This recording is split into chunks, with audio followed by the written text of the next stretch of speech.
Please note, in order to comply with YouTube policy, this free version of the audiobook has bedroom scenes redacted. If you would like to read the full text, please get the ebook or print version of the story. He tipped his head back to look deeply into my eyes as he redacted. His beautiful green eyes were slightly obscured by his thick black eyelashes. I watched his pupils dilate, almost hiding the seafoam green rims, as he pressed his redacted. I relished the thought that my body redacted. His body's physical reactions proved that he wanted me, desired me. We were on my bed, redacted. He was redacted, and it felt glorious. My body was on fire, my skin burning in each spot where we touched. It wasn't enough. I wanted more. I redacted. I lifted my head to brush tender kisses along his neck, and trailed my tongue along his collarbone. I caught a glimpse of us in the mirror of my rarely used vanity, where I kept the stash of makeup I applied only on special occasions. We looked like redacted. His skin was a few shades darker than mine. Redacted. He caught me looking at us. He stopped moving, and we both looked at our reflection in the large mirror. We look amazing together, Abby, like we are meant to be redacted. Here, he reached a hand redacted. And here, he moved his hand up to cover my heart. I watched the reflection of redacted reacting to the nearness of his palm. He saw it too, and smoothed his hand down along my redacted. My mouth fell open with the wonderful sensation of it. My eyelids were heavy with desire, but I managed to keep them open, looking at our images in the mirror. We both watched, mesmerized as he redacted. The intensity of it was almost overwhelming. I couldn't tear my eyes away, and from the looks of it neither could he. My hand slid over his redacted. I whispered the naughty words near his ear, completely redacted. He stopped his movement and turned from the mirror to look down at me. "Look at me, Abby," he commanded. When I complied, he gazed deeply into my eyes. "This is so much more to me than redacted, Ab. Please tell me you feel it too." "I feel it," I responded honestly, returning his direct gaze. His eyes softened as he dipped his head down to kiss me on the lips. The kiss started out achingly tender, but quickly grew in intensity. Redacted. We became desperate for each other, as redacted. I couldn't get enough of him. No matter how much he gave, I still wanted more. I needed redacted, but I didn't want this to end. He moved his lips to my ear, redacted as he said the words. "I love you, Abby." That was all it took to send me redacted. He exhaled my name as he redacted. I knew that I was dreaming, caught somewhere between the state of sleeping and being awake. I wanted to stay in this fabulous dreamland where the reality of my confusing situation didn't exist, where I knew exactly whom I wanted and he wanted me back, where I felt loved. I fought to stay on the brink of sleep, even as my brain started to become aware. I tried to go back to my perfect dream, but it was already fading. I desperately attempted to return to it. My subconscious had made a choice between the Davis twins. It knew which man I truly wanted to be with in the deepest reaches of my soul, and I needed to find out who it was.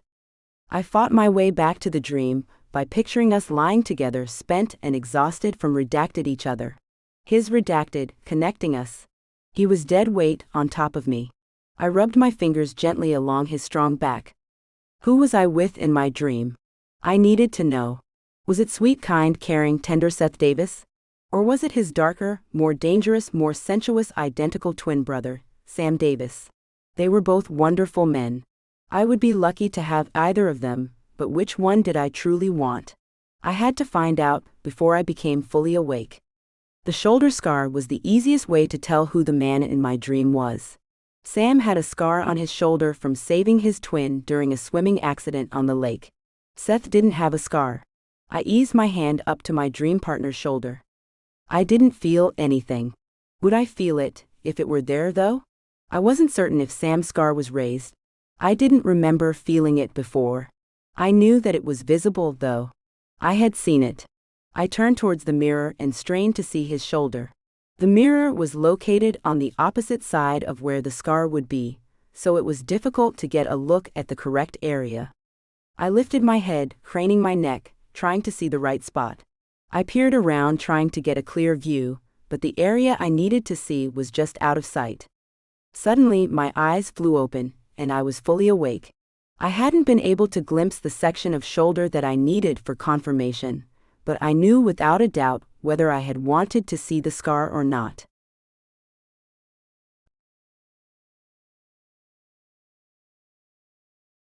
I had wanted the scar to be on his shoulder. I had desperately wanted it to be there. My subconscious desired dark, dangerous Sam Davis. I longed for him with every fiber of my being, conscious, subconscious, and everything in between. I wanted him to the depths of my soul, and I knew it without a doubt. Sam's twin brother, Seth, was a terrific person, but I didn't have the same all-consuming passion with him that I had with Sam. Seth deserved to be someone's first choice, not a substitute for his brother. Choosing Sam was risky, even without considering the baby I was carrying. He was a player, and I didn't know if he was capable of altering his playboy ways, or if he would even want to change. I was certain that the thought of a baby would completely freak him out, especially considering that it could be his brother's. I cringed at the turn my thoughts had taken. How had I gotten myself into this situation? It just wasn't me, or at least not how I wanted to perceive myself anyway. I would worry about the baby, and who its biological father was later. My first order of business should be to find Sam and tell him I want to be with him. I had finally made a definite choice, and it was time to act on it. I wasn't at all sure that Sam would be able to handle a monogamous relationship or the fact that a baby was coming, but I needed to give him the chance. I decided to take small steps so as not to freak him out too much all at once. First, I would let him know that I had chosen him. Then maybe we could act out some of the scenes from my steamy dream. We could figure out the rest later. Before heading over to Sam's house, I needed to fix myself up a little. I glanced at the real version of myself in the mirror of my vanity, and found that my actual reflection looked significantly worse than the dream version of it that I had seen earlier. My tousled, slightly messy chestnut hair from the dream was actually a tangled mess that was stuck to my head on one side and ratted up on the other side.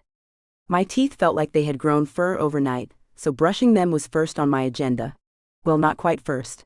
Even though I hadn't eaten anything, the queasiness of morning sickness reared its ugly head as I started moving, so I ran to the bathroom and threw up what was left of my dinner. This was the first time I had actually gotten sick in the morning, as the name implied. So far, I had discovered that I needed to be ready for nausea to strike at any time. In fact, I had started carrying a barf bag in my purse in case I only had a moment's notice. Calling it simply morning sickness appeared to be some sort of cruel joke. It would be much more aptly named anytime and anywhere sickness. Once I finished vomiting, I brushed my teeth and took a shower. I applied a bit of mascara and cherry chapstick, after donning my favorite jeans that were starting to become slightly snug around the middle, and a soft emerald green shirt. I chose a multicolored silk scarf from the selection that hung on my wall. When Courtney bought me a gift, it always included a beautiful scarf because she knew it made me feel confident to wear them. Her gifts from me were always one of the quirky piggy banks that she loved to add to her collection. I smiled, remembering the beautifully wrapped pig in a polka dot bikini that was sitting in my closet waiting for our next celebration. I coated my exposed skin with the luxurious Kiehl's body cream that I saved for days when I needed to feel extra special. Then I pulled my thick hair into a presentable ponytail and took another look at my reflection in the mirror. Not quite as hot as my subconscious seems to think I look, but it will have to do. I said the words to no one in particular since Courtney wasn't up and about yet, having worked the dinner shift at Joe's last night. I walked quietly down the steps, trying not to disturb her. Tabitha, Court's orange tabby cat who couldn't stand me, was waiting around the corner at the bottom of the steps. She pounced out at my feet as soon as I reached the landing. She startled me so much that I yelped and threw my pocketbook in the air as I nearly fell. Tabby darted off. Then she and I glared at each other from across the room as I stooped to retrieve my belongings. Buster, Court's lazy basset hound, watched the entire exchange with mild interest, but didn't bother to get up. He watched me grab a bagel from the kitchen, and then he gave me 2 tail thumps when I said goodbye to him. The burst of activity evidently wore him out, because he shifted his head along the floor and went back to sleep. The drive to Sam's house didn't take long. I tried to think of the exact wording for what I wanted to say to him, but then decided just to improvise when I got there. We were so hot for each other that we might not talk for a while anyway. I had the feeling that we would likely want each other so badly that we would take a redacted now, talk later approach. I smiled at the thought. As I turned up the incline, making the approach to Sam's house on the cliff, I marveled at the impressive structure. It had been built so that it looked like it dangled impossibly out over the lake. Having grown up in Michigan, I had seen my share of gorgeous lake houses, but this one was truly unique and amazing, just like its owner. I grinned with anticipation, already redacted at the thought of getting to see Sam soon. As I rounded the last bend to his house, I noticed a blue SUV parked in his driveway. I frowned slightly at the thought of having to share him with anyone right now, but I was certain that whoever was here would have enough sense to see that we needed to be alone and make a quick exit. I parked my car, leaving plenty of room for the SUV to back out of the drive.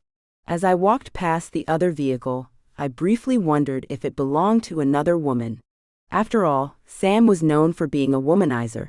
He might be redacted one of his plastic-looking, perfect Barbie doll lookalikes in there right now. I squelched the thought and the queasiness it brought along with it. I tried to shake off my sudden nervousness as I walked up the stone path to Sam's front door. The massive wood door was surrounded on either side by tall, brightly colored stained glass windows. It was through these windows that I saw movement as I raised my finger to press the doorbell. I paused there, my hand raised in midair, when I heard the laughter. It was a high-pitched, female giggle. My heart started hammering wildly in my chest as I urged myself to stay calm. I reminded myself that it could be his mother, his sister, a cousin, or just a friend. I couldn't bring myself to acknowledge the other possibility, even as I struggled to take in enough oxygen around the elephant that had plopped down on my lungs. I peered through the colored glass, hoping to decipher the identity of this woman, without being seen. I found a piece of clear glass and pressed my eye close to it. I could see the woman's long blonde braid. My breath started coming faster. Okay, it's definitely not his mom or sister, but I need to give him the benefit of the doubt. I forced myself to take some deep breaths. There could be a simple explanation for this, and Sam and I would laugh about it later. I heard his voice then. It was deep and masculine. He walked around the counter in the kitchen, and I caught my first glimpse of him. He wore nothing but a towel slung low around his hips. His beautiful, perfect body that I craved with every ounce of my being was in there with another woman. The elephant sitting on my chest had invited 10 friends to join him there. I struggled to get enough air into my lungs. My legs felt wobbly, so I slid my back along the door until I arrived in a sitting position. My mind wasn't functioning properly. I don't know how long I sat there in shock. I forced myself to focus on breathing in and releasing air. I was frozen, unable to do anything but sit there and breathe. Suddenly, the unwanted mental images of Sam and the blonde braid lady started flooding my brain. His redacted, her hands touching his smooth abs, her redacted. I couldn't stand the thought of any of it. I wanted it all to be me, not her. It was all too much. My stomach started roiling violently. I ran to the side of the house and retched the bagel I had eaten into the grass. The only positive thing about throwing up so frequently was that I had become rather quiet at it. When I finally regained some of my wits, I realized the last thing I wanted was to be caught here puking at the sight of Sam being with another woman. I wanted to maintain some semblance of dignity, so I picked myself up and drove home on autopilot.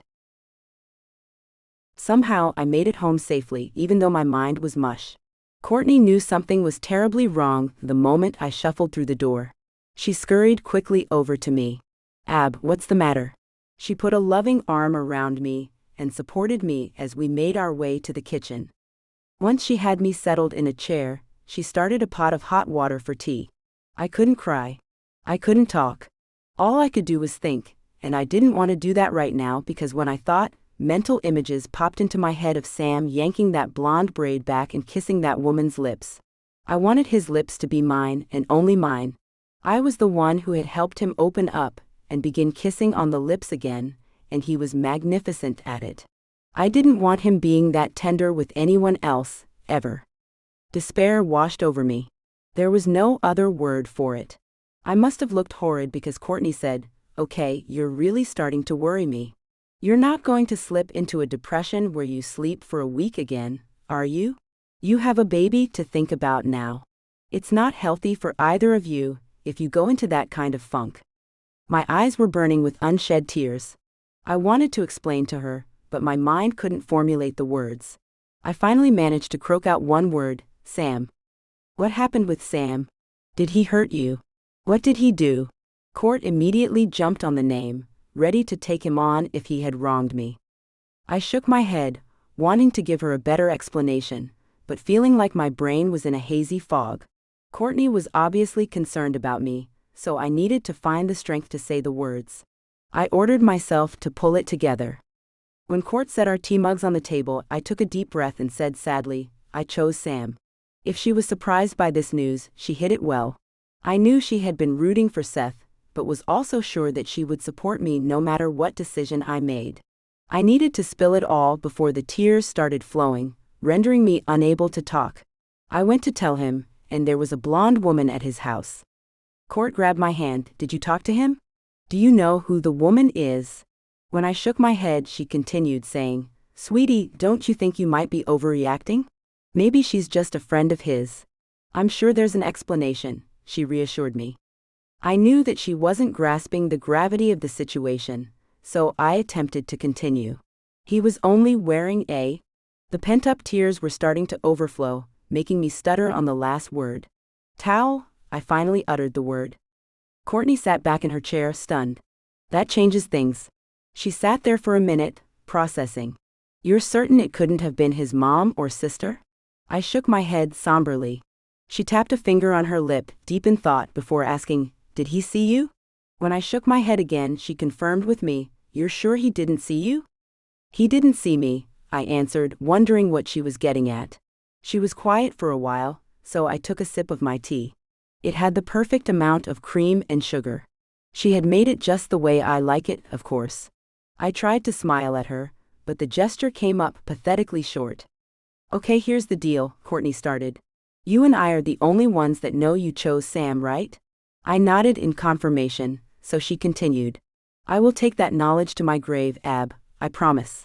I gave her a bewildered look, uncertain why she would say this.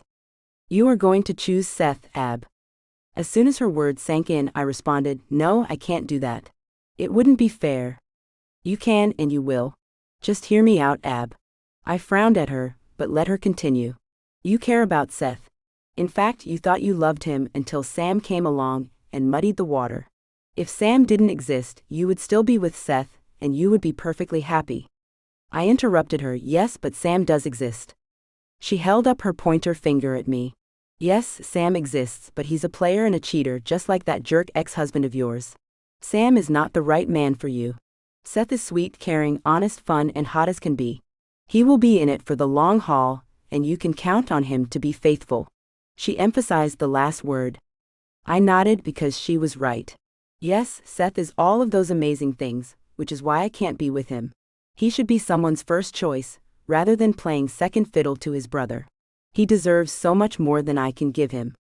He deserves to be with someone as wonderful as you are. You can have a fantastic life with him, Ab. He will never know he was your second choice. I'll know, I answered sadly. It wasn't as simple as Court was trying to make it, but I wished that it could be.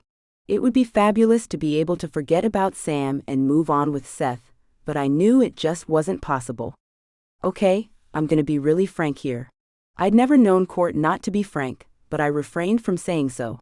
Seth looks exactly like Sam, and he was the first person you ever had a redacted with, so we know he's decent in the bedroom. Can't you use your imagination a little and make it work? The Davis twins may look exactly alike, but they are not the same person. When she started to interrupt me, I held up a hand and continued. Yes, I could probably make it work with Seth, but it's not right, Court. He's a wonderful man, and I care about him way too much to do that to him. If he ever found out, it would be heartbreaking. He would never find out, she muttered the words under her breath. You really think I'm that good of an actress? That I would be able to see Sam with one of his bimbos and pretend like it doesn't bother me at all? You think it wouldn't be written all over my face that it was ripping my heart out? Seth's not dumb or blind. He would see it in a heartbeat. We can work on the Sam thing and build up your resistance to him. I know we can make this work, Ab. When I shook my head at her, she brought out her trump card. It's not just you anymore, Ab. You have to think about what is best for your baby, too. You and Seth would bring this child up in a happy family with a mom and a dad. She paused before adding sadly, believe me, growing up with a single mother can be tough. Courtney never talked about her past, other than to say that she grew up on the wrong side of the tracks. I knew that she ran away from home as a teen, and that she didn't currently have any contact with her mom, but I didn't know any of the specifics. I needed to tread lightly on this terrain. Court, there isn't going to be a child on earth who is loved more than this one. I patted my belly, which looked more like I had just eaten a large meal than an actual baby bump. This baby has you and me and crazy Nana Annie to take care of it. We both smiled at the thought of my wacky boss, Annie. She was already totally head over heels in love with this baby. I fervently wished that my parents were still alive to meet their grandchild, but I also knew that short of them, no one could love my child as much as Courtney and Annie already did. This baby needs a father, and Seth would make a great one. Courtney tried again. Seth will make a terrific father someday, I agreed with her, but what this baby needs is love, and I don't think there's going to be a shortage of that with the little family we've made for ourselves, Court. Just promise me you'll take a day or two and think about it. I want this baby to have it all, and having it all includes a father.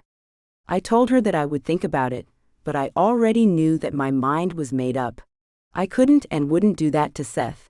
I cared about him way too much to let him be second choice. It was difficult, but I was determined not to sink into a state of depression. Court was right, it wasn't just me anymore. I had a baby to think about now.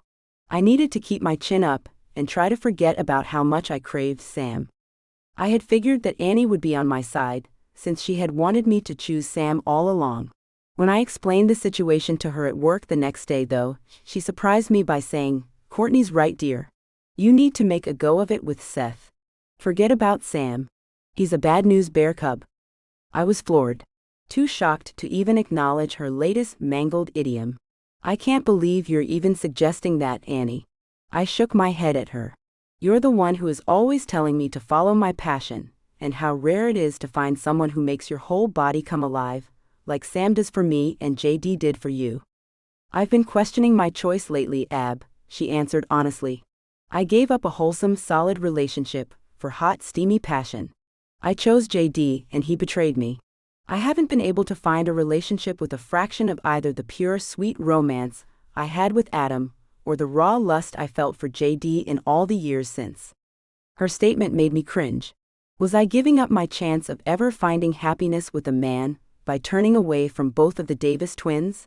Was I going to look back on this decision 20 years from now and regret it? As if reading my thoughts, Annie continued, "I'm not saying that you'll never find happiness with a man. After all, look at Harry and me."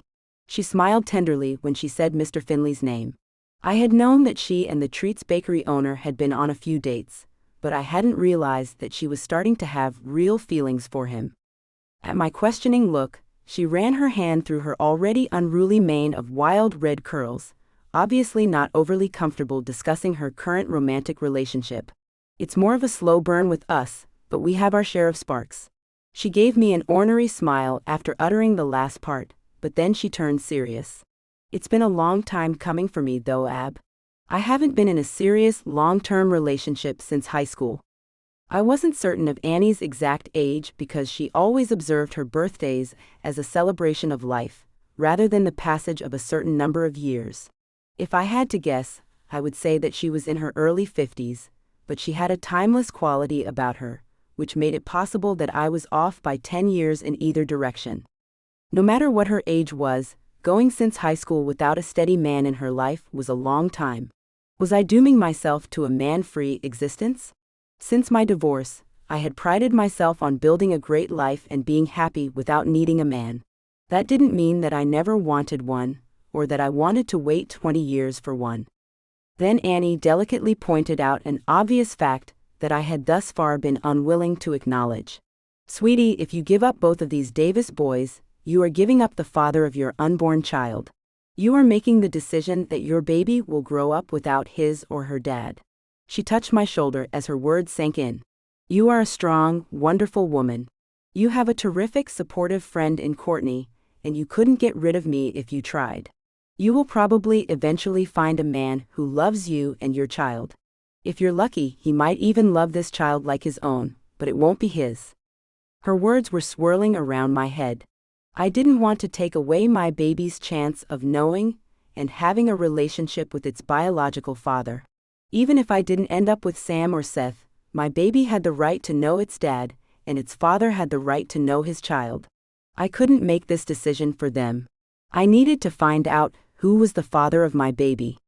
Annie's words confirmed my thoughts. One of those Davis boys is the baby's real father, and it's time to find out which one. You need to go to the doctor. I knew she was right.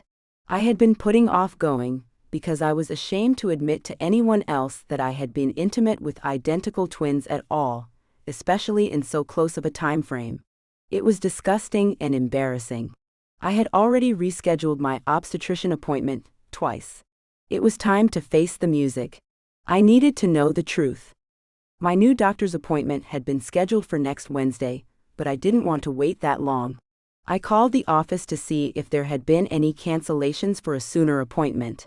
The receptionist told me that I could be seen at 11:30 this morning, so I grabbed the available time before I lost my nerve and hung up the phone.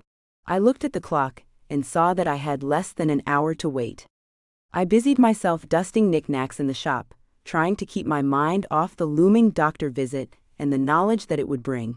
Annie was talking quietly on the phone, but I heard her say, "If it's a problem, I can close the shop." I turned and walked towards the back of the store, not wanting to eavesdrop on her conversation. After she hung up the phone, Annie came to find me. "Courtney will be here in a little while to take you to the doctor." Tears immediately welled in my eyes. I was so relieved that these women cared about me so much, and that I didn't have to do this alone. "She has to work the lunch shift today." I said the words, even though I had already figured out that she was taking off to be with me. "You are more important than work? Besides, Joe will understand. If he doesn't, I'll have a chat with him." She gave me the grin of a Cheshire cat before heading back to the front of the store. I had never seen Annie raise her voice in anger, but I imagined that she could be a firecracker when defending someone she loved. I was sure glad she loved me. It wasn't long until Courtney burst into the store, her short blonde hair a spiky but cute mess. "Today's the day we find out who the baby daddy is, huh?" I nodded to confirm before asking, "I thought you had to work the lunch shift today." "Are you kidding me?" She seemed almost offended. "I wouldn't miss this for the world." She smiled at me before turning to Annie. "Hey, why did the candy shop next door close?" "I think they were bought out," Annie responded, as I wondered how it was possible that I hadn't noticed that when I came in. "Misobservant, I guess." "Great," I grouched. "I can finally have chocolate without any guilt, and the candy shop closes." "I'm sure we can find you some chocolate if you have a craving," Annie reassured me, as Court and I turned towards the front door. Before we made it out of the shop, Annie urged us, "Please call me as soon as you are finished with the doctor. I'm going to be waiting on pens and pencils, and I want to hear every detail." Court and I grinned at each other over the odd writing utensil comment, but promised to call her as soon as we had any news. We left the shop arm in arm. Once we were outside, Court asked, "Do you suppose Annie meant that she'd be waiting on pins and needles?" I shook my head and said, "Who knows? I've stopped trying to figure out her crazy sayings. I used to think she did it on purpose, but now I just don't know. One more quirk to love about her, I guess." Court grinned, and I nodded in agreement. I was oddly happy, despite the butterflies fluttering in my stomach over the looming confirmation of my baby's paternity. We decided to walk to the medical office building, since it was such a pretty day. I needed to burn off some of this nervous energy anyway. I didn't know what news to wish for. Either of the Davis twins would likely freak out at the knowledge that he would soon be a father, but it was time for the truth to come out. We all needed to know.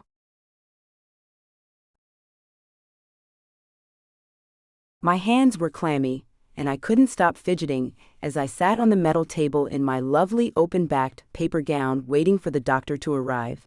Court was pacing back and forth in the tiny space, obviously nervous as well. "What's taking her so long?" Court grouched, looking at the time on her phone again.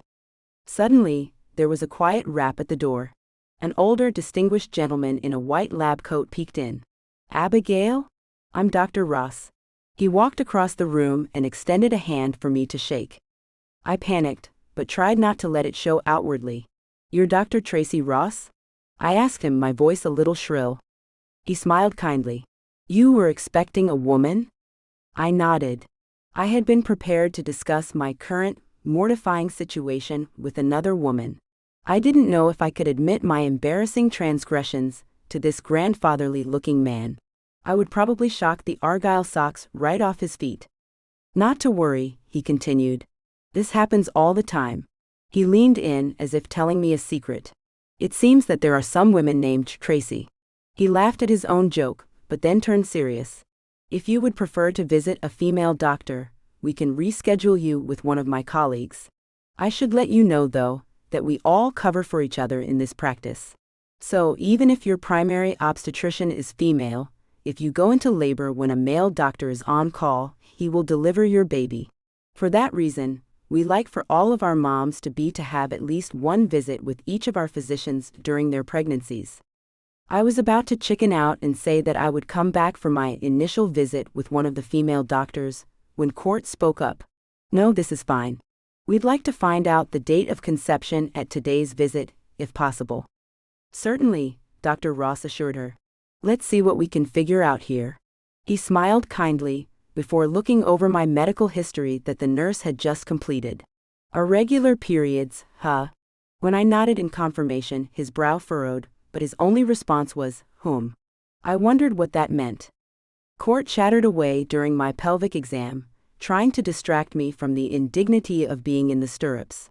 When it was finally over, Dr. Ross said, "We might be a little early, but there's a chance we could hear the heartbeat today if you're interested." He smiled with his last phrase, knowing that we would want to try. "Yes," Court and I exclaimed simultaneously. He chuckled at our enthusiasm as a peppy nurse popped into the room, right on schedule.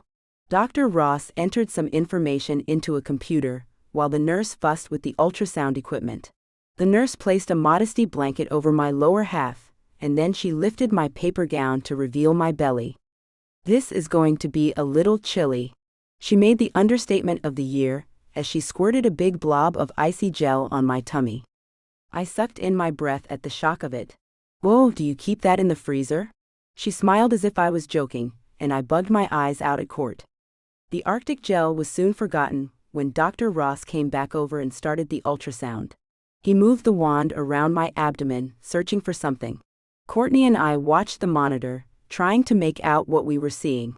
Then we heard it, a fast, rhythmic, beautiful sound. "Is that what I think it is?" I asked the doctor. "It's your baby's heartbeat," Dr. Ross confirmed, smiling at us. "It sounds fast. Is it supposed to be that quick?" Courtney was obviously worried. He reassured us that it was within the normal range, and then he turned his attention to the monitor next to me. "Everything looks good. There's your baby." He pointed, and Court and I both leaned forward, straining our eyes to see what he was trying to show us. "Oh, okay," I finally said, pretending like I saw what he was pointing out. The nurse told us that she would print some pictures from the ultrasound that we could take with us. Before they left the room, the doctor indicated that I could get dressed and that he would be back in a few minutes to talk to us. He barely had the door shut before Court turned on me and asked, "Did you see anything?" All I saw was a little tadpole-looking thing. Is that what I was supposed to see? I don't know. It looked like a jelly bean to me. Is that what it is supposed to look like? Dr. Ross didn't seem worried. Was that heartbeat the best sound you've ever heard? I was probably rambling as I put on my clothes, but this was the first time that my baby had seemed real. I couldn't contain the excitement. Court was evidently on the same page. "Yes, it's so amazing, Ab. There is a living being with a heartbeat inside you right now." We both had tears pooling in our eyes, so she lightened the mood by adding, "It looks a little like an alien, but I'm sure it will be cute by the time it comes out." I swatted at her playfully, but couldn't help laughing. We were both giggling when the doctor came back in, but we quickly turned serious so we could focus on what he had to say. He gave us all kinds of information, but not the answer that we had been wanting. When he started listing the benefits of eating right and getting plenty of rest, Court interrupted him. "I'll make sure she takes her prenatal vitamins. Will you please tell us what the conception date is?" "Well, the calculation is a little trickier considering the irregular menstruation." We both nodded, waiting for him to go on. "I do have an educated guess about when the baby was conceived, though." We were hanging on his every word as he proceeded to tell us that I most likely got pregnant on the Wednesday between the Sunday when I was with Seth and the following Sunday when I was with Sam. I shook my head in disbelief. "No, this can't be right. I didn't have intercourse on that date. We need to narrow it down more." "I'm sorry, Miss Brown. These indicators can only narrow it down to within a few days, plus or minus, of the actual date of conception. It's just not that exact of a science, I'm afraid. There are too many variables." My head was spinning. How could this be? I must have looked distraught because he tried to reassure me by saying, "Don't worry. If you are concerned about who the father is, then we can do a DNA test to determine the paternity." Courtney collected herself enough to ask the question that I couldn't. "Doctor, what if the potential fathers are identical twins?" Dr. Ross's eyes widened slightly in surprise, but he quickly recovered. His medical school must have trained him not to outwardly react to finding out that his patient is a brazen hussy. "That does make a difference," he said grimly. He turned to ask me, "You were intimate with each of these men within a few days of the date I gave you?" I was too humiliated to speak, but managed to nod. "You're sure they are identical twins and not fraternal twins?" he tried. When I nodded again, he said, "Identical twins have identical DNA. I'm afraid we aren't going to be able to say with certainty who is the father of this baby." I felt like I was going to pass out. Courtney thanked the doctor, made my next appointment with the receptionist, and shuffled me outside to sit on a bench that looked out over the lake. I don't know how long we sat there. It must have been a while because Court waved a hand in front of my face, asking if I was in shock. When I came back to reality, I crumpled into her arms, sobbing. "My baby will never know for sure who its daddy is," I wailed. "It's okay," she soothed me, rocking me back and forth. "It's going to be okay." She kept repeating the words, as if she was reminding herself as much as me. "We'll figure this out." She was my rock, holding me in her arms until I ran out of tears. Then we walked home in silence, both of us lost in our own thoughts. I spent a restless night tossing and turning in bed. My eyes were puffy in the morning from both the lack of sleep and all the crying. When I walked into Ek, Mek and Drek for work, Annie noticed it from the back of the store. "You look like hell, babe. Do you need the day off?" "No, I need to work," I answered her honestly as I picked up the Windex and paper towels. I wanted to attempt to wipe my shame away. My shower hadn't worked, so maybe actual cleaning would help. I knew it was a long shot, but at least it would keep me busy. Being her thoughtful self, Courtney had called Annie when we got home from the doctor's office to fill her in on what we had learned, and to save me from having to relay the dreadful details. I wasn't ready to talk about it. We stayed steadily busy with customers throughout the day, which made the time go by quickly. I only threw up once, and it wasn't in front of anyone, so that was an improvement.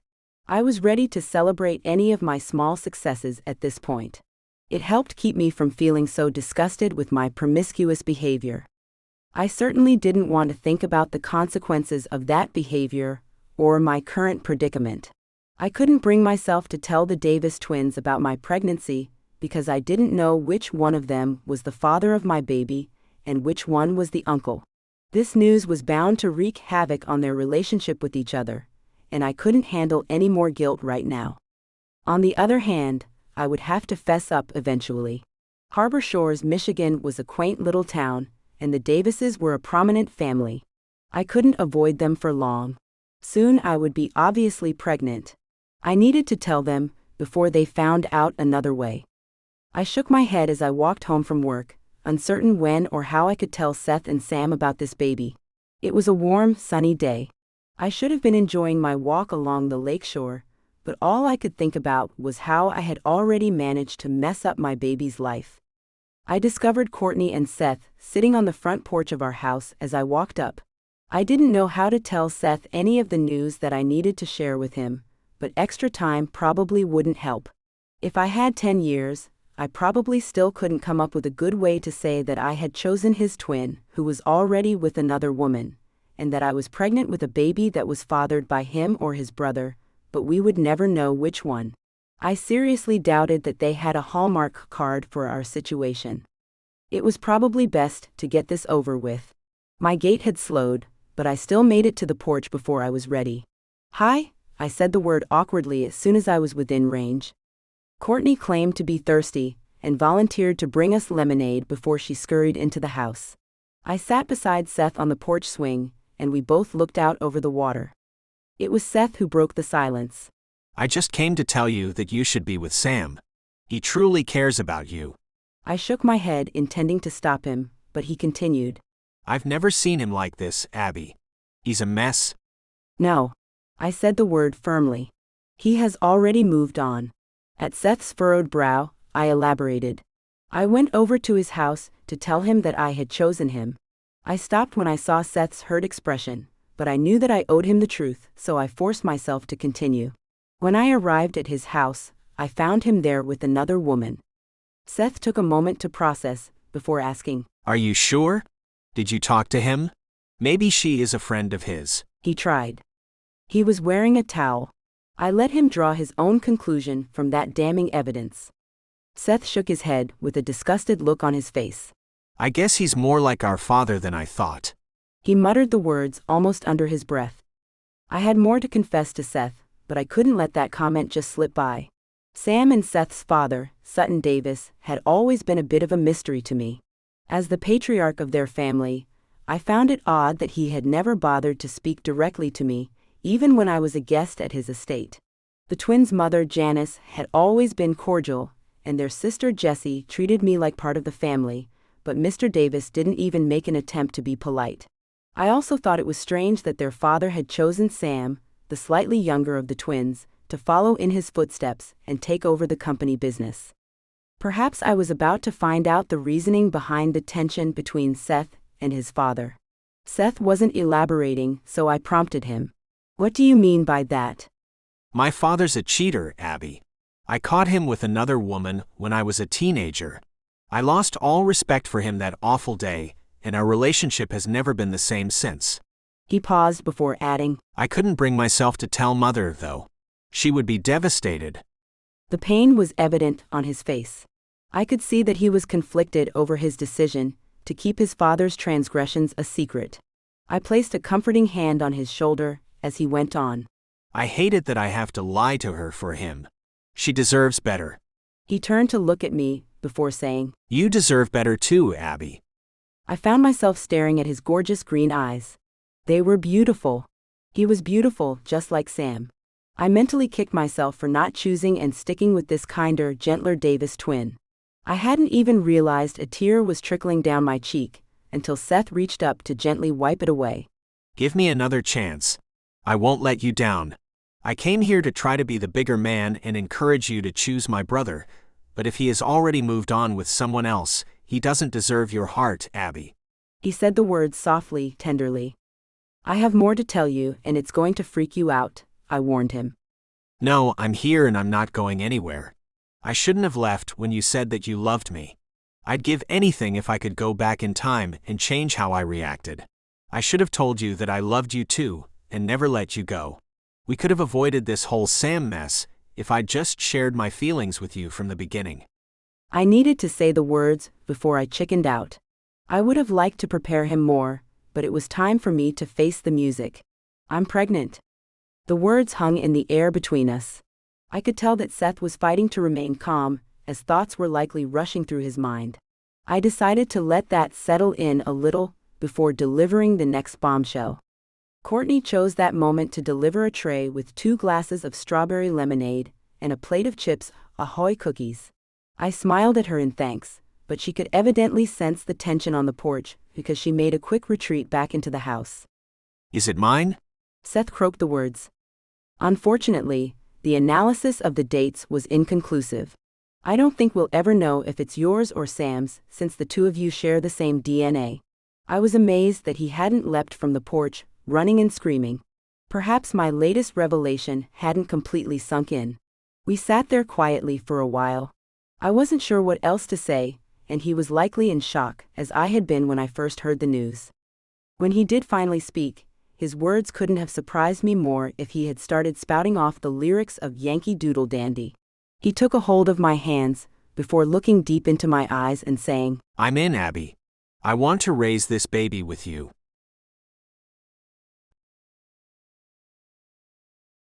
I blinked a multitude of times, as if that would somehow help me comprehend what Seth was saying. How could he want to raise this baby with me, after what I had done? I shook my head slowly in disbelief. "Please don't say no, Abby. Give me a chance. I want to be involved in this baby's life, in your life. We can be a family." I couldn't respond. He seemed sincere, but I couldn't fathom why he would be so willing to forgive me. I knew that I didn't deserve it. He must have taken my silence as a denial of his request, because he continued trying to convince me. "I will be as involved as you'll allow me to be, Ab, but I won't overstep my bounds. If I start driving you crazy, just tell me to back off, and I will, I promise." I finally managed to put some words together. "I can't ask you to do this.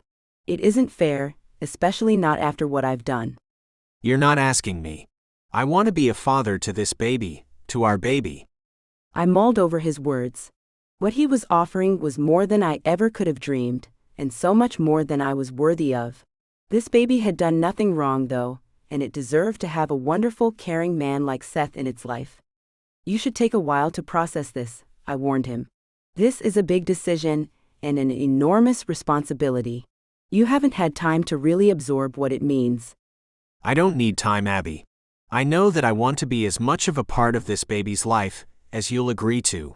You don't have to decide right now, but I am here and I'm not going anywhere." He squeezed my hand in his. "We don't have to figure it all out tonight." As if sensing that the tension had eased, Courtney reappeared on the porch. She extended the sonogram picture to Seth. "Is that?" He looked from me to Courtney to the grainy picture. Then he released my hand, to lay his palm gently on my tummy. "That's our little peanut?" He grinned from ear to ear, making Court and I both chuckle. "Our peanut. I love it," Court beamed at both of us. "Peanut it is then, until it comes out anyway," I agreed. The three of us shared a comfortable moment, and then Seth's questions started to arise. He asked them faster than we could possibly answer them. "When is Peanut due? Is it a boy or a girl? How are you feeling? Have you started the nursery? Do you have everything you need?" Courtney and I just stared at him, uncertain where to start. Court finally broke the silence. "Dude, breathe." She smiled to let him know she understood his excitement. I started answering his questions. Peanut will make his or her arrival in early spring. I've been feeling queasy 24/7, but thankfully that is starting to ease up a little. We haven't started the nursery, other than to clean some extra junk out of the spare bedroom, and yes, it looks like we have everything we need and then some. I smiled at him warmly, in complete amazement that he was so open to all of this. Courtney nodded in agreement, and then answered the question I had neglected. "We can't find out Peanut's gender yet. It's still too early to tell." Seth groaned. "How long? I'm dying to know now." I looked back and forth between the two of them, shocked by their presumptiveness. "We are not finding out Peanut's gender until he or she enters this world." I said the words adamantly. They both looked at me as if I had sprouted two heads. "What do you mean?" Courtney seemed truly perplexed. "We can't get the nursery ready and buy all of the appropriate stuff if we don't know if the baby's a boy or girl." "Of course we can, and we will. We'll just do everything gender neutral," I retorted. "You really want your infant dressed in only yellow and green for the first weeks of its life?" Courtney tried. "We can buy a cute pink outfit and an adorable blue outfit, so Peanut can come home from the hospital in the socially approved, gender-appropriate color if you like, but I doubt that the baby will be too worried about its fashion statement at that point. Besides, who says that a boy has to wear boy colors or that a girl needs to be in pink or purple?" Courtney shook her head, exasperated with me, so Seth tried a different angle. If we know Peanut's gender, we can mentally prepare better, and we'll be able to have a name picked out. We can pick out names for a girl and a boy. There, problem solved. They were both just staring at me, so I continued. They're often wrong when they tell you the gender anyway. Then you're all mentally prepared for an innie and it's an outie, or vice versa. I heard about a couple. Court interrupted me. Yes, we've all heard about the times when they get it wrong, but I'm sure that's just the exception to the rule. They get it right, the vast majority of the time. They didn't seem to get it, but I felt strongly about this. Giving birth to a new life is probably the greatest thing I'll ever do. Having the doctor hand me my baby for the first time, announcing that it's a girl or a boy is one of life's greatest surprises. I don't want to ruin that for any of us. Well, when you put it that way. Seth grinned. I guess we wait, Court agreed.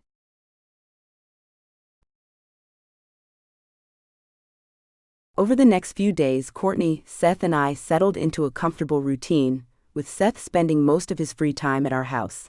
Seth pretty much only went to his place to shower, sleep, and work. He and Court sniped at each other constantly, but only in jest, and they both treated me like a delicate princess.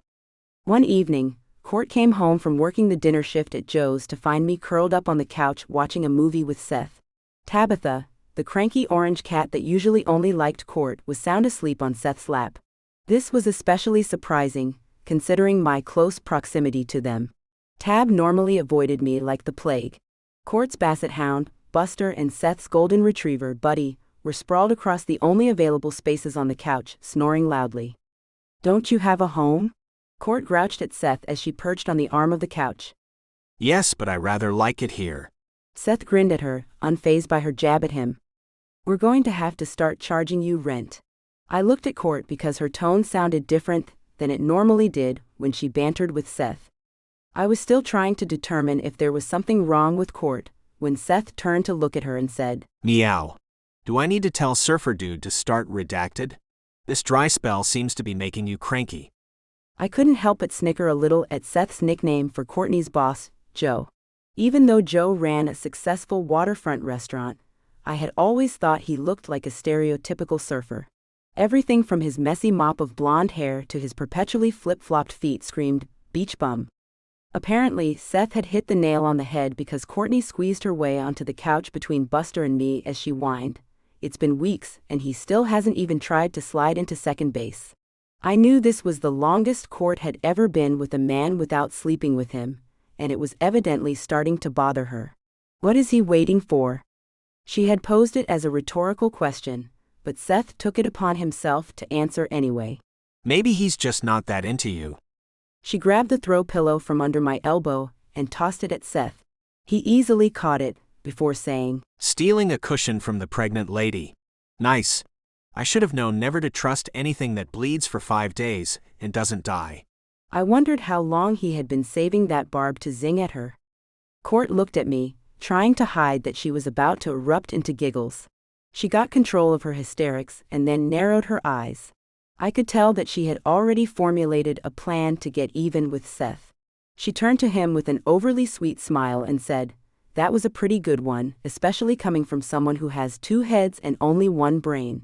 Then in one quick move, she scooped up the pillow on the other side of me and bonked the side of his head with it. He took the pillow and started to retaliate, but she clung to me screeching, You can't take the chance of hitting the pregnant lady. He responded in an oddly perfect Wicked Witch of the West cackling voice. Very well. I'll bide my time, but I'll get you, my pretty. He waggled a menacing finger at her and Buster before adding, And your lazy dog too. His strange talent had us both rolling with laughter. I'm pretty sure the line from the movie isn't about Toto being lazy, Court said, her sour mood completely forgotten. I improvised a little. Seth admitted. Buster isn't exactly little as the witch refers to Toto. We all looked lovingly at Buster's squat body. Short, cute, droopy, and round were all words that came to mind when looking at Buster, but Seth was right, he was definitely not little. Uh-oh, I have to pee again. I was already getting up as I said the words. Again? You just went? Seth complained, but he was already picking up the remote to pause the movie. Peanuts sitting on my bladder, I yelled the words over my shoulder on my way out of the living room. I couldn't help but smile as I turned the corner and heard Seth say to Courtney, I'll rewind the movie to where we were before you interrupted us. I didn't hear Court's retort, but I was sure they'd still be bickering when I got back.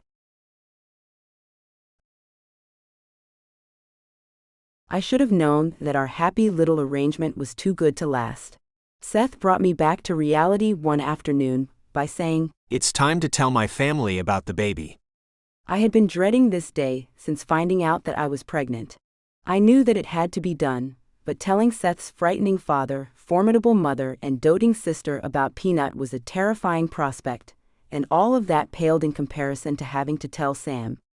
I was unsure how much the rest of the Davis family knew about my relationship with Sam, but I was certain that they were at least aware of the basics of my shameful situation. Sleeping with identical twins was something that I had never imagined I could or would do.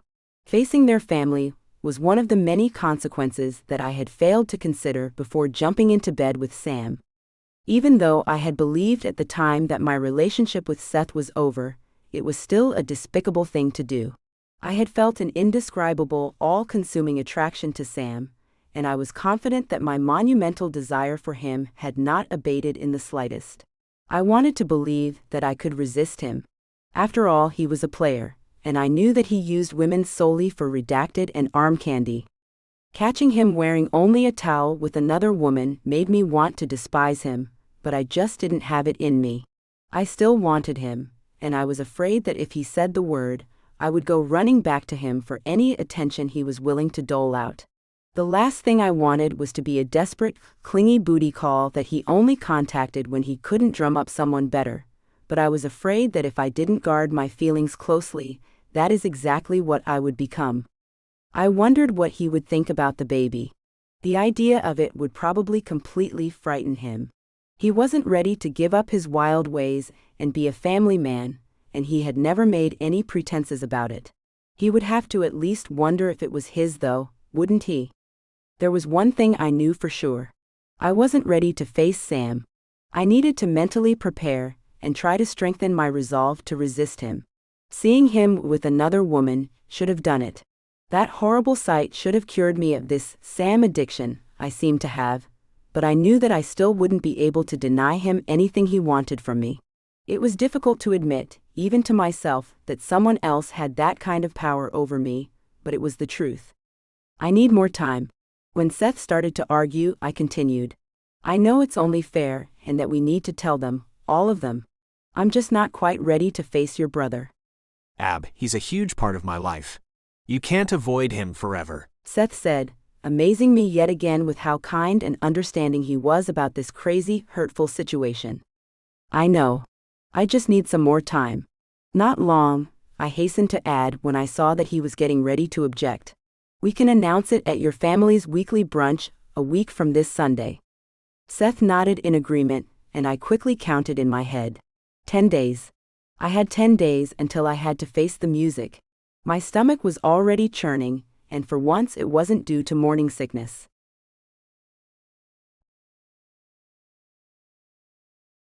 Suddenly, the days started speeding by in a blur.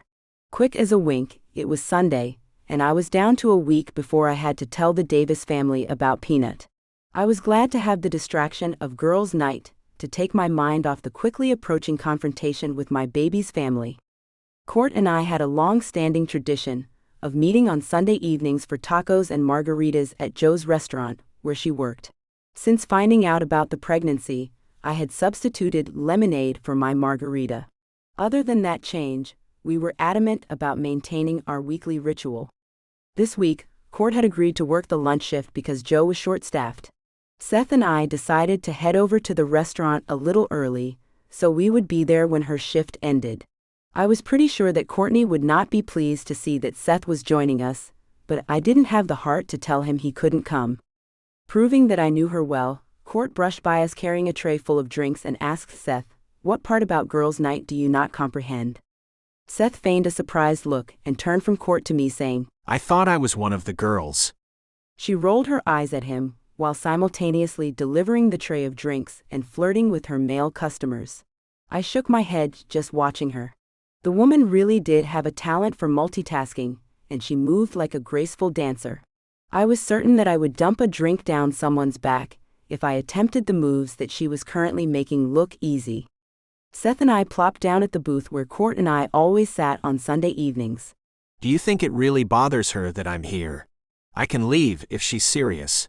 It was the first time I'd heard him be anything but confident and slightly cocky about his banter with Court. She's just teasing, I reassured him. If she really didn't want you here, you would know it. Yeah, I suppose that's true. He grinned at me before changing the subject. I wish you'd gone to brunch with me today. I'm dying to tell my family about Peanut. They are going to be so excited. I silently hoped that he was right. I couldn't imagine that there wouldn't be major fallout from the announcement, though. I guess we'll find out in a week. I said the words to Seth, silently wondering what Sam's reaction would be. My thoughts were interrupted as Court slid into the booth beside me. She yelled towards the bar at Joe as he hung up the telephone. I'm finished for today.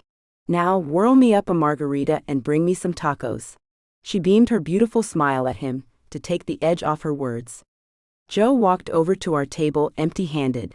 Court looked like she was about to make a comment about it, but then she noticed the serious look on his face and held her tongue. Joe ran a hand through his hair, seeming almost nervous. He was the most laid-back person I had ever met, and I wondered what could possibly be bothering him. I need to talk to you. He said the words to Court. She looked at him, waiting for him to continue. Alone. He turned to go to the back of the restaurant. Worry was apparent on Court's face as she gave me a wide-eyed, concerned look before following Joe. Something was obviously wrong. It seemed like they were gone for an eternity. I was desperate to know what was going on, but had no choice except to sit there and wait. Seth tried to fill the void by making small talk, but I was not engaged. My mind was on Court and whatever news she was getting from Joe. Finally, she emerged from the storeroom. Her face was an ashen mask of shock. I let her sit down before blurting out the question. Court, what is it? What's wrong? Joe has a kid. She stared at me blankly as she said the words, as if she wasn't completely there. We sat there in silence until Seth reached across the table to take her hand in his. Tell us. It was as if Seth's simple command opened the floodgates. He just got a call from Child Protective Services. He has a 4-year-old little boy named Jonah. Court's eyes still had a vacant look, but she kept talking. Joe didn't know anything about him. He had a fling with the mother when she came to Harbor Shores on vacation, but he hasn't heard from her since. I wasn't sure why the mother would be contacting Joe after all of this time, but I refrained from asking, deciding to just let Court talk. Seth obviously felt the same way because when she paused, we just sat there, waiting. I looked around the restaurant. Luckily, the dinner crowd hadn't started to arrive at the restaurant because Joe hadn't yet emerged from the back. Finally, she continued, her eyes still glassy as she spoke. She was in an accident, and she? Court stopped again, but I was starting to have some guesses about what had happened. I stayed silent, waiting for Court to go on. She died. She really looked at me for the first time since sitting back down, and I could see the sheer panic in her eyes. There aren't any family members who are willing to take the little boy. Joe is his only hope. They are bringing him here in a little bit. Joe is going to raise him. She said the last sentences in a flurry of words, as if willing herself to get them out. This was surprising news, but once the initial shock wore off, I was certain that this would be a good thing. I said as much to Courtney, who floored me by saying, I broke it off with Joe. I can't do this. My eyes nearly popped out of my head. What? I screeched the word much more loudly than I intended. Court, he needs all of the support he can get right now. Why would you do that? I'm sorry. I just can't. Tears were welling in her eyes as she slid out of our booth and ran for the door. I started to follow her, but Seth grabbed my arm. Give her some time alone, Ab. She needs to absorb all of this. I sat back in the booth, realizing that he was probably right. I sat there for a few minutes, trying to process it all. I don't understand why she would abandon Joe right now. I shook my head as I said the words. This isn't his fault. She had to know that he had a life before they started dating, right? My guess is that she is just worried about being a mother figure to this boy. It's my understanding that Court didn't have a great mom, and she probably doesn't think she is equipped to handle this. As usual, Seth was the voice of reason, but I still just didn't get it. I doubt that Joe was asking her to be the kid's mom, but this is huge, and Joe needs all of the moral support we can offer him. Besides, Court is always taking in strays. At Seth's surprised look, I elaborated. Not that this little boy is a stray, but all he has in this world right now is a father that he's never met. This is exactly the kind of situation that Court thrives in. She's a natural nurturer, and this child needs love. She'll come around. Seth reassured me. Just give her some time. Joe finally emerged from the back and sat down in the space beside me that Court had vacated earlier. Guess I totally freaked her out. He smiled, but it didn't reach his eyes. We didn't have a chance to respond before a frumpy, middle-aged woman entered the restaurant holding hands with an adorable, frightened-looking little boy. The tiny child had ruddy hair and freckles. His glasses made him look studious, like he should be huddled in a corner with a book, rather than in an island-themed restaurant. The huge contrast of his looks compared with tan blonde Joe was obvious. I was beginning to wonder if there might be some mistake when Joe looked at us, beaming, and said, "He looks just like his mother." I couldn't stop the tears that trickled down as I watched Joe bend down to meet his son at eye level. Is there a more appropriate place for us to talk? The social worker turned up her nose in obvious disdain as her eyes traveled around the bar. Go home. Seth patted Joe on the shoulder as he said the words. We've got this right, Ab. He indicated the eatery with his hand. I tried not to let the panic show on my face as I nodded and smiled. Joe thanked us profusely before turning to leave with the social worker and his son. What the heck were you thinking? I turned on Seth. We don't know anything about running a restaurant. It'll be fine, He reassured me as he made himself at home behind the bar. He was right. It was fine. Joe's was bustling with activity, but the food service ran seamlessly. Seth chatted with patrons and worked the bar as if he'd been a bartender his whole life. I worked the cash register and washed glasses. At the end of the evening, I shook my head, marveling at Seth. Is there anything you can't do? He appeared to think about it before answering. Not much. You never fail to amaze me, Seth Davis. He flashed his dazzling, perfectly straight smile at me before bending down to sweetly kiss me on the cheek. I smiled back at him, silently wishing that his touch could feel even a fraction as heavenly to me as his brother's did. Court took the week off work and spent most of it in bed. I tried repeatedly to reason with her, but she was adamant that she wasn't ready to deal with any of the implications of Joe being a father. He needs you now more than ever, Court. I'm shocked that you aren't there for him, even as a friend. I tried to guilt her into contacting Joe. I know. I'm a terrible person, she wailed. This wasn't at all the reaction I had been going for, so I quickly changed the direction of the conversation. No, sweetie. You are a wonderful person. Joe and this helpless little boy are just trying to figure out how to go on from here, and they need all of the support we can give them. They need you. I can't be any kind of a mother figure to this child. I don't know how. No one is asking you to be his mom, but if things do end up working out with you and Joe, you will make a wonderful mother to this boy and the kids that you and Joe have together, I reassured her. She was shaking her head. I'm not ready. I know, and that's okay. Just do what you can when you are able. Not yet, and maybe not ever. She rolled over, indicating the conversation was over, so I left her alone. I tried to give her space, but I had never seen her react in this manner. She was normally the first one to jump in when anyone needed help. I said as much to Seth, who defended her by saying, I'm thinking that she had a royally messed up relationship with her mother. It's making her lack confidence that she can be of any value in that capacity for this little boy. I knew that he was probably right, but I still just didn't understand. The Court I knew would never abandon a friend in need. Since she was making herself unavailable, I tried to step up to the plate for Joe and checked in on him regularly. Joe seemed to be handling this life-altering change remarkably well. The last time I went to the restaurant, Jonah was sitting in a corner, quietly coloring a picture, and Joe told me all about the daycare visits that he had scheduled. Since the restaurant was the most busy in the evenings, he was considering hiring a nanny, rather than going the daycare route. He seemed to be responsibly thinking through each decision and working to make the best of this situation. I was impressed with Joe. I hadn't realized that he had it in him. Apparently, the beach bum facade was just that, a persona. He really had it together. I just hoped that Courtney would be able to do the same. I had to stop worrying about Courtney, Joe, and Jonah's situation because, quick as a wink, it was Sunday, which meant it was time for me to face the music with the Davis family. I fussed over what to wear to their family brunch, but finally decided it really didn't matter. Once Seth and I made our announcement, no one would be thinking about my attire. I donned a simple purple sheath dress and twirled my hair into what I hoped was a responsible-looking French twist. I was ready an hour early, so I alternated between sitting in our living room fidgeting and pacing.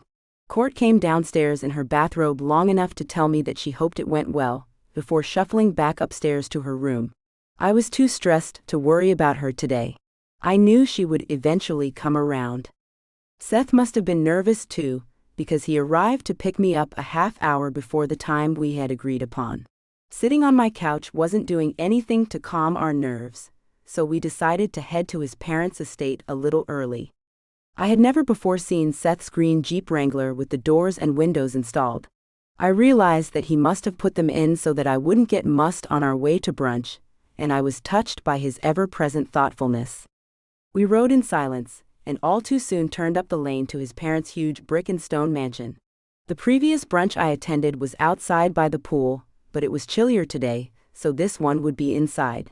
I had gone into the impressive pool house the other time I was here, but I had never made it inside the main house. Seth linked his arm with mine before saying, "Shall we?" We both paused in front of the massive, intimidating front door. We took a deep breath in tandem as he raised his finger to push the doorbell. I found it odd that he had to ring the bell at his parents' home, especially when they were expecting him for a meal, but I refrained from commenting on it. The butler escorted us into an enormous formal dining room, with the biggest mahogany table I had ever seen. I was certain the table could comfortably seat 20 people. It looked like it had been made for royalty. Looking around the elegant room only served to make me more anxious. We were the first to arrive since we were so early. When Seth offered to get me a beverage, I said, "Just water, please." He nodded and left me standing alone in the doorway. My hands were clammy with nervousness. When I heard footsteps coming up behind me, I could tell by the gait that it wasn't Seth. Abby, Seth's mother Janice said politely. so glad you could join our family today. She enunciated the words, "our family," as if pointing out that I wasn't part of it. I wondered for the 1000th time what she would think about my baby joining her family. "Thank you so much for having me." I returned her brittle smile, and we stood there awkwardly for what seemed like an eternity. I was just wondering where the heck Seth had gone to get my ice water when he finally returned. Janice's face lit up in true happiness when she greeted Seth. They hugged and started chatting. Just then, Jessie, Seth's usually friendly sister, arrived and warmly hugged her mother and brother. "Hello," she said stiffly to me. "Hi, Jessie," I smiled at her, but she did not return the gesture. "Where's Katydid?" Seth asked her, obviously disappointed that his niece wasn't there. "She's with her dad today," Jessie responded. At Seth and Janice's surprised looks, she elaborated. "It's not his normal day, but he wanted to take her to his new church. He's been pretty reasonable lately, so I figured it would be a nice gesture to be a little flexible with the schedule." "How out of character and oddly nice of you." Seth teased her. "Yeah, well, now he owes me," she grinned at him. The truth comes out." Seth responded. The siblings stopped ribbing each other abruptly as Sutton Davis, the patriarch of the family, entered the room. His powerful presence literally changed the way the room felt.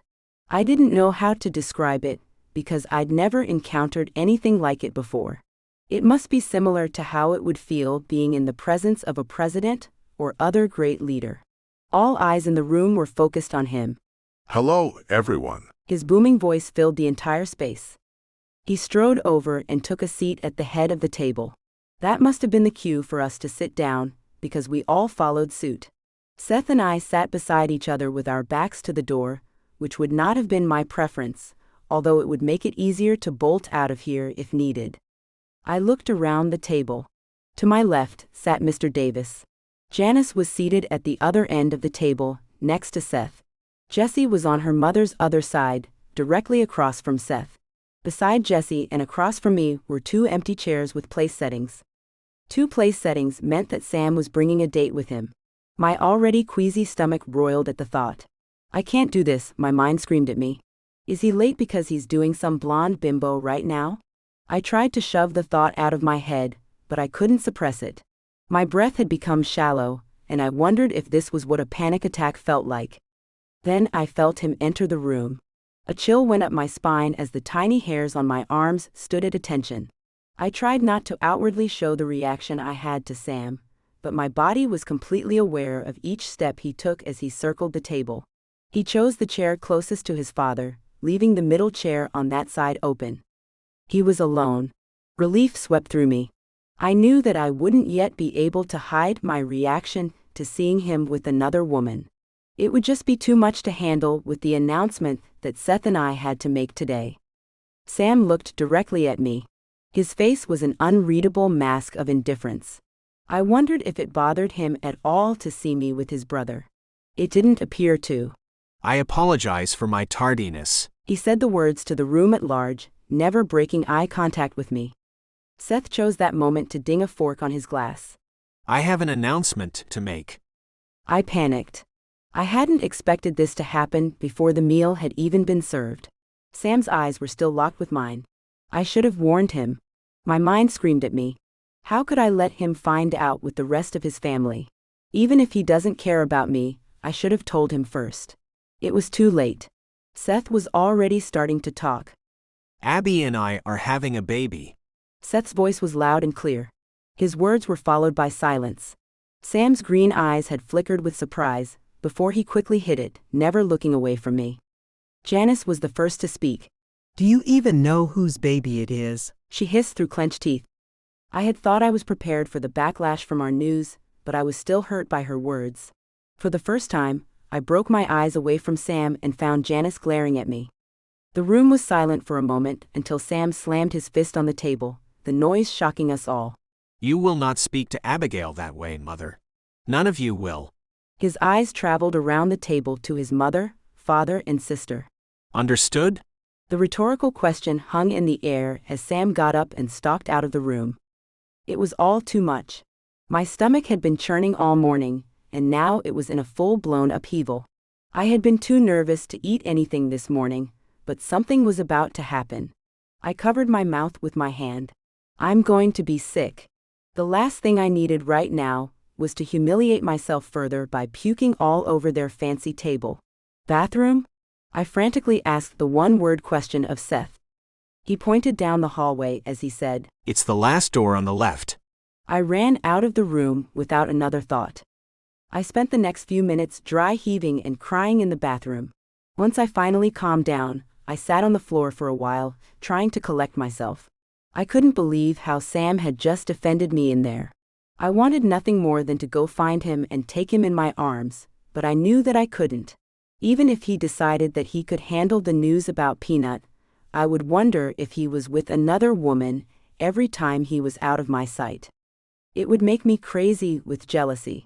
My mind knew that I couldn't handle a relationship with Sam, even if he was willing to give it a try, but being in the same room with him just now had reconfirmed my overpowering feelings for him. I didn't know if I would ever get to the point where I could be around him, without wanting him with every fiber of my being. I finally became rational enough to realize that I wasn't going to figure it all out on the Davises' bathroom floor. I just wanted to get out of there. I splashed some cool water on my face and looked at my blotchy reflection. I was a total mess, and I was beyond caring. As I exited the bathroom, I heard Sutton Davis's giant voice behind a closed door in the hallway. And I won't let that girl ruin our plans. I scurried past the door and was surprised to find Seth standing in the entryway waiting for me. I had assumed that Mr. Davis was yelling at Seth. It must have been Sam. I looked into the dining room and found it empty of people, brunch apparently forgotten. Can we get out of here, please? I asked Seth. Your chariot awaits. Seth clicked his heels together like a footman, making me smile despite this crazy situation. Once we were settled in his Jeep, Seth turned to me and said, "Well, that went much better than I expected." I openly gaped at him. Good grief. What the heck were you expecting? It was then that I realized he had been teasing me. It was just the comic relief we needed, and we both sat in his parked Jeep, cracking up. Somehow, Seth could always make me feel better. When our laughter subsided, I touched his shoulder and said, "You're an amazing friend, Seth Davis." He nodded, smiling sadly, before saying, A person would have to be blind, deaf, and dumb not to see the sparks that were sizzling between you and my brother. He really cares about you, Ab. Maybe the two of you can make it work. "If I'm willing to ignore all of the women he keeps on the side, right?" Maybe you can change him. Seth tried. "Yeah, and if I believe that, you have a bridge to sell me in Arizona, right?" I playfully nudged his shoulder, and he started the Jeep. Ready to get out of here? He asked me. "You read my mind, Mr. Davis." I smiled at him. Relief swept over me as I watched the Davis Manor shrink in the rearview mirror.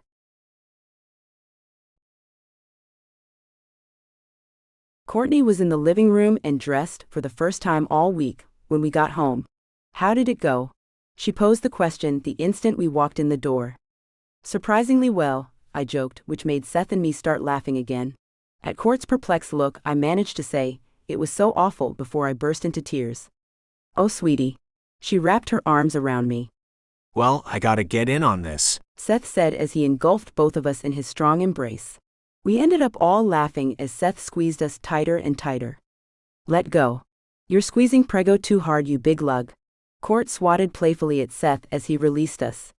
"You going back to work tomorrow?" I broached the subject tentatively with Court.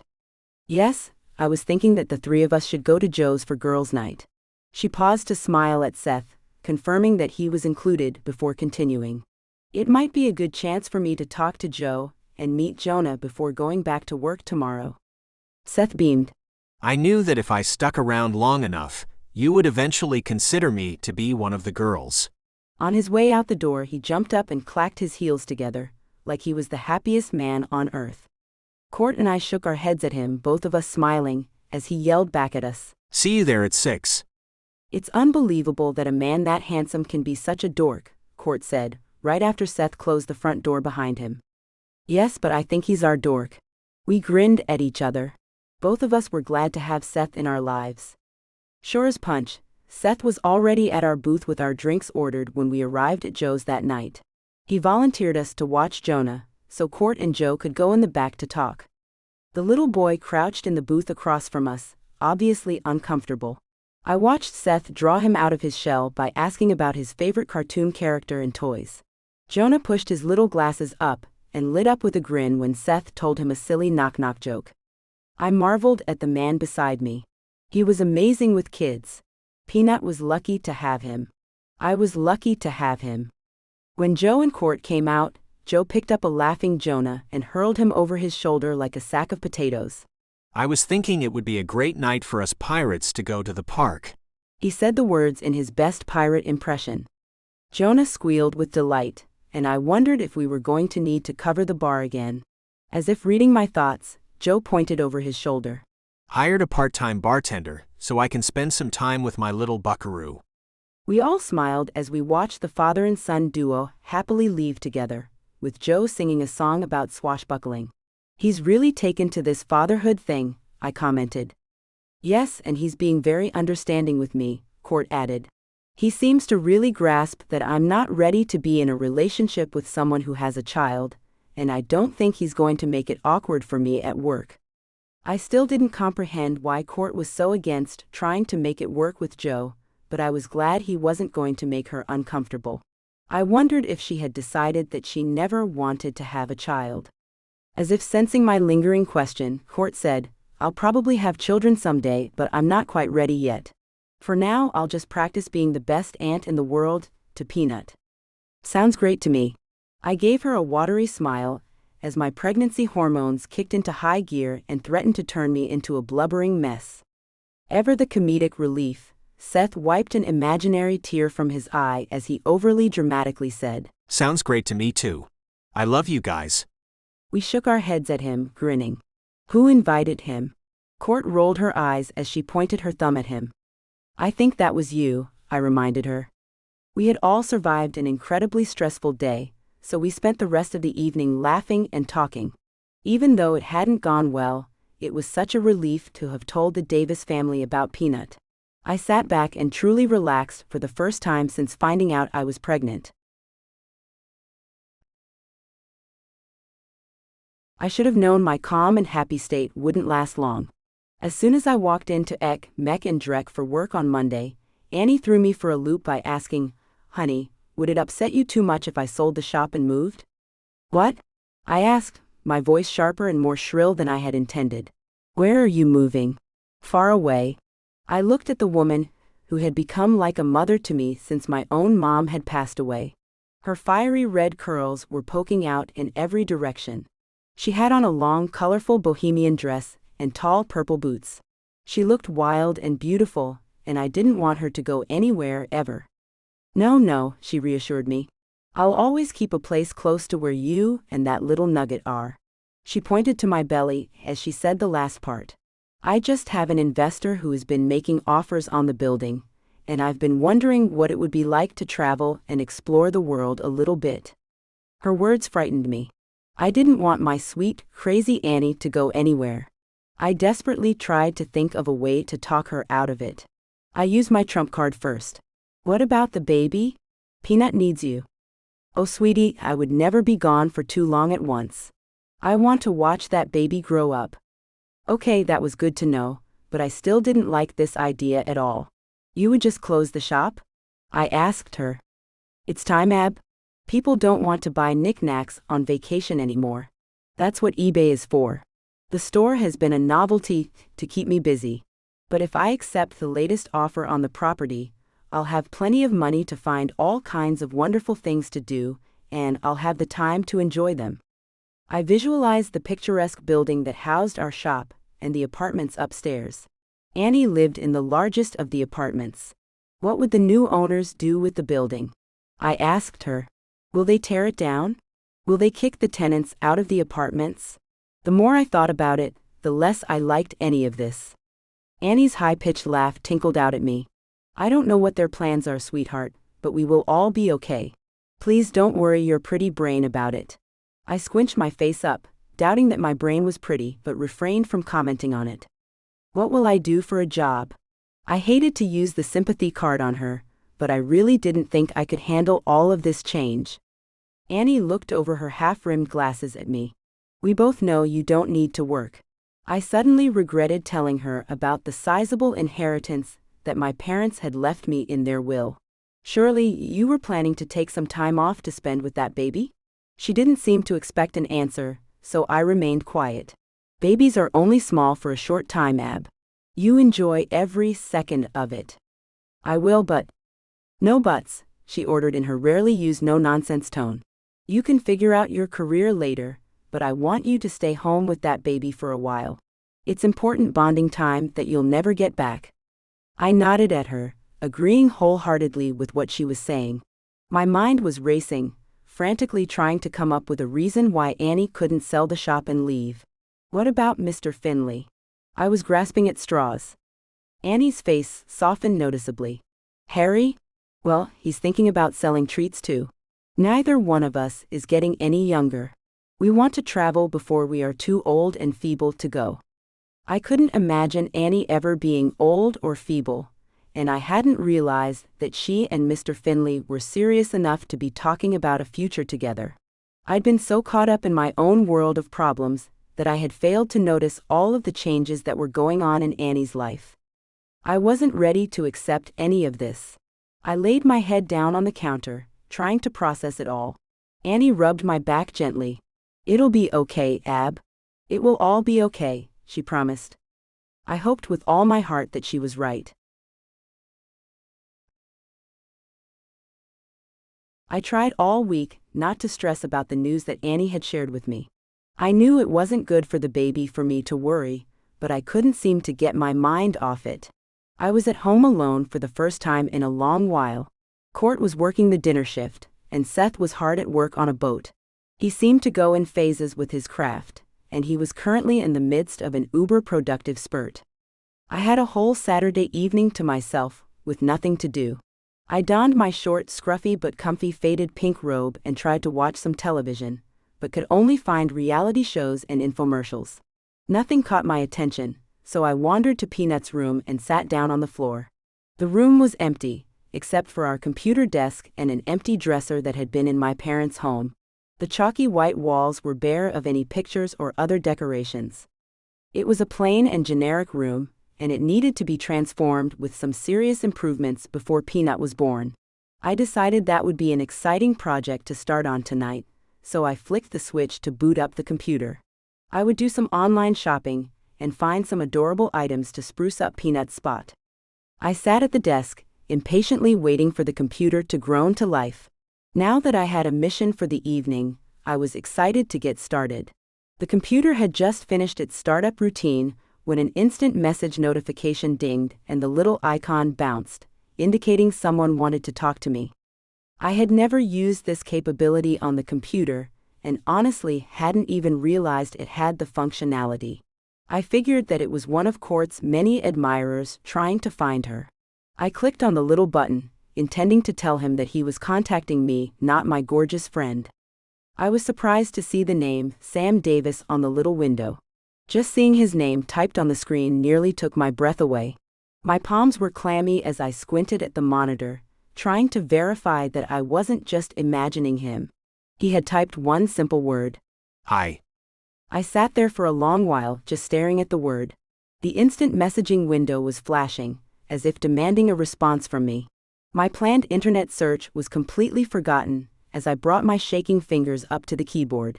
They hung there over the keys for a while. Finally, I typed the word, hi, and hit the enter key to send the message. 3 little dots appeared on the IM window, which I assumed meant that Sam was typing something. I leaned forward, anxiously waiting to see what he was writing. I couldn't imagine what he would say.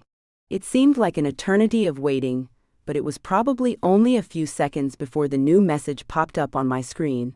It read, I met the most amazing, beautiful, wonderful woman. I felt like the breath had been knocked out of me. I lowered my head and tried to focus on taking air in and out of my lungs, but my throat was burning with unshed tears, making it difficult. I knew that I should want him to be happy, and that I should appreciate him taking the time to tell me personally that he had moved on, but I just didn't. I desperately wanted to be the woman in his life. The thought of him with someone else made me completely nauseous. I felt like I might pass out. My head swirled as I lifted my chin, still struggling to take in enough air. I wondered if this was what it was like to hyperventilate. When I glanced at the computer screen, I saw that another new message from him was flashing.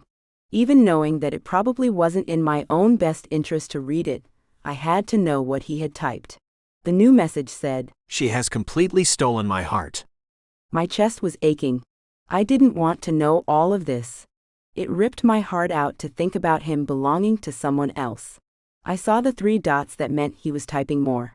I considered flipping the switch to turn off the computer, so I could put an end to this heart-wrenching barrage of comments. I stopped myself from pushing the button because, on some level, I knew that this typed conversation was much better than having to hear about it or see the evidence of it for the first time in person. My head was turned slightly away from the monitor, but I could see from the corner of my eye the flashing that indicated a new message. I forced myself to look. He had typed, She consumes my thoughts. I can't eat. I'm not sleeping. All I want to do is be with her. I wondered if he was enjoying torturing me this way. I knew that I couldn't take much more of this. I needed to type an appropriate response and sign off the computer. Then I could go in my room and weep. I forced myself to push the keystrokes and hit enter. My honest response to him was, She is a lucky lady. I knew that I should immediately close the window, but I saw the 3 dots pop up. Some sadistic side of me had to see what else he had to say. My sense of self-preservation wasn't strong enough to resist the temptation to keep this tenuous connection with him going. Even though each comment was more hurtful than the last, I didn't have the strength to let him go. I had to see what he wanted to say, even though it was ripping me apart. The flashing caught my eye, and I read his latest words. Yes, well, she seems to prefer my brother. For the first time, a slight ray of hope surged through me. Was he talking about me? The three dots lit up, telling me he was typing more. I was desperate to see what he would say. I miss you. The glorious words lit up my screen. Breath hissed out of my lungs. I miss you too. I typed the words quickly, but then backspace to delete them before sending. I wanted Sam more than anything, but I didn't know if this was a smart move. If I was with him again, I would never be able to let him go. I was confident that he was not a one-woman man. As much as I wanted to believe that I would be able to resist him if I found out that he had someone else on the side, I feared that I just wouldn't have the strength. I did not want to be the long-suffering wife that he came home to only when he felt like it. If we are going to try to make this work, I have to be your only love interest for the entire time that we are a couple. I stared at the words, trying to drum up the courage to send them. This could be the kiss of death that would keep me from having any kind of a relationship with Sam. It was the only way that I could maintain any self-respect though. I gritted my teeth and pushed the enter button. The dots lit up, and I waited to see what his response would be. My leg was jiggling with nervous energy. That's a given, Abby. You are the only woman I want. I haven't even been able to think about anyone else since being with you. I stared at his words, knowing that he wasn't being honest. Was I going to doom myself to a life of constantly wondering if he was telling me the truth, or was I going to call him out on it? It wasn't a difficult decision. I know that you're lying. I'm not. He quickly responded. You're the only one for me. I don't want anyone else. I stared at his words. I so wished that they could be true. Don't lie to me. I was angry that he was saying the words that I so desperately wanted to believe, when I knew that they couldn't possibly be true. I saw you with another woman at your house, the day that I came to tell you that I had chosen you. You were wearing a towel around your hips, and nothing else. Sound familiar? The last word sounded a little snarky, but I was annoyed that he was acting like the perfect man when I knew that he wasn't. He was silent for a while. The dots weren't blinking, so I knew that he wasn't yet working on his response. He was probably trying to figure out a way to weasel out of this one. When his reply came, it wasn't what I had been expecting. You chose me. I wondered if this was some sort of sick game with him. Was I just a pawn in a messed up way to compete with his brother? I didn't know what to believe anymore. Yes. I pushed the button to send the answer to his question, but his name was grayed out. He was offline. Had he gone to rub it in Seth's face that I had picked him? Was that all he had wanted, to find out that he had won? Or had he decided that there was no point in continuing to talk to me, since I knew that he had been with another woman? I wasn't sure what the reasoning was for his abrupt departure from our online chat session. The only thing I knew for sure was that he was done talking to me. I was too sad to cry. I sat there for a while, before clicking the button to shut off the computer. My enthusiasm for online shopping had completely dissipated. Rather than walking all the way to my room, I slid down on the rug in Peanut's room and shut my eyes, trying to block out the overwhelming sadness.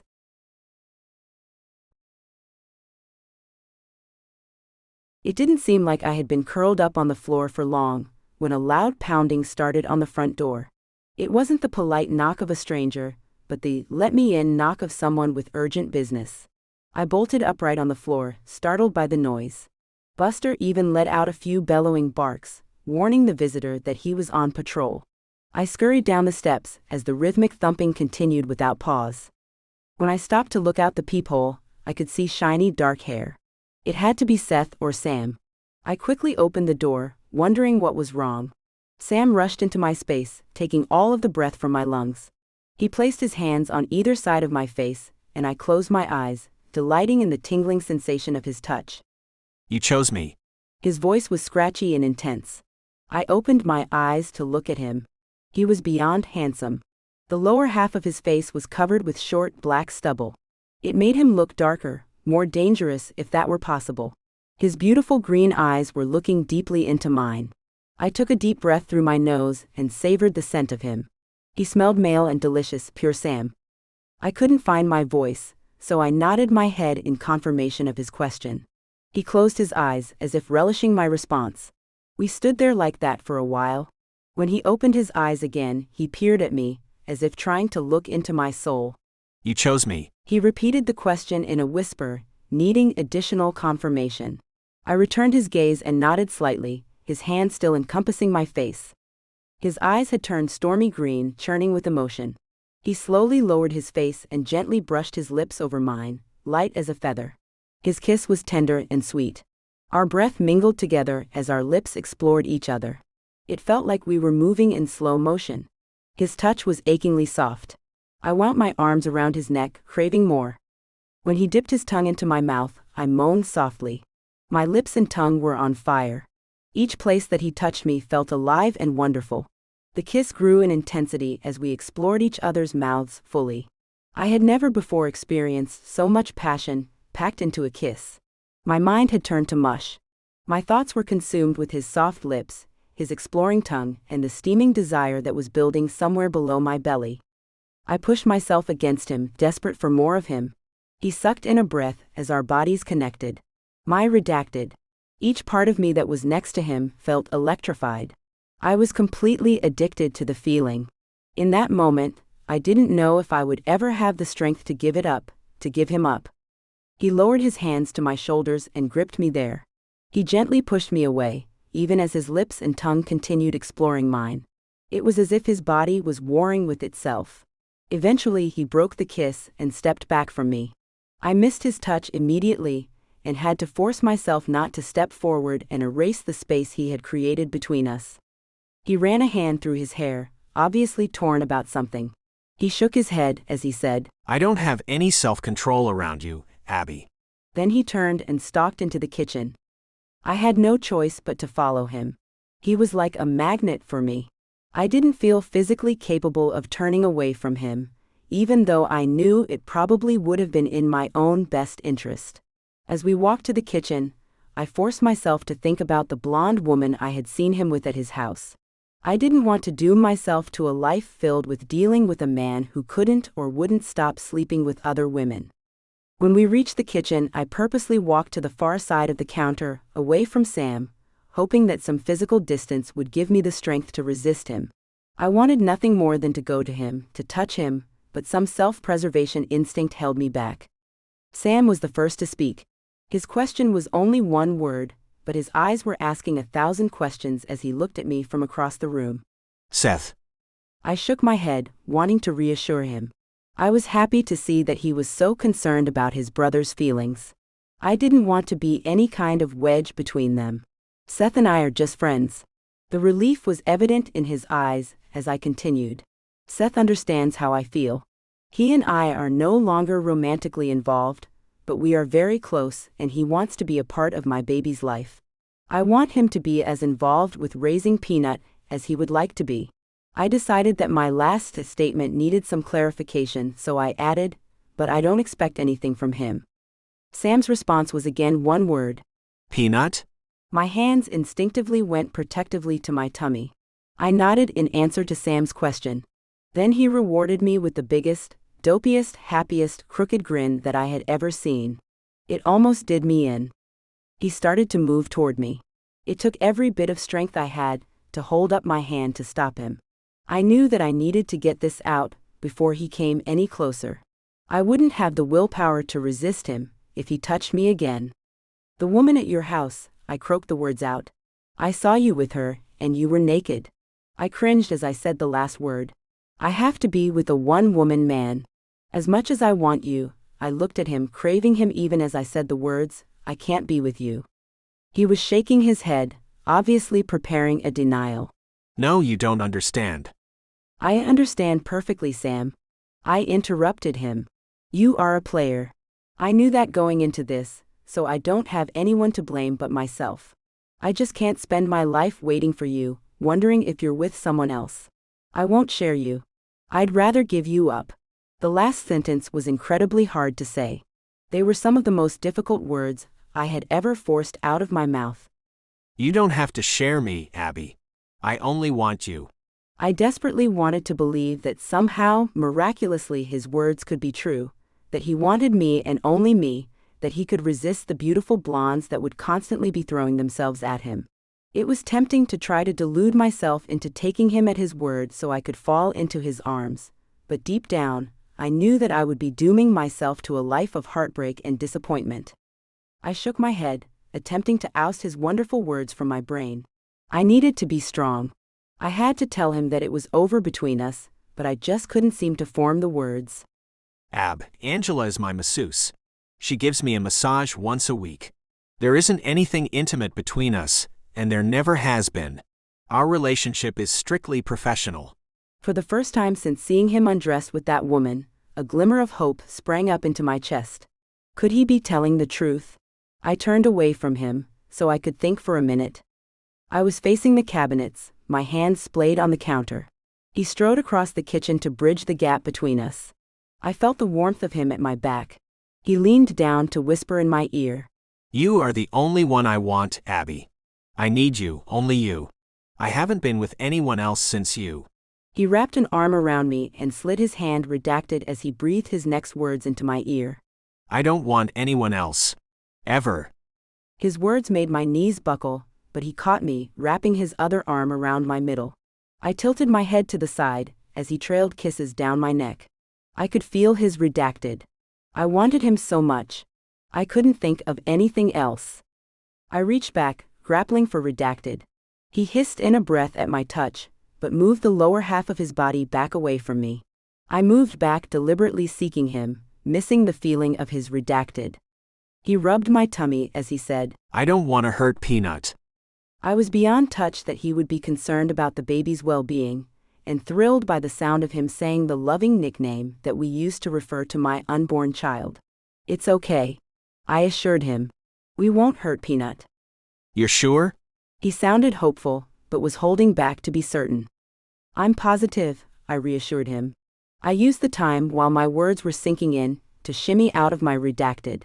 He took a tentative step toward me, eliminating the space between redacted. He untied my robe and redacted, still seeming slightly uncertain. It's okay, I breathed out once more as I eased my hands between us to feel redacted. We're alone. He whispered the question near my ear as he smoothed his hand down redacted. I nodded in answer, and then we both redacted. He used his free hand to help me redacted. He held back. We should go. He started to object, but I stopped him. No. Here. Now. My three-word command was all the invitation he needed. He redacted. He paused there, redacted. Did I hurt you? No. Don't stop. I straightened and redacted. He reached both arms around me. One hand redacted. He whispered. It feels like coming home, Abby. Into my ear. My body redacted. We stood there like that for a moment, recuperating. Finally he redacted and said, All of those lonely nights when I stayed up late thinking about you, I pictured myself being a lot more romantic than redacted, if I ever had the privilege of being with you again. His sweet words touched me immensely. Had he really stayed up at night thinking about me? It was perfect, I reassured him. Redacted. I can do better, if you'll give me another shot. He gave me a wicked, crooked grin. Prove it. I yelled back at him, before running up the stairs to my bedroom with him hot on my heels.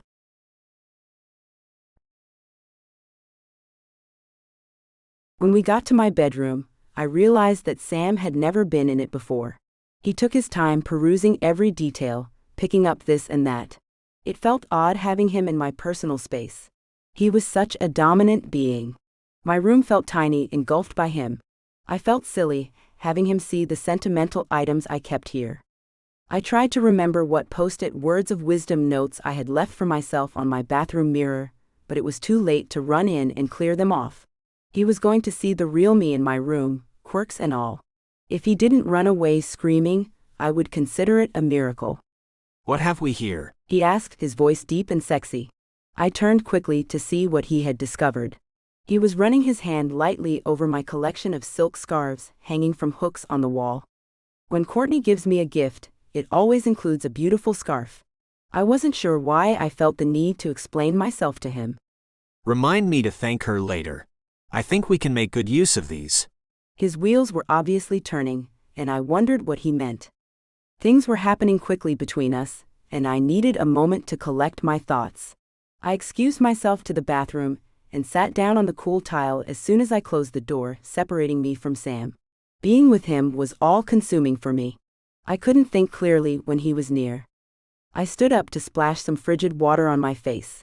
When I looked at my reflection, I saw that I was flushed. My cheeks were glowing pink, like a woman who had just had her redacted in her kitchen. I grinned at that pink-cheeked stranger, realizing that I indeed just had redacted. No wonder I couldn't put together a coherent thought. I stayed there for a bit, just enjoying the moment. After a while, I began to wonder what Sam had in mind for our next round of redacted. Did he intend to redacted? The idea of it both frightened and excited me. I could feel the redacted, as the anticipation built for being with him again. I took a moment to scan the reminders that were currently hanging from the mirror over my sink. There were 4 brightly colored notes. They said, "Breathe, you'll be a great mom." This post-it was from Courtney, "Just be happy." This one was in the shape of a bumblebee, and enjoy the moment. My fingers itched to remove this evidence of my less than stellar self-confidence, but I forced myself to leave them. I was determined to let Sam get to know the real me, nutty notes to self and all. I took a deep breath and reread the last one. Enjoy the moment. That was exactly what I intended to do, so I opened the bathroom door and returned to Sam. He was at my bedside table with the drawer open. Look who I found. He grinned at me, holding up the purple redacted that Courtney had purchased for me when we thought that I was incapable of having redacted. The monstrosity was redacted in his hand. I've never used that. I recoiled just looking at it. Something about it was unnerving. It's okay. He reassured me, obviously not believing that I hadn't tried out the redacted. For some reason, I wanted him to know that I really hadn't used it. It's never been used. I was more adamant this time. Well, I think we can probably have a good time breaking it in then. He gave me a wicked grin, and I wondered what he meant. Weren't these things for redacted? I gave him a curious look, but he just walked over and set the toy down on my bedside table. Without breaking eye contact with me, he redacted. My eyes were helpless but to travel the length of him, drinking him in. Sam Davis was redacted in my bedroom. The lights were on and he didn't care. He stood before me, basking in my open perusal of his body. His redacted. My mouth fell open as I gazed at him.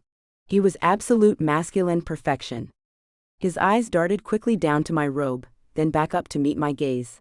He was asking me to reciprocate, without voicing the question. I locked my eyes on his, and reached for the belt of my tattered robe. I fidgeted with untying the knot, and then redacted. His eyes never broke away from mine. Somewhere deep down, I found the courage to redacted. I was redacted. He finally broke my gaze and let his eyes roam, lingering here and there. Then they made their way slowly back up to mine. His lids were heavy with desire, as he tipped his lips up into a grin.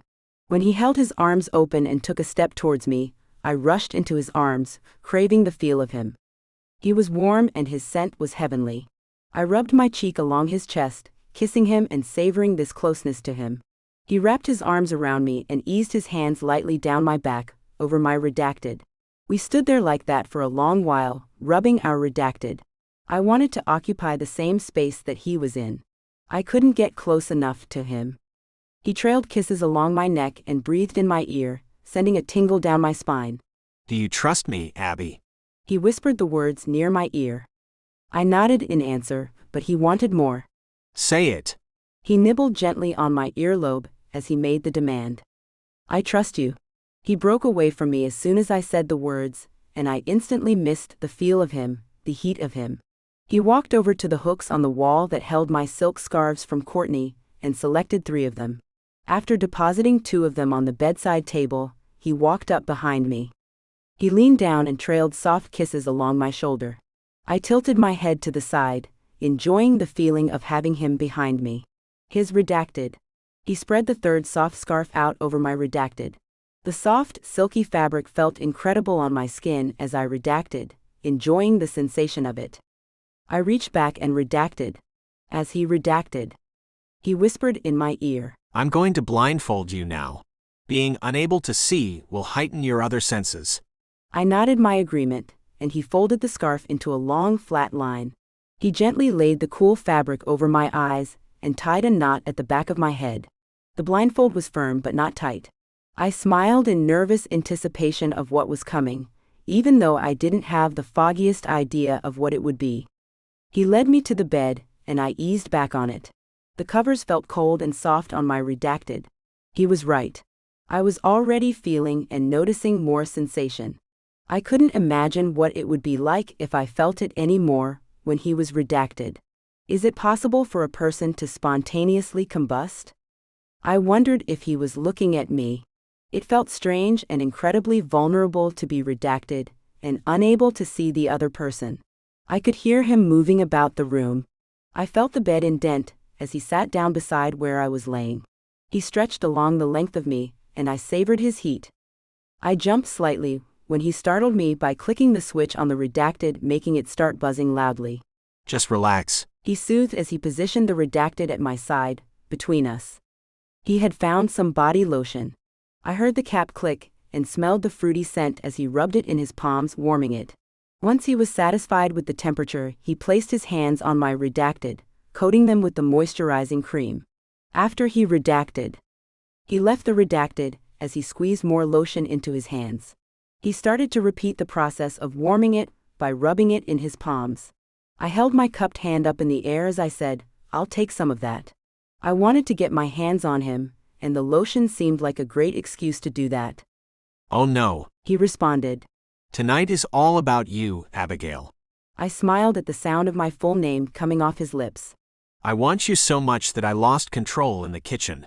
This time, I'm going to redact it to you properly, and you are just going to redact it. But, I turned towards him and reached my hands out as I prepared to argue with him. I was afraid this might happen, so I came prepared.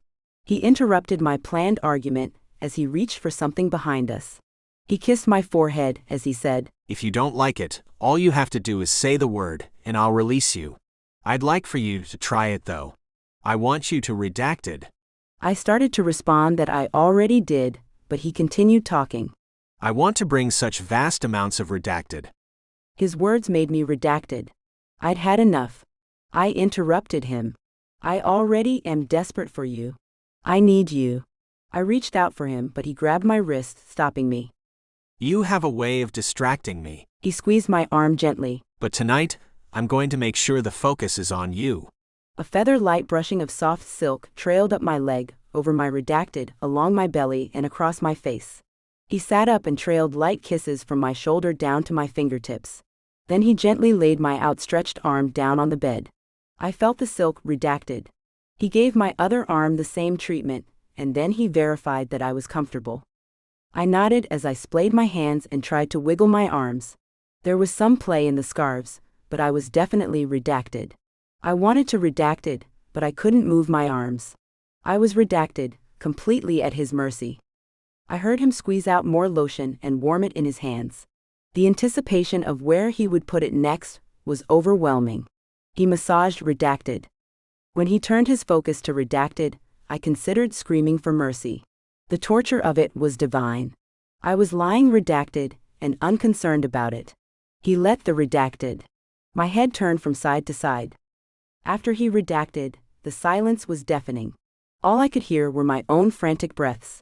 When he trailed his lips redacted, I couldn't handle it anymore. Please. The word came out as a desperate plea. The stubble on his cheek lightly grazed the tender skin of redacted, adding yet another sensation. This time he didn't stop redacted. The pleasure swept through me in a wave. I tilted my head back, redacted. My arms pulled at their restraints, longing to wrap themselves around him when he redacted. We stayed like that for a long while, until Sam tilted his head back and started dropping soft, sweet kisses over my face. He gently removed my blindfold, and I relished the look he was giving me. He was gazing at me like he adored me. I felt worshipped, and I didn't want it to end. Unfortunately, my body had other ideas. To my horror, my tummy suddenly growled. Loudly. Sam grinned down at me. Hungry?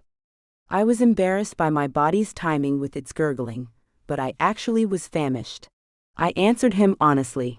I've found that eating at least a snack every 2 or 3 hours helps keep the morning sickness at bay. The pregnant lady needs food. Sam teased as he hopped off the bed. I'll be right back with some refreshments. I had the pleasure of watching his redacted saunter out of my room.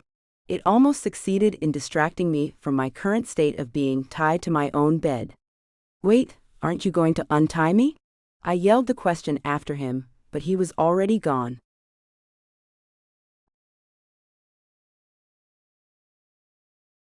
Once Sam was out of my room, I surveyed my surroundings and realized how utterly ridiculous it was for me to be alone in my room, pregnant, redacted. Did my brain completely stop functioning when he was nearby? I tried not to worry, but it seemed like he had been gone for quite a while. Waiting for Sam to return, the what-if questions started to creep into my mind. What if he had left me here trussed up like a turkey? What if there was a fire? What if Courtney came home? What if Seth stopped by? What if I had to pee? Just the thought of that one made me feel like I needed to go. I tried to convince myself that I was just being paranoid, and that Sam would return at any moment. I strained my ears but didn't hear any sounds coming from downstairs. Then, of all the rotten luck, my nose started to itch. I twitched it and tried to rub it on my shoulder, but couldn't quite make it work. I told myself not to think about it, but I couldn't focus on anything else. Finally, I decided that I just couldn't stand the itching anymore. I raised my legs up and strained my neck upward, trying to bring my leg and nose together so I could rub the tingling away. There was some play in my arm restraints, but not quite enough to get the leg and nose connection that I needed. I started rocking my body back and forth in an attempt to bring my legs higher. In a giant heave of effort, I flung my legs up and over my body. There I was, redacted as my nose sought the relief that only my legs were able to give it at the present moment. I rubbed my nose back and forth across my thighs repeatedly. I took a moment to be proud of myself for being inventive, and to bask in the relief of being itch-free. Then I realized that from the doorway, I must look like a giant baby getting a diaper change. I froze there, listening for any sounds. I certainly didn't want Sam walking back in and catching this lovely view of me. Suddenly there was a loud crashing sound from downstairs. My legs flopped back down as I forgot my restraints and tried to bolt upright in surprise. I didn't make it far and fell back on the bed when the scarves tightened on my arms. "Is everything okay?" I yelled to Sam. Yep. His response was incredibly vague. I wanted to know what had happened. I wanted to go downstairs. What the heck had I been thinking when I let him tie me up and leave me? I strained my ears, trying to hear what was going on. It seemed like I waited an eternity, but it was probably only a few seconds. At first, all I could hear was my own breathing. After a while, I could make out something, but I wasn't quite sure what. Is it voices? Is someone else here? My mind panicked. I did not want anyone else to see me in this state of redacted. I heard footsteps on the stairs. My eyes about popped out of my head when I heard Courtney yelling into my room from the hallway. I have a little bit of a headache, so I came home from work early. I'll be closed in my room with the fan on, so I won't hear anything. Did she snicker? Does she know I'm redacted? Did she see Sam in the buff downstairs? I tried to make my voice normal, but it came out high-pitched and squeaky. Okay. I hope you feel better. Night. Good night. It was only a one-word response, but it was filled with innuendo. I did not know how I would be able to face her tomorrow. It was quiet for a while after Court closed her door. Then I heard Sam coming up the steps. When he rounded the corner into my room, I saw that he had donned my red Kiss the Cook apron. It looked ridiculous because it was barely covering his danglies, and left him redacted in the back. I wondered if this was how Court found him when she got home. It would certainly explain her amusement. He kicked my bedroom door shut, before carrying a serving tray over and setting it down on the bed beside me. I had been wondering what he was whipping up, because I knew that our cupboards were pretty much empty. When I saw what he had brought, I was more than a little thrilled. If I had been making myself a snack, I couldn't come up with anything that I would like better than what he had made. The tea is caffeine-free, He informed me as he poured a mug of the brew from the porcelain Noah's Ark teapot that Annie had given me when she found out I was pregnant. He added cream and sugar as if he knew how I liked it, before patting my bare tummy and saying, "We don't want to get Peanut all riled up." I looked up at him and smiled. I love peanut butter toast. My dad used to make it for me whenever Mom was gone and he was stuck cooking. I love it too. He gave me a crooked grin. It was a special treat in our house because our meals were always much more formal. Once in a while, Seth and I could talk Mom into letting us have it though. A couple of times, we even had it for dinner. He smiled at the memory, before adding with a slightly disapproving tone, Bread and peanut butter are about the only edible things you had in that kitchen. "Are you going to give me a hard time, or finally feed my grumbly tummy?" I don't want you to choke, so I'll untie your restraints. Tonight is your night though. It's not about me. I want to redacted. I watched his gorgeous lips move as he talked. I couldn't tear my eyes away. Did you hear me, Abby? I mean it. I'm not going to be satisfied until you are completely incoherent from redacted. I nodded my head in understanding. The man of my dreams wanted to completely rock my world. What choice did I have but to let him?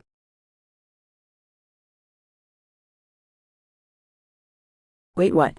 I leaned forward as if that would somehow help me make sense out of what Courtney had just told me. She and I were sitting at our usual booth at Joe's for girls' night. Thankfully, Seth hadn't arrived yet. I couldn't imagine what he would have to say about what Court had just shared with me. Courtney repeated the words she had just uttered, but more slowly this time, as if she was speaking to a small child. When I walked into the kitchen last night, Sam had his redacted in a bucket of ice. That's what I thought you said. I shook my head. Why would he do that? Court shrugged her shoulders. Beats me. I thought maybe you two had some kind of redacted going on. That's why I hightailed it to my bedroom and hid out in there all night. For the first time since finding out that I was pregnant, I really wished that I could have an alcoholic beverage. I didn't have any reason not to believe Courtney, but what she was saying didn't make any sense. But we didn't even have anything with ice. We had decaf hot tea and peanut butter toast. Do you suppose the ice was some way to make him last longer or something?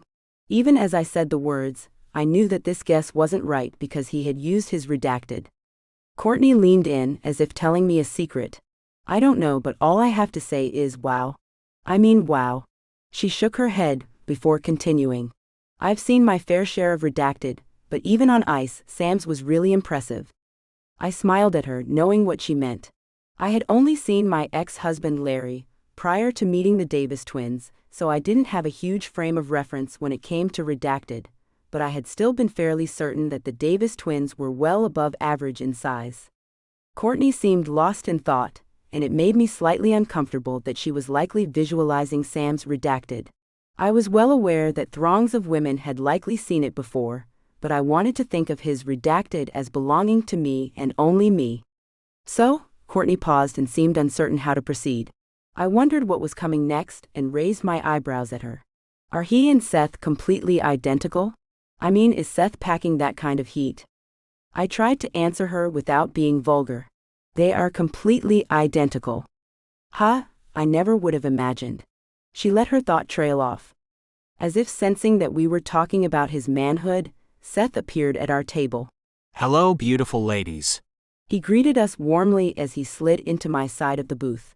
What did I miss so far? I turned to him and deadpanned. We were talking about the size of your family jewels. I chanced a look at Court, and had to stifle a chuckle when her eyes bulged out at my blatant honesty. Seth thought I was kidding, as I had known he would, and quipped. Well, please don't stop on my account. That's one of my favorite topics to discuss. Just be kind. I'm sensitive. He batted his long black lashes at us. Changing the subject himself, he turned to me and said, So you and Sam, huh? He gave me a reassuring smile to let me know that he was okay with it. I nodded at him, smiling happily. I had been so afraid that things would be awkward with Seth after he found out about Sam and me. He had just proven once again how amazing, understanding, and forgiving he was. I was so grateful for him and his friendship. As I pondered it, my belly started doing flip-flops of excitement at the underlying news that Seth had just shared with me. I hadn't told Seth about Sam and me, and I was certain that Courtney wouldn't feel it was her place to tell him, which meant that Sam had told him. The thought of Sam talking about our relationship thrilled me. It meant that he felt we were important enough to mention. I hoped that it also meant that he believed we would be together for a while. I wanted to pump Seth for detailed information to see exactly what was said and what he thought it meant, but that didn't seem at all appropriate. My rumination was interrupted when Joe slammed 3 ball jar glasses of water on our table, making us all jump. Courtney turned to him, looking perturbed. Abby's the only one who is pregnant.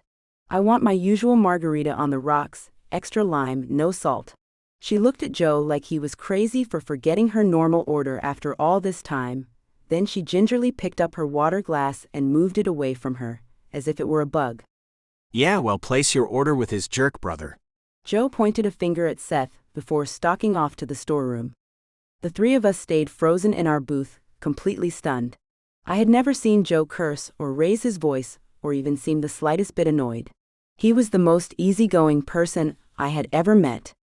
Court was the first one to regain her senses enough to speak. What the heck? I left her question dangling because it pretty much summed up my thoughts as well. I hadn't realized that Joe had even met Sam, let alone that he abhorred him so strongly. Joe liked everyone. I looked at Seth to see if he had any answers, but he looked just as perplexed as I felt. Courtney was just sliding out of the booth, saying that she would go see what was going on, when Joe burst back out of the storeroom. I'm sorry, man, he said to Seth. I didn't mean to take it out on you. I know you're nothing like that redacted brother of yours. Court and I glanced at each other, both of us surprised by his strong language. He ran a hand through his shaggy blonde hair before continuing. It's just that you 2 really do look exactly alike. He shook his head as he said, I'm glad you don't act at all like him. Seth smiled, but it didn't reach his eyes. Unfortunately, there have been numerous occasions when I have been scorned for things my brother has done. It's generally heartbroken females, though. I cringed at his last statement. Courtney scooted back to the far side of her bench. Patting the empty seat beside her, she said, What's going on? Joe fell into the empty spot and slumped over the table. He stared at our water glasses as he spoke. Davis Industries has been trying to buy the bar for several months, but I keep turning them down. At first he sent his minions to do his dirty work, but this last time Sam came in person.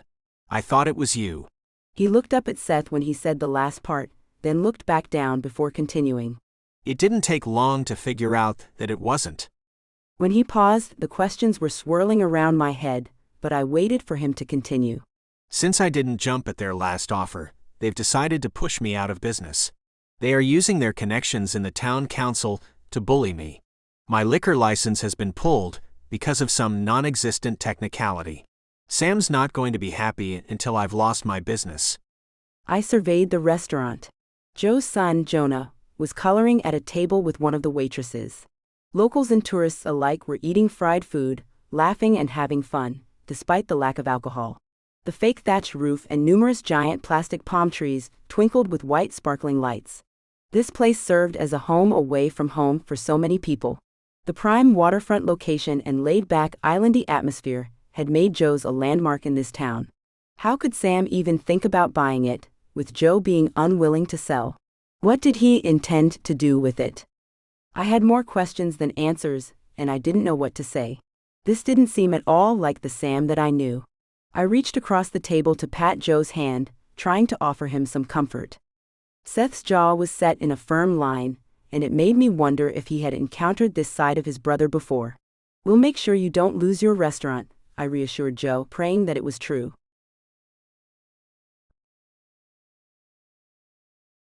I needed to think. Running off to yell at Sam wouldn't accomplish anything. I wanted to present him with an organized and well-thought-out list of reasons why he couldn't take Joe's restaurant. Sam was a reasonable, rational human being, and I was sure that I could talk him into changing his mind. Well, somewhat confident that I could. Okay, I hoped that maybe I might possibly be able to convince him. When I got home from Joe's and checked my phone, only to realize that Sam hadn't bothered to call me all day, I was extremely disappointed. I considered calling him, but decided that it was best to have this conversation in person. I would have the day off tomorrow, so I decided to pay Sam a visit at his office. The thought of going there made me a little jittery, so I jotted the words, "You can do this," on a lime green post-it note and slapped it on my bathroom mirror before sliding under the covers of my bed. I took a deep calming breath and discovered that I could still smell Sam on my sheets and pillow. His scent was glorious. I turned my face into the pillow to drink it in, craving some sort of connection with him. Realizing how obsessed I had become, I shook my head and rolled my eyes at myself. I would need all of my strength tomorrow to face Sam and resist him long enough to talk him out of forcing Joe out of business. I tried to sleep, but my mind was just too active. Speaking of active, Peanut seemed to like doing somersaults in my tummy lately, especially any time I tried to rest. I gave my belly a pat and rub, trying to reassure my little one. It was a long, restless night, so I got up early and donned a pretty hot pink maxi dress. Most of my other clothes were starting to become tight, so I made a mental note to talk to Court about going shopping for maternity clothes. She would love that. I made myself some hot tea and a slice of peanut butter toast, smiling as I remembered what had ensued in my bedroom the last time I had this combination. I ate my breakfast in the computer room while I looked up and printed out the Google Map directions from my house to Davis Industries. Their office was located in the city, but it looked to be only about a 40-minute drive. I considered calling to let him know I was on my way, but decided it was best to have the element of surprise on my side. I despise city driving, but I managed to only be on the receiving end of one honk and rude gesture before I made it to a parking garage near the address I had for Sam's office building. I scored a compact car parking space on the first level of the garage. My beat-up little car might not be much to look at, but it definitely came in handy sometimes. No time like the present. I said the words aloud to myself before taking a deep breath and hoisting myself out of the driver's seat. My expanding belly was starting to make things that I used to take for granted, like getting out of a car, a little more difficult. I found the address that I had jotted down and stared up at the imposing building. It was a tall glass structure. I gazed up at the skyscraper for a while, trying to envision spending 40+ hours a week here, but I just couldn't imagine it. Once inside, I checked the directory and found that Davis Industries was housed on the top floor. A kind-looking older gentleman in a distinguished gray suit held the elevator door open for me, so I scurried in before I could lose my nerve. My elevator companion nodded a quick goodbye to me before exiting on a mid-level floor, leaving me to ride the rest of the way to the top of the building alone. The back wall of the elevator was a giant mirror, so I used the time to fluff my hair and do a quick check of my teeth to make sure there wasn't anything stuck in them. As I bared my teeth at my reflection, I wondered if there were security cameras in use on this elevator. If so, the security guard was probably having a good laugh at me cheesing at myself. If not, maybe I could talk Sam into redacted in here later. I had never before tried redacted in an elevator, but Sam could make anything hot. I pictured us riding down to the ground level after having redacted in the stopped elevator. Maybe we would pick up other passengers along the way. They would be wondering why the elevator had taken so long to get to them today. Sam and I would hold hands and slyly grin at each other, silently acknowledging our naughty secret. I shook my head, trying to clear away my wanton thoughts, and reminded myself that I was supposed to be mad at Sam. If there was a security guard watching a video feed of this elevator, I hoped that he couldn't read my thoughts by looking at my face. Finally, the elevator reached the top floor. The doors slid open to reveal a posh, modern reception area. A wall of water rippled down a glass partition behind the front desk.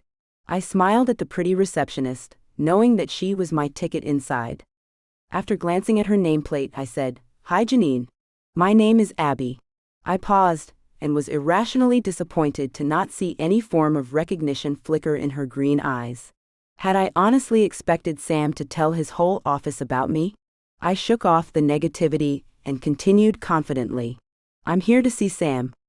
Janine furrowed her brow at her computer screen before gazing back at me, all business. Do you have an appointment with Mr. Davis? No, but I just need a minute with him. I'm sorry. She didn't sound even a tiny bit sorry, but I refrained from saying so. Mr. Davis is completely booked today.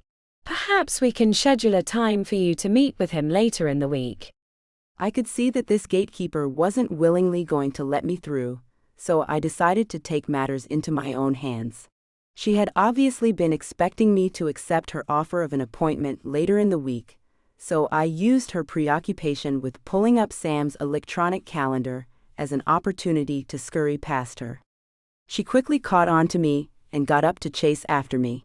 Ma'am, you can't go in there. She called out, but I had a head start on her, and I wasn't turning back now. I half walked, half jogged down a long hallway of offices. I had correctly guessed that Sam's would be near the end. Straight ahead of me, at the very end of the hallway, was a nameplate that read, Sutton Davis. I hadn't considered that I might see Sam's father today. Hopefully, I could make it in and out of here without bumping into him, because I wasn't prepared for that. Just prior to Sutton's office was a nameplate that read Sam Davis. Seeing his name made me feel all gushy inside. I normally would have knocked to announce my presence, but Janine was hot on my heels, so I barged right on in. What I saw inside nearly took my breath away. Sam was sitting at a huge, shiny mahogany desk, looking devilishly handsome in a dark suit and tie. Atop his desk was a beautiful woman in a low-cut gray, pinstripe dress and red stilettos. Her long tan legs were crossed gracefully, and she was leaning towards Sam's chair with her gigantic redacted thrust way too close to his face. I looked at her golden hair that was swirled up into an elegant French twist. Unwanted, the mental image popped into my head of her gracefully removing the pins that held her hair and letting it fall in a wavy blonde drape over Sam as she redacted. I closed my eyes in an irrational attempt to oust the image my mind had envisioned. That tactic only served to make it worse, so I opened my eyes to drink in the actual scene. Blondie turned to see what the interruption was, and looked at me like I was a piece of chewed-up bubble gum stuck to the bottom of her shoe. Abby, Sam stood up as he said the word. is everything okay? I nodded as Janine burst into the room. I'm sorry, Mr. Davis. I tried to stop her. It's fine, Janine. He reassured the distraught woman, who turned and quickly exited the room. Sam turned his attention to his beautiful companion, who was still perched on his desk. We'll finish this later. Taking her cue to leave, she slid off Sam's desk and glared down at me as she sauntered past. Thoughts were swirling in my mind. What the heck had I been thinking coming here like this? Was Em a nickname? How well did he know this woman? What was she doing sitting on his desk? Was he redacted her? The thought of him touching her made me queasy. My morning sickness had eased up weeks ago, but finding Sam like this was wreaking havoc on my stomach. I swallowed, trying to keep the nausea at bay. My face must have given away how I was feeling, because Sam's look turned to concern. Are you okay? I didn't bother to answer his question, because I was too preoccupied with finding out the answer to mine. Who was that? I emphasized the last word, and pointed in the direction she had just taken, leaving an aromatic trail of expensive perfume lingering in her wake. Emily is my vice president of sales and marketing. He kept his voice cool and flat. The look he gave me almost seemed like he was daring me to accuse him of something. I had always liked the name Emily, but hearing it slide off his tongue in reference to that woman was as cringe-inducing to my ears as screeching fingernails on a chalkboard. Having him refer to Emily as my anything was almost more than I could take. The idea of her working here, spending time with Sam on a daily basis, was incredibly worrisome. I couldn't just ignore it. Are you redacted her? It was what I really wanted to know, so I decided that blunt was the way to go. Sam looked perturbed at my question. Of course not. She's an employee of the firm. I waited for him to elaborate, but he didn't seem inclined to do so. If she's just an employee, what was she doing with her butt plopped on your desk? She and I spend a lot of time together. She's comfortable with me. I visibly winced at that revelation. We were just talking, as you saw when you barged in here unannounced. Speaking of that, He continued. to what do I owe the pleasure? I wasn't sure if he was being sarcastic with that last comment, and I wasn't about to take the time to analyze it. I had been pumped up about saving Joe's when I came here. Seeing him with Emily had only served to add fuel to my fire. Why are you trying to buy Joe's Bar and Grill? There's no trying about it. Davis Industries will be acquiring that property one way or another. It's a prime waterfront location, and we need it for a new project we are developing in Harbor Shores. He said it so matter-of-factly, as if the whole world just caved in to whatever he desired. He talked about my beloved town like he could morph it into whatever he felt it should be. What kind of project? I spat the words out. We are going to turn Harbor Shores, Michigan, into a destination. He gave me an exaggerated smile as he started his spiel. It felt like he was practicing his speech to win over the locals to his way of thinking. I frowned at him as he continued. There will be a shopping boardwalk leading up to a huge pier that features local artists and vendors. Anchoring the end of the pier, we will build a double-decker state-of-the-art restaurant that juts out over the lake. We'll have live music and a prominent bar that will put that ramshackle little place Joe calls a restaurant to shame. I had crossed my arms over my belly, waiting for him to stop trying to sell me on his plans. Rather than taking the hint, he continued on. It will have a huge marina that will draw in sailboats and other boating enthusiasts from surrounding towns on the lake. We'll add some classy waterfront condominiums. You'll see, Abby. We'll turn Harbor Shores into the place to see and be seen. I like my town just the way it is, and I think you'll find that most of the locals will agree with me. Unaffected by my rebuff, Sam countered. This is progress. There are always going to be people who are resistant to change at first, but once it happens, they are some of the happiest about it. I glared at him as he continued. Think of the jobs that we'll be creating, and the money that we will bring into the area. What about the jobs that you'll be eliminating? I raised my eyebrows at him. What will happen to Joe's restaurant and the people who work there? The location of Joe's is prime real estate. The restaurant will need to be raised, but the people who work there will be able to get jobs at the new, improved restaurant that we will build. I had always thought that raised was such an odd word. It sounded like a building was being raised or built, when in actuality it meant the opposite. Sam was planning to tear down Joe's bar and grill. As we stood there, it dawned on me, and I couldn't believe that I hadn't realized it before. I suppose you'll also be buying and tearing down the building Annie owns where Ek, Mek and Drek is located? The question was somewhat rhetorical, because I had already deduced the answer. So you're planning to eliminate the place where I work, where I hang out, where Courtney works? Why don't you demolish our house too while you are at it? Abby, what we will be building will be bigger and better. We are improving the town. He probably meant for his words to reassure me, but they just made me feel worse. I didn't think our town needed any improving. I liked it just the way it was. Better for whom? I finally asked him. He looked slightly surprised by my question. It will be better for everyone. He looked at me as if his opinion should be taken as a fact. Not for me, I answered him sadly before turning on my heel and leaving his office. I spent the rest of the week trying not to worry about what Sam was planning to do to my town. Annie kindly suggested that she would refuse to accept the offer from Davis Industries for her building, if that was what I preferred. I told her to do whatever she wanted to, and tried not to sound sad as I said the words. The thought of losing Annie's companionship, even if it was only some of the time, frightened me. Courtney and Seth tried to bolster my spirits by talking and laughing about everything under the sun, except the elephant in the room, the fact that my boyfriend was acquiring and transforming our beloved little town. I wondered if Sam was indeed still my boyfriend. I hadn't had any contact with him all week. The last I had seen him was when I had barged into his office unannounced, trying to persuade him not to force Joe out of business. That visit had been a complete bust. Not only had I not changed Sam's mind in the slightest, but also, I was now concerned about how much time Sam was likely spending with Emily. The vision in my mind of Emily perched on Sam's desk would not go away. I wondered how often they spent time together, and what they did with all of the pent-up tension that must exist between them.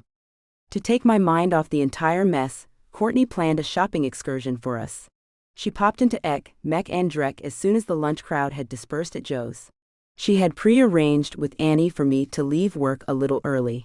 I started to argue that I needed to help Annie stock the new jeweled picture frames that had just arrived, but neither of them would hear a word of it. You need some cute maternity clothes, Court informed me. Your stretchy pants and big shirts aren't going to cut it for much longer. I looked down at my expanding form, knowing that she was right. And that baby needs some stuff, Annie added. You need to look at strollers and car seats and cribs and blankies and adorable tiny clothes. Annie smiled at me, but her words made me feel like hyperventilating a little bit. It all seemed completely overwhelming. "I'm not sure where to start," I answered her honestly. "That's what we're here for." Courtney put her arm around me and started shuffling me out the door. Court drove me to the outlet mall, and we cackled the whole way there. I was feeling much better by the time we walked into the baby superstore. The tense nervousness quickly returned as I took in the vast array of things my baby might require. I turned to Court with a panicked look on my face. Does a baby really need all of this? We are in way over our heads. She tried to give me a reassuring smile, but I could tell by her face that she felt completely out of her element as well. I took a step or two in retreat, intending to get out of this baby crap jungle. As if sensing our fear, a knowledgeable guide appeared. Her name tag read Cindy, but probably should have said Godsend. She led us through aisle after aisle of baby-related items, pointing out what was necessary and what was a nice to have. She carried a handheld device, and any time Court or I found something that we liked, she scanned it. Once we had made our way through the enormous store, she printed us a hard copy of all the items we had chosen, letting us know that anyone who wished to buy the baby a gift could come here and see what we wanted as well as what we already had. She had made the daunting store visit surprisingly simple. After stopping at the food court for a frozen yogurt, Court and I decided to visit the discount baby clothing boutique. We had a fantastic time looking at all the tiny onesies, sweaters, socks and jeans that snap open for easy diaper changes. I was holding up the tiniest pink tutu I had ever seen when I saw them. My ex-husband Larry looked extremely bored as he followed a hugely pregnant Trudy through the store. Trudy looked like she had stuffed a soccer ball into her too tight mini dress. She had somehow managed to jam her feet into 4-inch heels. She made direct eye contact with me and seemed like she was going to turn the other way when Larry spotted me and yelled a greeting across the store. Abracadabra. I cringed at the nickname he insisted on using for me, despite the fact that I didn't care for it. What on earth are you doing in this store? He posed the question as he walked towards me. I was saved from having to answer when he got close enough to see my slightly protruding belly. Oh? He gawked at my tummy in obvious surprise as Court put down the tiny white and blue baseball uniform she had been admiring and walked up behind me, supportively. Larry continued to stare as he fumbled for words. You're having a what? He couldn't seem to formulate the question he was looking for. He was obviously shocked to see the evidence that I was pregnant. I decided to save him the trouble as Trudy walked up behind him, placing a possessive hand on his shoulder. I nodded in recognition of what he was attempting to ask and said, "I'm going to have a baby." He seemed uncertain how to respond. His eyes traveled from my tummy to Trudy and back again. I could tell that the wheels in his brain were turning. Rather than stick around to see what conclusion he came to, I waved at them both and said in a voice that I hoped didn't sound too fake, "Nice to see you. Take care." Then Courtney and I hightailed it out of there. As soon as we were out of earshot, Court said, "I bet she's gonna have some splainin' to do. Did you see his face?" I nodded as she continued. "He was always convinced that you had fertility issues that caused you not to be able to get pregnant during your marriage. Now that it's obvious that it wasn't you, he's probably wondering if maybe it could have been his issue." Court was practically hooting as she talked. She had met me soon after I had been devastated with the unexpected deaths of my parents and the breakup of my marriage. She knew that my marriage had crumbled because Larry had cheated on me with Trudy.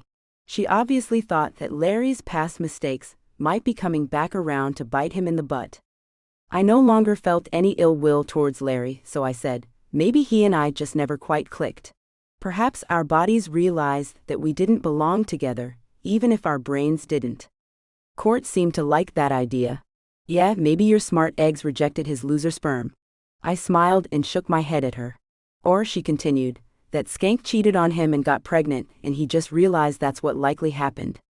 "That's also possible," I agreed as we walked arm in arm to her car. "Either way," I told her, "I'm glad to be free of the whole situation." Court was quiet for a moment before saying, "Yes, I bet they aren't going to have a very good evening." We both chuckled when she added, "Sometimes karma is a total witch."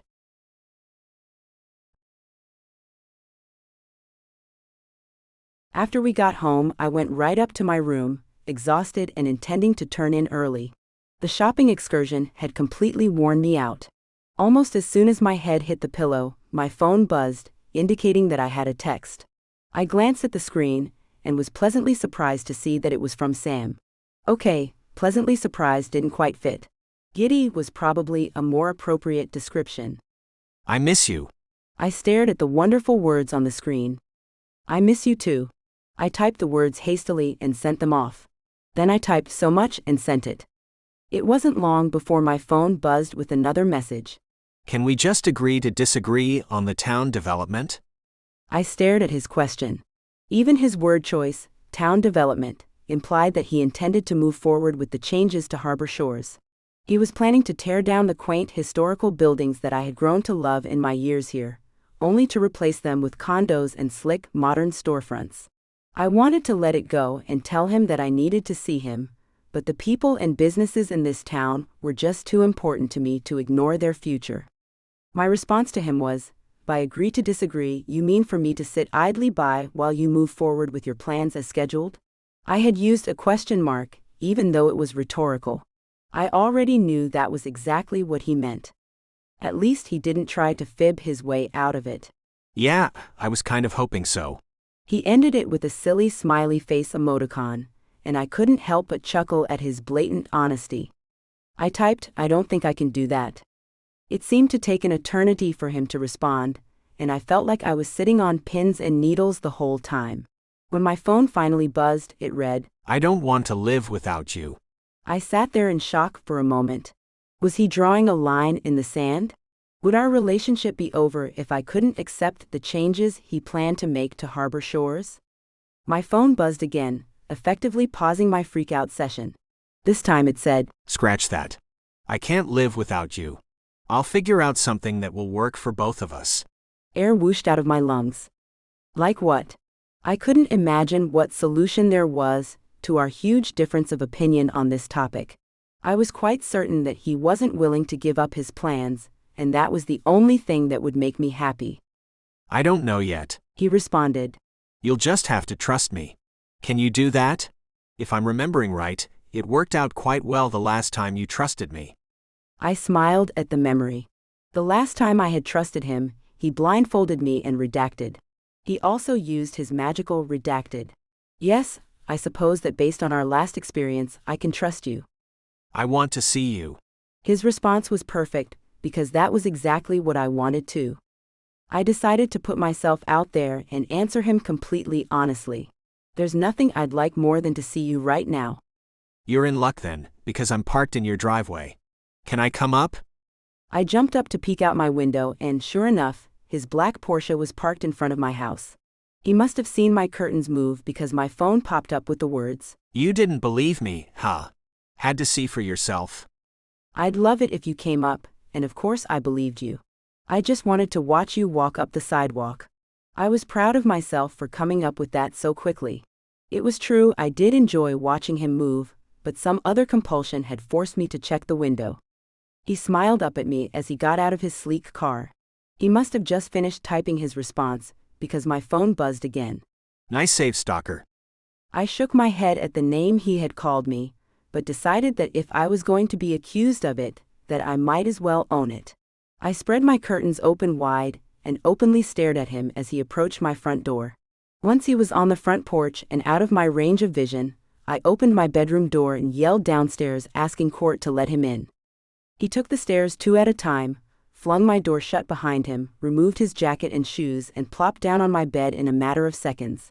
I was wearing his sweats that he had let me wear home after I spent the night at his house. That life-altering night seemed like an eternity ago now. I'd been wearing the sweats as jammies because they were super comfy, and they made me feel somehow closer to him. Sam's sweats were one of the few things I had that still fit my growing belly, but they were hardly sexy. He didn't seem to mind as he grinned and held his arms open wide for me to snuggle into bed beside him.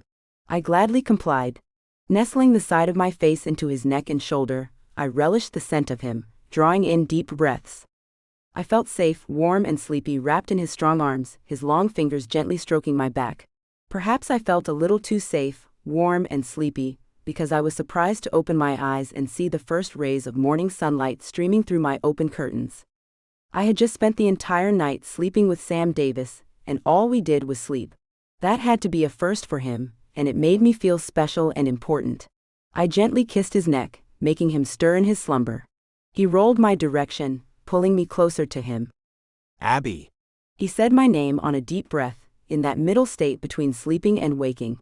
Hearing his semi-conscious brain say my name made my heart soar, and right then, I knew that somehow we would figure out how to make this work.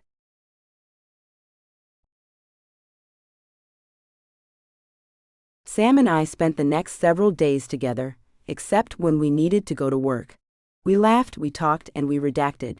It was a glorious, happy time, as long as I didn't think about his big-time plans for my sleepy little town. I should have known that the protective cocoon that we had crafted for just the two of us couldn't last. We were in my bed eating a not-so-healthy snack of corn chips and canned squeezed cheese, when Sam said the words that burst our two-person bubble of isolation and pleasure. So, I was thinking that maybe it is time for you to come with me to a family event. How about if you come to Sunday brunch with me this week? It didn't go unnoticed that he said the words, "with me," twice, which made my ever-present guilt boil to the surface. Upon seeing his family again, it would be impossible to ignore the fact that I had first attended Davis family functions on Seth's arm. My obviously pregnant belly would emphasize the fact that one of them was the father of my unborn child, and that I didn't have any idea as to which one. When Sam and I were alone in my room, it was easy to ignore my past transgressions, but it wouldn't be possible when his other family members were giving me the evil eye. I had known this day was coming, but I didn't feel at all ready to face them. The thought of Sam's father's cool, distant gaze and his mother's appraising, judgmental tone was enough to fill me with dread. The person who I was most nervous about seeing, though, was Sam and Seth's loud, sweet, funny sister, Jessie. She and I had begun to forge a tentative friendship. If she treated me like one of Sam's girls, as we like to call the bevy of blonde airheads that Sam usually brought around, I didn't think I would be able to stand the humiliation, even though I probably deserved it. At least Seth would be there to help ease the tension. He was the one who had the most right to be hateful with me, but I knew that I could count on him to have my back. Sam was giving me a hopeful, expectant look. I was well aware that his family was important to him, and that I had to make this effort for his sake and Peanut's. No matter what they thought of me, Peanut hadn't done anything wrong and deserved to know his or her family. My relatives were all gone. Annie and Courtney would be family by choice for my baby, but the Davis clan would be Peanut's only blood relatives. It was better to get this awkward first reunion over with, rather than letting the anticipatory stress and tension over it build. "Okay, I'll go with you on Sunday," I agreed, as I attempted not to let the overwhelming dread sound in my voice or show on my face. Sam's mouth turned up into a crooked grin. I tried to let his happy smile reassure me that seeing the Davis family again would be a piece of cake, but deep down I knew that it wouldn't.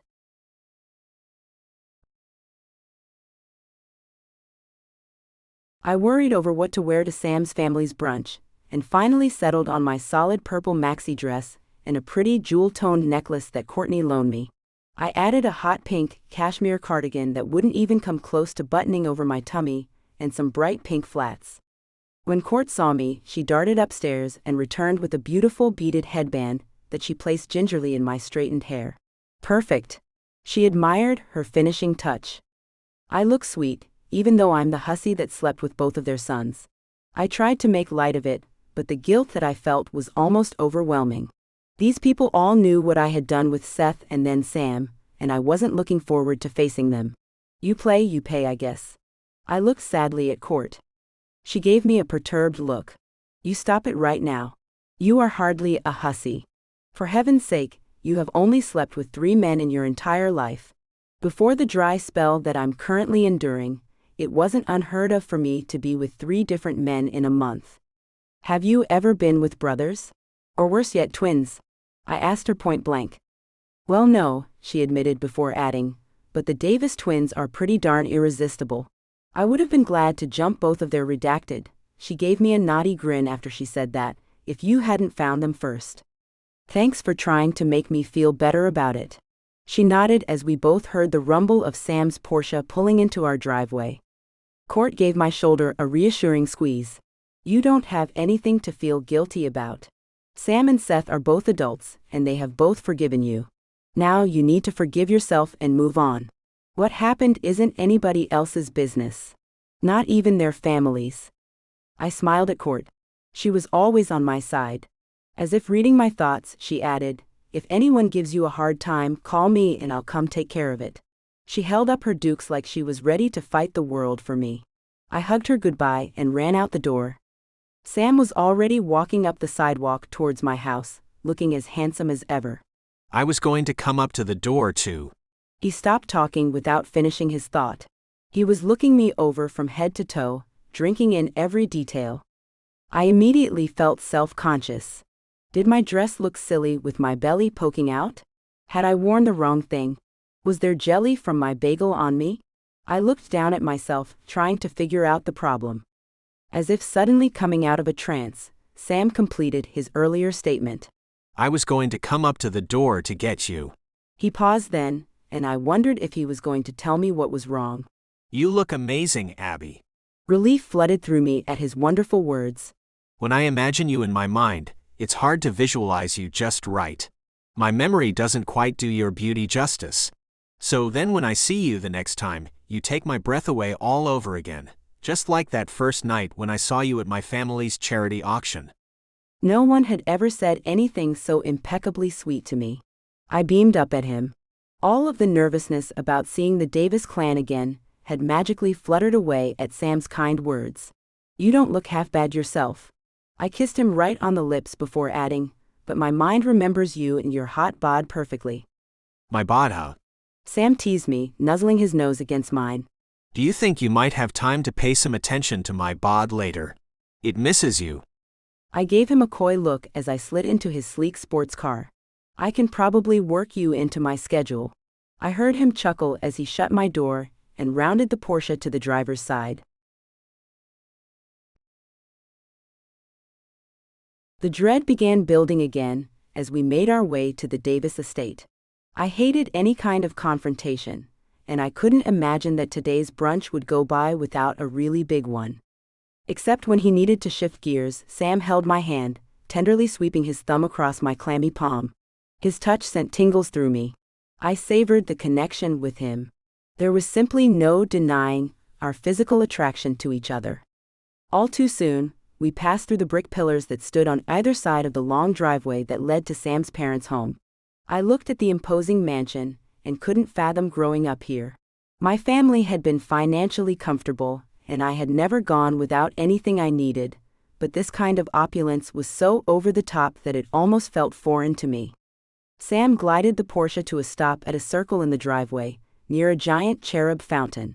The concrete baby angel was spitting water through the air to a small pond, where an abundance of brightly colored koi swam lazily through the water. The display made me smile.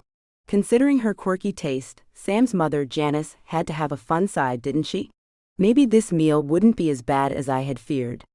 The fountain must have been a recent addition, because Sam shook his head when he saw me looking at it.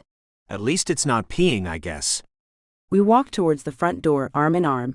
I was almost calmed down. When we got past the garage and saw Seth sitting on a wooden bench, my fears eased even more.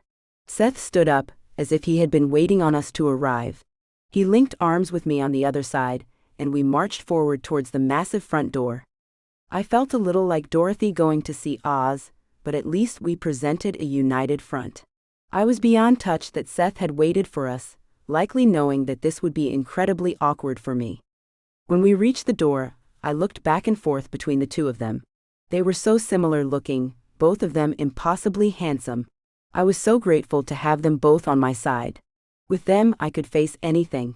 No time like the present, I said as Sam lifted his hand to ring the bell.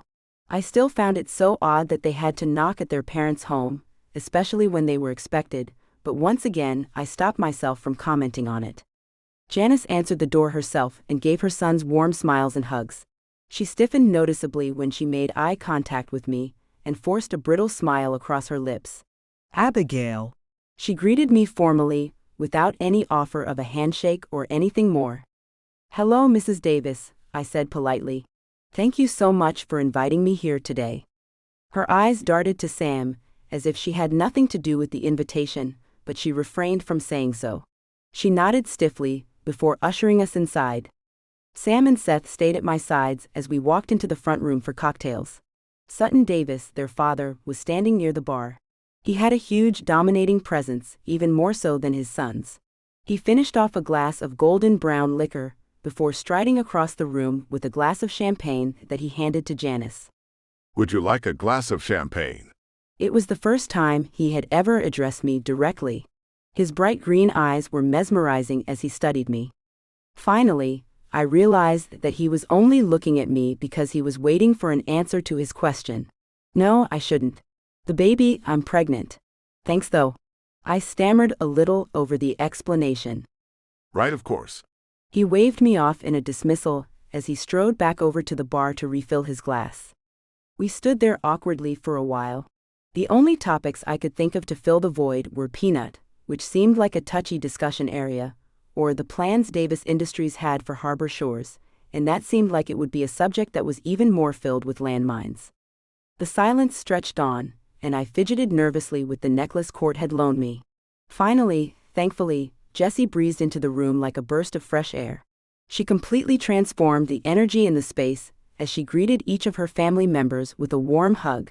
She didn't acknowledge me at all, but I tried not to let the rebuff sting too much. Is Miss Kit Kat with her dad today? Sam asked Jessie about his precocious niece, Katie. Jessie nodded. And his new girlfriend. She rolled her eyes to indicate what she thought of that. I guess they are one big happy family now. I felt bad for Jessie, and wanted to reach out to her even though I knew that she wouldn't welcome my concern. It had to be hard to watch your child and ex forging a relationship with someone new. You. Jessie bored her beautiful eyes right into me. I took an involuntary step back. Let's go someplace where we can talk. Alone. She emphasized the last word, letting her brothers know in no uncertain terms that they were not welcome to join us. Okay, I said a little uncertainly. I was pretty sure that Jessie was going to ream me for the mess I had created with her brothers. Anything was better than staying in this room with their parents, though. So when she whirled around on her kitten heel and coasted out of the room, I was right behind her.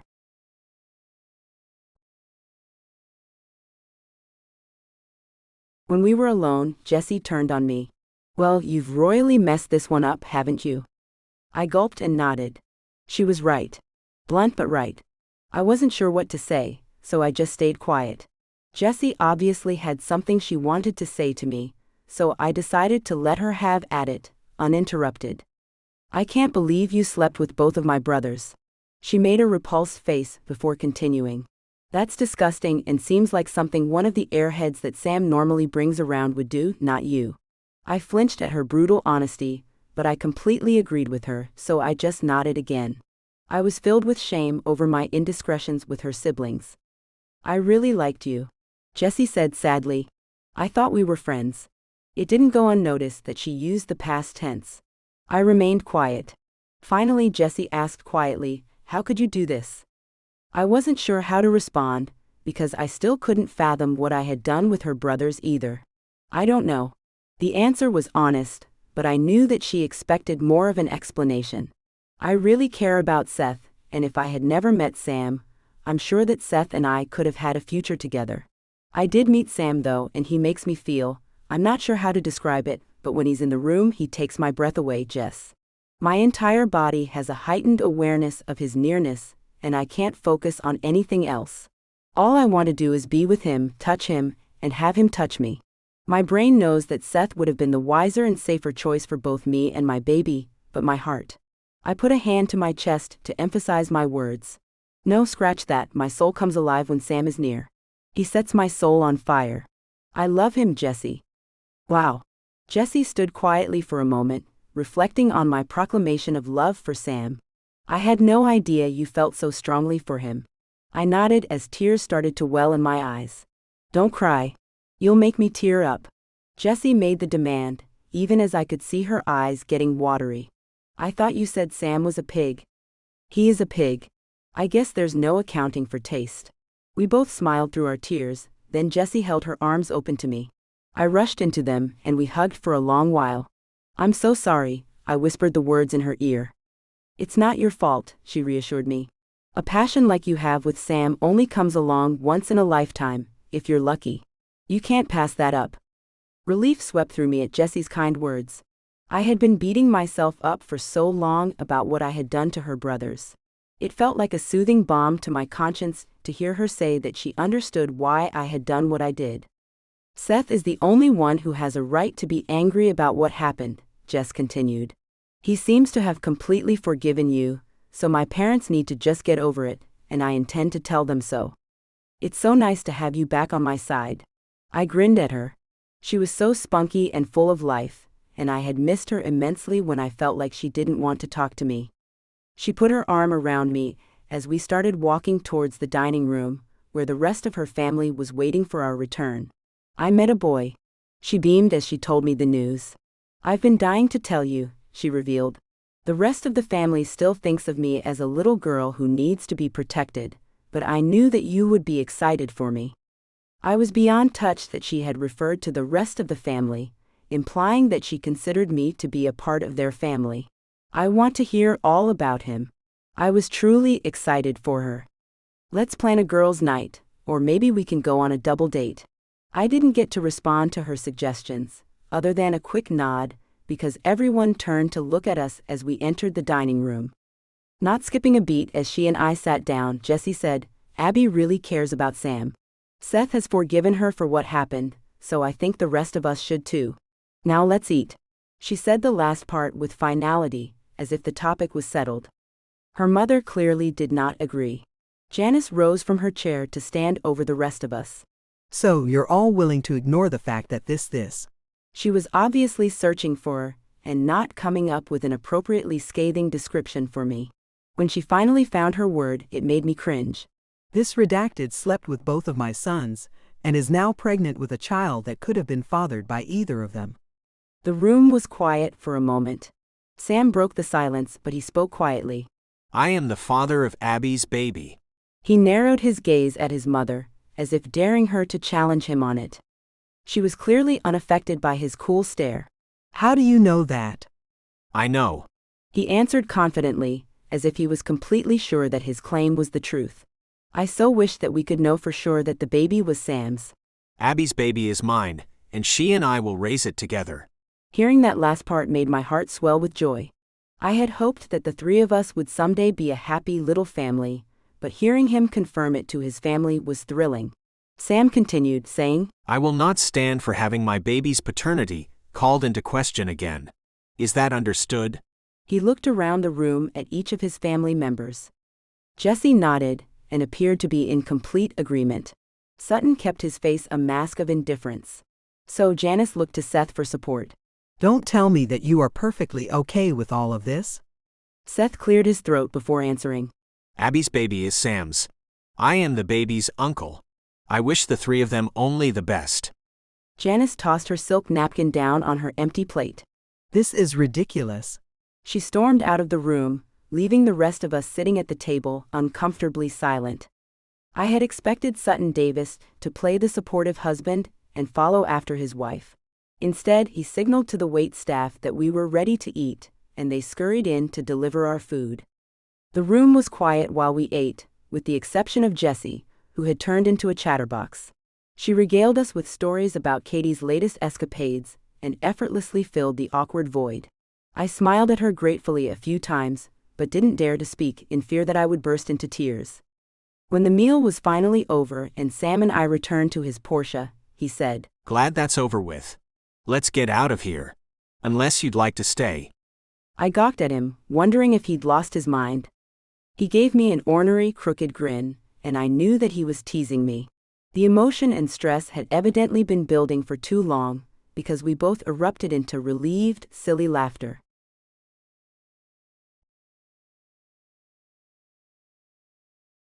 Sam and I made sweet tender redacted when we got back to my house. Our coupling was slow as we lovingly redacted. We were both on our sides as we cherished each other with our redacted. I clung to him as I redacted. He looked directly into my eyes as the redacted, his hands on either side of my face as he kissed me, exhaling his redacted. His breath was hot and fragrant, and I savored the feeling of sharing his air. We stayed redacted in my bed for a long while. Sam dropped soft kisses along my forehead, cheeks, nose, chin, and lips. I had never felt so adored. He treated me like a rare treasure, but I felt like I was the one who had found the pot of gold at the end of the rainbow. Sam was everything I could have dreamed of, and more. I just hoped that his mother would someday find it in her heart to forgive me. If Janice and I could forge some type of truce, my life with Sam would be ideal. Well, almost ideal. I was still steadfastly ignoring what he was planning to do to my town. I was also in complete denial about the other women that would evidently be a constant fixture in Sam's life, like that trollop that I had seen sitting on his desk. Okay, maybe things weren't quite perfect, but I did love Sam and our baby immensely. I rolled away from Sam to take a look at the clock beside my bed. Even though I immediately missed the feel of his skin against mine, I jumped up in alarm. I'm going to be late for girls' night if I don't get going. I need to get dressed and go meet Court. Sam sat up. His dark, shiny hair was slightly mussed. He looked ridiculously handsome. Can I come with you? You want to come to girls' night? I was surprised that he would want to join us. I don't think Court would like that. Seth gets to come. He stuck out his lower lip and batted his eyelashes. He was impossible for me to refuse. Okay. I grinned at him before adding, but if I get even an inkling that Court doesn't want you there, you have to leave. Deal. He agreed, before jumping up to put his clothes back on. It was a nice evening, so we decided to walk to Joe's.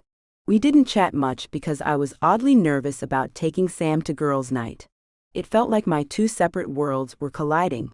I relished the feeling of Sam's hand at my back, gently guiding me into the restaurant as he held the door open. Court was sitting at the bar counting her tips from working the lunch shift.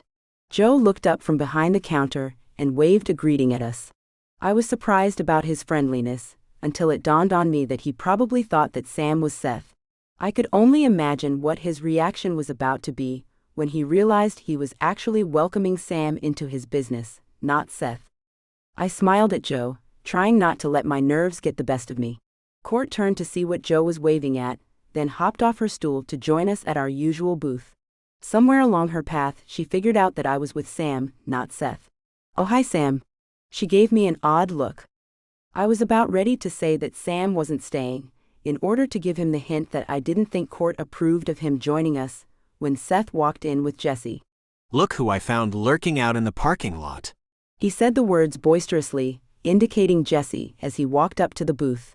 He whirled around an extra chair and plopped into it, leaving the empty space in the booth beside Court for Jesse. Hi guys. Jesse smiled warmly at Sam and me as she slid into the spot beside Courtney. I'm these two Yahoo's sister, Jess. She indicated her brothers with her hand as she introduced herself to Court. You must be Courtney.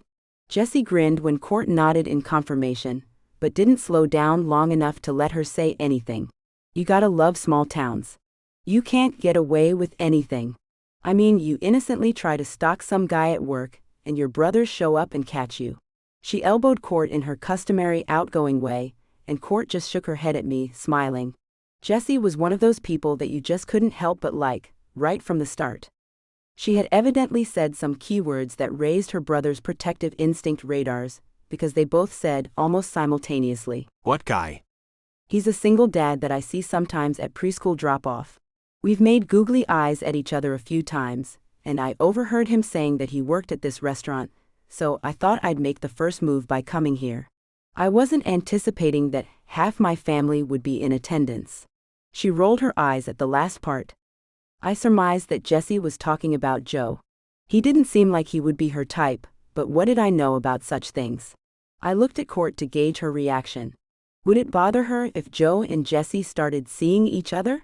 I couldn't catch her eye, so I grabbed my phone and quickly typed a text to her under the table. Are you okay with this? When her phone buzzed, Court looked at it and then gave me a reassuring nod. She didn't have long to absorb the news, because just then Joe emerged through the swinging door from the storeroom. His gaze found Jessie almost immediately, and I saw what she meant about the googly eyes. They definitely shared a long, flirty look of mutual admiration as he approached our table. When he got closer, he finally tore his attention away from Jessie and glanced around the rest of our table. His eyes traveled from Sam to Seth and back again. When the recognition sparked, Joe's face transformed into a mask of fury. I had never seen laid-back Joe look so angry. You have a lot of nerve coming here, you jerk. He spat the words at Sam. Jessie's hackles were immediately raised, and she quickly came to the defense of her brother. Hey, who do you think you are, calling my brother a jerk? This Joe indicated Sam with a look of pure disgust. is your brother? When Jessie nodded, Sam attempted to calm the situation. Look, I don't want any trouble. I'm just here for a pleasant evening out. Our other negotiations are strictly business, not personal. Let's try to keep our feelings out of it. Negotiations? What negotiations? You mean how you are forcing me out of business and expecting me to be grateful for your generous offer? Joe glared at Sam as he said the words. I can't keep my feelings out of it because this restaurant has been my whole life for a long time. Now I have Jonah, and he makes it even more important that I have a reliable livelihood. It is personal to me, and personally, I don't want you in my establishment. Get out, He said firmly as he pointed to the door. Sam nodded, then calmly stood up. Have a good evening, everyone. It seems that I'll be calling it a night a little early. With that, he turned and left. Joe turned on his heel and stormed back into the storeroom. Our table sat there in stunned silence for a moment, reflecting on what had just happened. Jessie was the first one to speak. Well, Sam is kind of a jerk, but I don't like it when non-relatives point it out. Her comment must have been the comic relief that we needed, because we all chuckled. Once I had gathered my thoughts, I realized that I needed to go after Sam. I left the table without an explanation. They all knew where I was going anyway. When I got outside, I was surprised to see Sam standing just outside the doorway. I wondered if he had been waiting to see if I would follow him. Guess I kinda ruined girls' night. It was a rhetorical question, so I didn't bother with an answer. When I got close enough, Sam pulled me into his arms. I rested my head on his shoulders sadly. Finally, I worked up the courage to say what I had been thinking. I don't know how we can make this work between us, as much as I want it to. Sam pulled back to look into my eyes. Hey, no one said it would be easy, but nothing worthwhile ever is. I don't expect it to be easy. I had tears welling in my eyes. I just don't see how we can get past some of the obstacles that we are facing. I started ticking them off out loud. Your mother thinks I am the devil. Joe thinks you're the devil. Sam interrupted me. We can't worry about what everyone else thinks. It's what we think that matters. I knew that was true, so I voiced my real concern. I don't know if I can accept what you are going to do to my town. We'll find a way to work through this. He promised me as he kissed my forehead. I hoped with all my might that he was right, because I just couldn't imagine a solution that would make us both happy.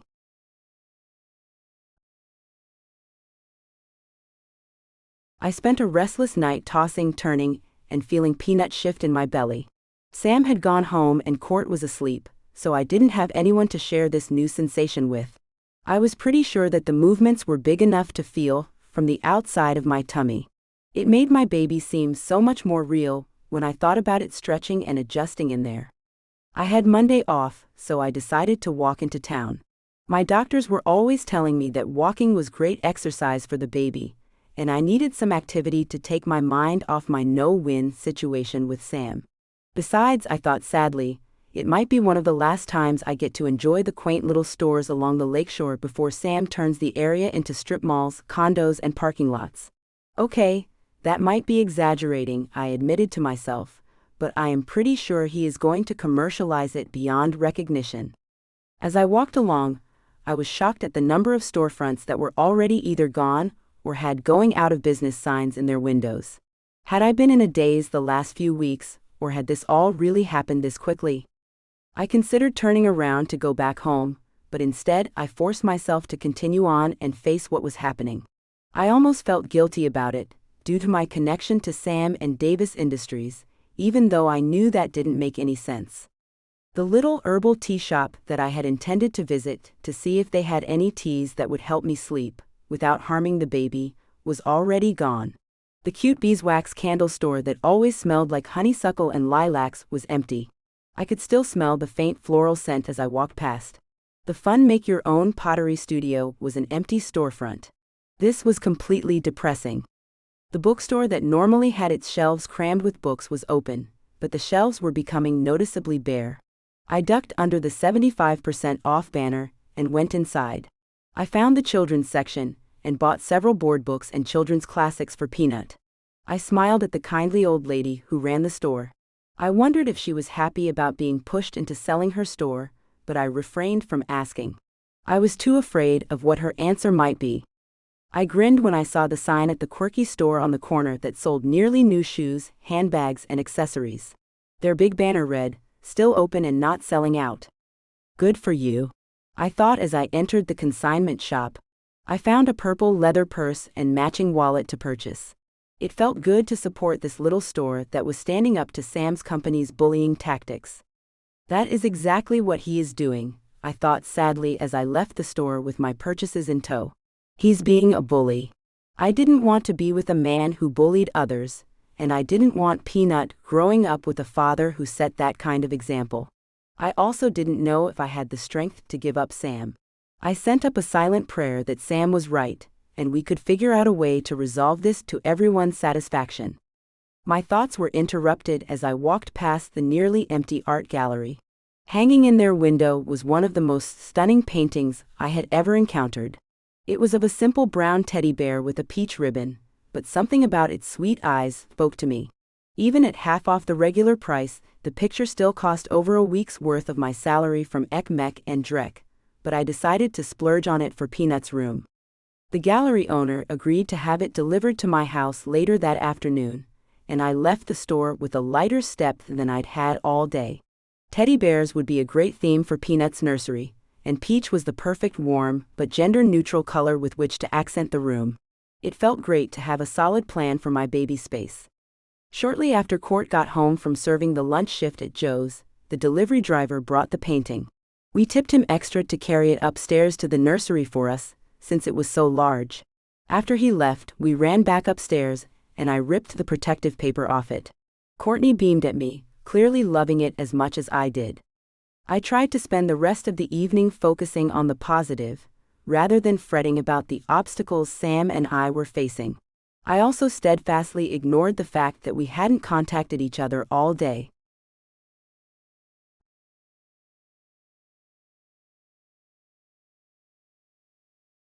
The next day at work, Annie seemed almost nervous to show me the going out of business sale poster that she had made. I had been expecting this, so my reaction was carefully measured. "I'll help you hang it up." I smiled at her as I made the offer, working to keep any sign of sadness out of my eyes. "You're sure?" she asked, still unconvinced. Once we had the sign posted to her satisfaction, I busied myself with cleaning knickknacks to keep my hands busy. It was fun listening to Annie greet and entertain the smattering of customers that trickled in and out. I was really going to miss getting to hear Annie's quirky, offbeat comments and unsuspecting strangers' reactions to her. I hoped that she was right, and that we would still get to see each other regularly once the store was closed. My thoughts were interrupted when my phone buzzed in my pocket, notifying me that I had a new text. Relief swept through me when I saw that it was from Sam. I hadn't realized how tense I had been about our day with no contact. The message said, "I'm in an important business meeting, and I can't focus on what is being said. All I can think about is you. This isn't like me at all. You've gotten completely under my skin." His typed words made me grin. The thought of him being unable to concentrate on business because of me made me feel powerful and desirable. I decided to enjoy this a little. I typed the words, "I have been thinking about you all day. I can't wait to get my hands on your." I hit send without finishing the sentence. As I had suspected, I didn't have to wait long for a response from him. "My what?" Almost immediately, another text buzzed in from him. "The suspense is torturing me. What do you want to get your hands on?" Deciding to put him somewhat out of his misery, I answered, "I can't wait to get my hands on your redacted. I'm going to." I hit send, leaving the thought unfinished again. His response was quick. "Abby?" I was smiling from ear to ear. This game was fun. "I'm going to rub and touch and kiss and redacted." His response this time made me chuckle. "I'm getting redacted just thinking about it, and I have no idea what's being said in this meeting. I can't wait to see you. What are you going to rub and touch and kiss and redacted?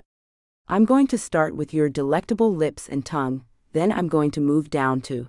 I responded to him. Yes? Move down to what? This is so hot, Ab. I was typing as fast as my texting thumbs could. He was right. This was hot and fun. Then I'm going to move down to your neck and chest. I'm going to rub my bare. Bear what? Geez, I'm dying here. I'm going to rub my bare redacted down your chest as I kiss and redacted my way down to. Okay, that did it. I'm redacted. I hope this meeting doesn't end anytime soon. I can't stand up. His response made laughter bubble out of me. I could picture his redacted as a boring, serious meeting went on all around him. I nearly jumped out of my skin when Annie said, "Are you redacted?" I had been so preoccupied with our naughty messages that I hadn't heard the customers leaving or Annie coming up behind me. "Oh, I guess, kind of," I answered her awkwardly. "There's no kind of about it, sweetie. Either you are or you aren't. Has he sent you a picture of his redacted?" "No," I answered her, surprised that she would even think of something like that. "Harry and I sometimes," she started. "Stop right there." I interrupted her as I covered my ears and walked away from her. I did not want to think about sweet, grandfatherly Mr. Finley's redacted, and I was afraid whatever might come out of her mouth next would present me with a mental image of him that my mind would never be able to unsee. "It doesn't just shrivel up and fall off when you get older, you know," she yelled after me as I walked to the back of the store. My phone was vibrating urgently, indicating I had more than one unanswered text. Reading them made me smile. So, where are you kissing and redacted your way down to? Abby? You can't leave me hanging like this. Where did you go? Come back? The mood had passed, so I responded simply. "I'll show you tonight." Can't wait. Was his almost immediate response. Deciding to have a little more fun with him, I sent another text. This one said, "Actually, I can't wait to get my hands and mouth on." "Yeah." He answered a little uncertainly, as if he knew I was up to something. "A big juicy ripe peach. I think I'm having my first real craving of this pregnancy." I'll see what I can do. He promised me. He did not disappoint me. That night, he showed up at my door and presented me with the biggest, most perfect-looking peach I had ever seen. I grabbed it from him greedily and ran to the kitchen to wash it off. After a cursory rinse with cool water, I took a huge bite, closing my eyes and moaning as the sweet juice dripped down my chin.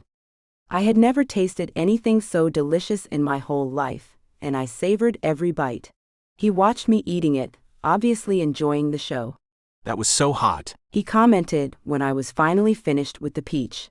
I'll probably never be able to look at a peach again without getting redacted. He eased forward and gently kissed and licked the peach juice that was dripping down my face.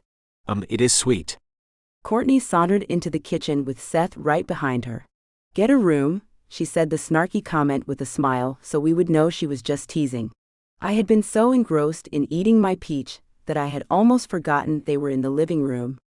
"We have something to show you boys," I snapped my fingers, realizing that this was the perfect time for them to see the painting I had purchased for the nursery.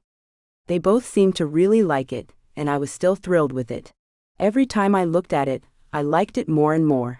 I'm so excited to finally have a plan for Peanut's room. Something in the way Court was looking at me made me pause after I said the words. "What?" I asked her cautiously. I could tell by her stalling that it was something I wasn't going to like. I continued looking at her, awaiting an explanation. "Well, it's just that Peanut doesn't seem to be an appropriate name for the baby anymore." She nodded her head down to my growing belly. "I mean, not to be rude, but the baby is clearly quite a bit bigger than a peanut." I grinned at her to let her know that I was perfectly fine with this potentially touchy subject. I was thrilled with my ever-expanding belly, which provided a constant reminder that my baby was thriving and healthy. "Good point." I nodded at her. "What's a good new name?" I looked at all three of them. Sam answered. "Well, you sure seem to enjoy that peach." "Perfect," I exclaimed. That was my first craving, so it seems appropriate. Peaches it is. Sam and Seth's heads both snapped up. Peaches? Is it twins? Sam asked. I hated to dash the hopeful look in their eyes, but I didn't have any choice. No, it's only one baby. I smiled at them. I just thought Peaches sounded cuter than Peach. Besides, my belly is already bigger than one peach. I patted my tummy for emphasis. You got that right. Seth placed a brotherly arm around my shoulders as he teased me. Courtney swatted at him playfully for picking on me. Speaking of that, what's for dinner? I had asked the question in all seriousness, but it made all four of us start cracking up. We better go feed Prego, Court said over her shoulder as she led the way downstairs.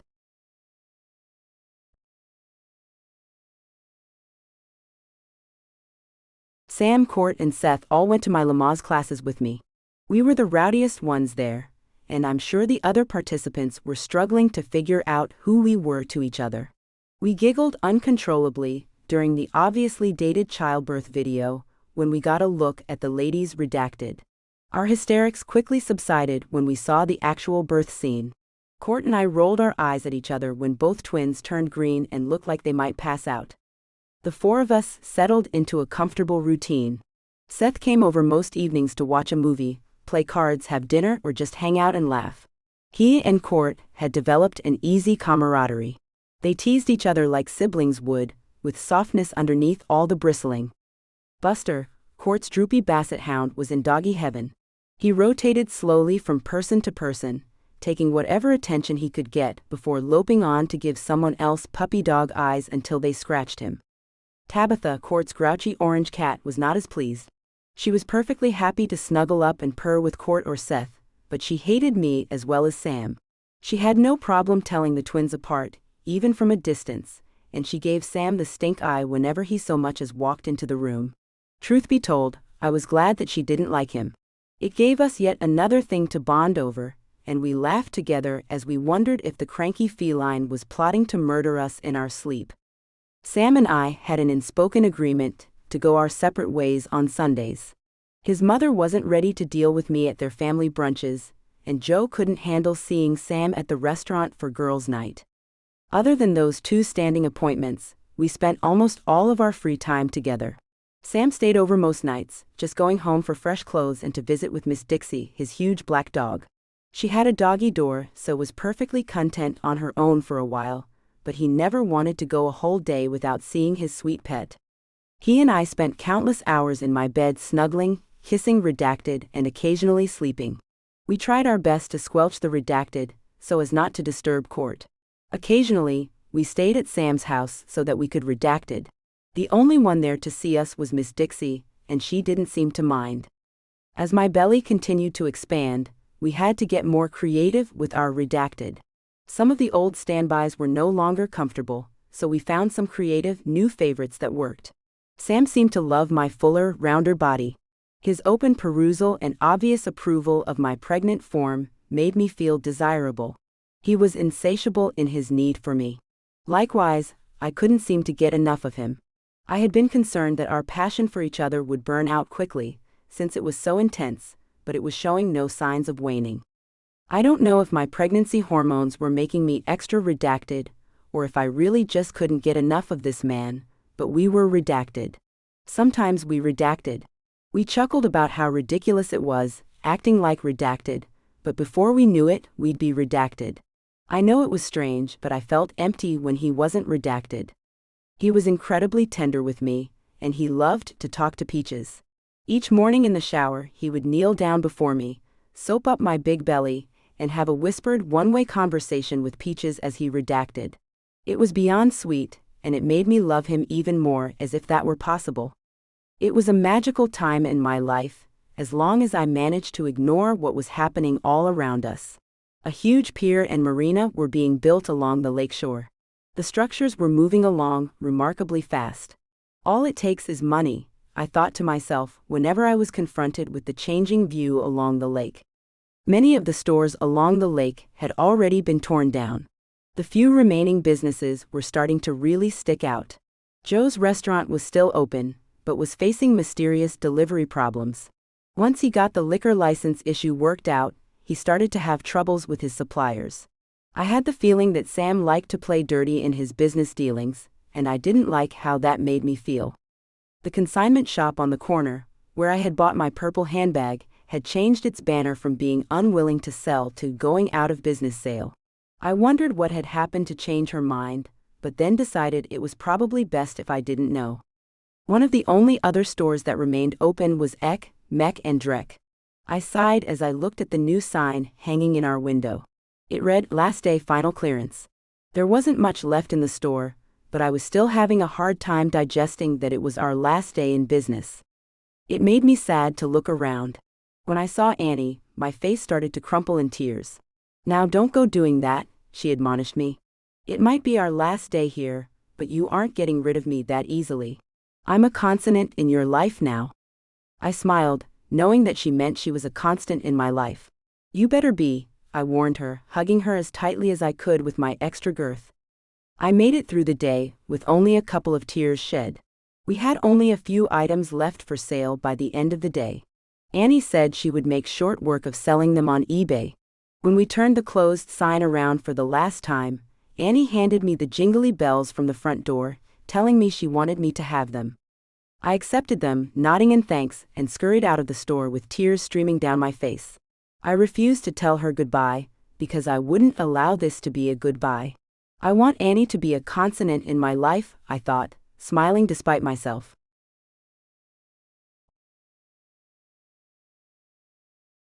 When Sam arrived at my house after work that night, my face was still a red, puffy mess from crying. Tough day, babe. He asked with concern. I felt like screaming at him that of course it was a tough day, and that it was completely his fault, but some logical side of me knew that ranting like that wouldn't accomplish anything. I ended up just nodding in answer to his question. Well, I have a surprise that might help you feel better. He gave me that teaser, then waited for my response. I tried to hold out, pretending like I didn't care what surprise he had in store for me, but it was more than I could handle. "What's the surprise?" I asked quietly. He pretended like he didn't hear me, and made me ask again. When I did, he said, Are you sure you want to know now? I thought we could wait until after dinner. This man was infuriating. "Tell me now," I demanded, starting to get slightly perturbed. Okay. He chuckled at my impatience. Since you don't have to stand on your feet all day at that store anymore, I thought it would be nice and relaxing for you to go spend some time at a spa. I'll drop you off there tomorrow morning. I tried not to let the disappointment show too much on my face, as he continued. Was he trying to get rid of me? It's a special retreat that caters to pregnant women. They'll buff and puff you, and you can be sure that any treatments you have there are safe for peaches. He smiled broadly at me, obviously completely proud of himself. I tried to smile back, but must not have been overly convincing because he continued raving about the place. You can do pregnancy yoga, go on nature walks, and get a massage. It will be so relaxing that you'll come back a new woman. I didn't want to come back a new woman. I didn't see anything wrong with the woman that I was now. Did he? It sounded to me like I was being shipped off to who knows where to be coddled, pampered, and shoved away for safekeeping while the rest of the world went on without me. How long will I have to go without Sam's touch? The question was all that I really cared about, so I altered it slightly and voiced it. How long will I be there? Just a couple of days, but I'm going to miss you like crazy. His reassurance made me feel a little better. We had better redact it before you go. I'll need that to tide me over until you get back. He trailed kisses softly down my neck. I'll be counting the hours until I get to see you again. He whispered with hot breath in my ear. The thought of us being apart for even a couple of days made me frantic for him. We spent the entire night redacted and trying to get enough of each other to last for a while. Morning came too soon. I wanted to cling to him, but forced myself to be strong. I knew that he believed that he was doing this as a kindness for me, likely trying to help me forget that I no longer have a job. I really didn't have any desire to go to pregnancy boot camp, but I forced myself to drum up some enthusiasm. After all, he had gone to all the trouble of planning the trip for me. He helped me throw a few things in my travel bag, before kissing me long and hard. Will you miss me? His question showed the first hint I'd ever seen him display of any insecurity. Maybe a little. I grinned up at him to let him know I was teasing, before kissing him again and grabbing his redacted with both hands. When I turned to head downstairs, he said, "When you get back, I'm going to redacted you for days. We'll only stop for food." I looked over my shoulder at him, raised my eyebrows and said, "Can't wait." Court was already up and in the kitchen. She seemed to know where I was going, and I found that a little odd. Had they discussed sending me away for a little while? When she finger-waved at me and told me to have fun, I knew that something was up. I couldn't imagine why they wanted to get rid of me, but I decided not to worry about it and instead try to make the best of it. I knew they both had my best interest at heart. I didn't enjoy having Sam dump me off at the resort like he would a kid at summer camp, but I had to admit, the place was amazing. My room was more luxurious than anywhere I had ever stayed before. It made me wonder how much this little getaway was costing. When I waddled down for my first prenatal yoga class, I met a new partner in crime. Her name was Amy, and she was hugely pregnant. We stayed at the back of the classroom and huffed and puffed our way through a few yoga poses before plopping down on our mats to rest. Finally, she leaned over and whispered to me, "Instead of sitting here pretending like we're going to do anything more in this class, let's head over to the juice bar and get a smoothie." "We can do that?" I asked her. My agenda for the day had said that I was to attend yoga class at this time. It had never crossed my mind that I didn't have to obey it. "Oh honey," Amy smiled at me, "stick with me. I know all the tricks." We got up from the floor as quietly as two largely pregnant women could, which of course meant with lots of heaving and groans as we hefted ourselves up. When the yoga instructor looked back at us like she might say something, Amy waved at her and said, "Potty break." When the leader nodded her approval, we scurried out the back of the classroom, giggling like a couple of high school kids cutting class.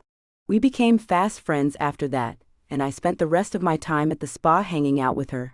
She knew all of the ins and outs of the facility, and even finagled a pizza delivery for us, so we didn't have to eat the rabbit food they served. "I've gained 60 pounds during this pregnancy," Amy admitted to me. "I don't know how they expect me to be able to survive on a few pieces of scraggly lettuce." She emphasized the sentence by shoving another huge bite of pizza in her mouth. Amy made the time that I spent at the Preggers retreat, her words, bearable. This was her third child, and she made me feel much more at ease about labor and delivery. "I'm not gonna lie to you," she said around a mouthful of pizza. "It hurts, but when they say you forget all about it when you see that sweet baby, they aren't kidding. It's so worth it. Besides," she waved her slice of pizza around for emphasis, "women have been doing this for thousands of years. At least we get the option of using drugs if we want them." That night, while everyone else was sleeping, Amy and I crept down to the kitchen together. The sous chef caught us, but Amy sweet-talked him into letting us each have a dish of mint chocolate chip ice cream.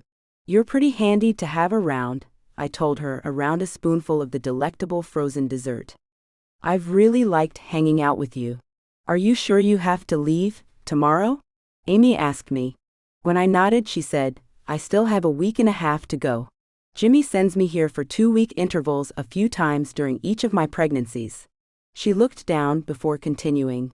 "He takes advantage of the time by sleeping around with random redacted, without his pregnant wife getting in the way." Her words floored me. I looked at this amazing woman and tried to fathom what her husband could be thinking. Amy was beautiful, smart, funny, and an absolute joy to be around. I shoved my ice cream away, no longer hungry in the slightest. I wasn't sure what to say to her. I wanted to make her feel better, but I couldn't come up with anything that might help. Finally, I reached over to hold her hand and said, "If that's the case, then he is crazy. An absolute nutball," I added for emphasis. She smiled at me, despite the giant tears that were shining in her eyes. "It's my own fault for letting it happen. I know about it, and I don't say anything to stop it because I don't want to take the chance of losing him." She shook her head. "I know that makes me sound pathetically weak." I squeezed her hand and she continued, "That's really what it comes down to. I mean, I love the affluent lifestyle that we enjoy, but I grew up dirt poor. I know how to survive on very little, and I could go back to that if I needed to.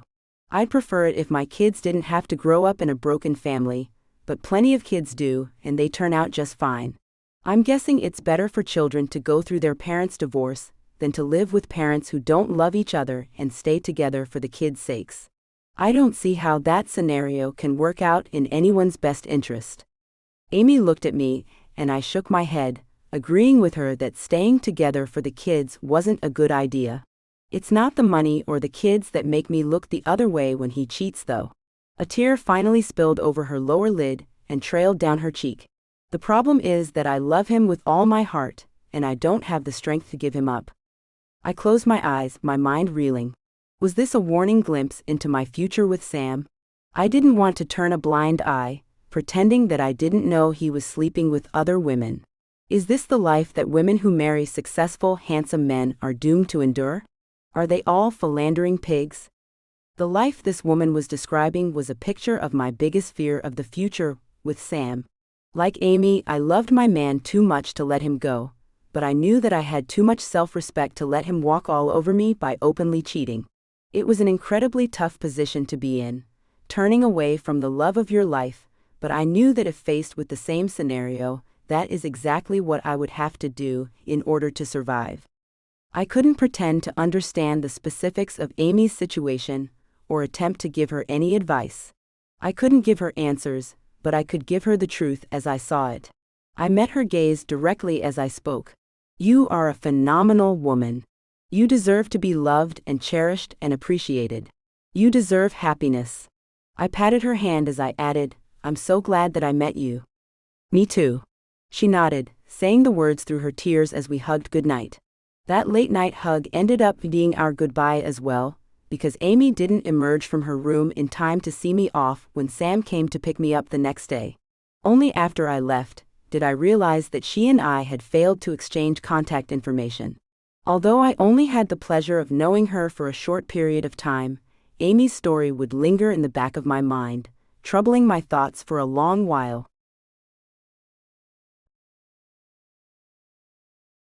Sam and I rode quietly most of the way back to my house from the spa. He held my hand or touched my leg whenever he wasn't shifting the Porsche's gears. His touch electrified my skin as it always did, and I gazed at his elegant hand. I couldn't seem to get Amy's situation out of my mind, and I prayed that I wasn't cursing myself to the same fate. Sam seemed to sense my dark thoughts, and he turned towards me at a stoplight. Did you not enjoy the retreat? Yes, I nodded. It was great. I didn't want him to think I was unappreciative of the kind gesture. I missed you terribly. He rubbed his thumb over my hand and flashed his dazzling crooked grin at me. If anything could pull me out of a funk, it would have to be that amazing smile. I couldn't help but smile back at him. I missed you too. Tons. Tanzha. I missed you more. His competitive streak was starting to emerge. I missed you the most, I countered. This fun banter reminded me of the game I used to play with my mom, where we would each claim to be the one who loved the other more. It was a wonderful memory, and I made a mental note to carry on this comforting tradition with Peaches. Without missing a beat, Sam said, I missed you the most, Infinity. I can tell you grew up competing with a twin. I shook my head at him, but the bout of sweet one-upmanship had already lightened my mood considerably. Brightening my spirits even more, Sam said, I have a surprise for you. What? I asked excitedly, hoping that it had something to do with us spending the day redacted. You have to wait until we get home. He peeked at me out of the corner of his eye to catch my reaction. I did not disappoint. Ah, you're such a tease. Suddenly, an exciting idea came to me. I bet I can get it out of you. I said the words huskily. Abby, I'm driving. He warned me, seeming slightly nervous about what I might have in store for him. Besides, it needs to wait until we get back to your house. Is that so? I asked coyly, reaching a hand over to rub redacted. His leg straightened noticeably as my hand redacted. Are you sure you don't want to tell me? I can't. He answered. Redacted. Can't or won't? I whispered. I can't. He confirmed. It's something you need to, He redacted when I redacted. You need to see it, Ab. I can't tell you or I would. He was breathing hard. Do you have any idea how good that feels? I know we only spent one night apart, but it feels like it's been an eternity since I've been with you, touched you, redacted. He raised the redacted. Only when the redacted did I realize that he had pulled the car off on the side of the road. At least one of us was able to maintain some semblance of common sense, I chastised myself. My negative self-chatter was quickly forgotten when Sam brought his hand to his lips and redacted. It was kind of a naughty move, but it was also incredibly hot.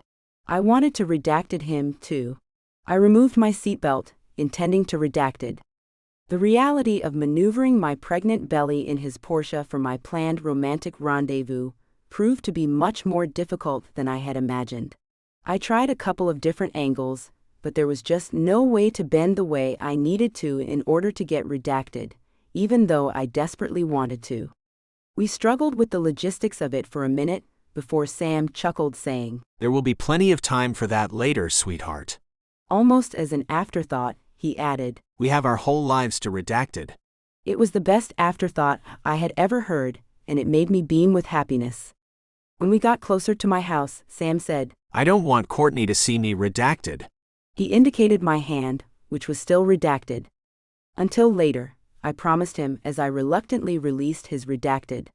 When we pulled into my driveway, I was surprised to see Court and Seth sitting on the front porch, as if they were waiting for us.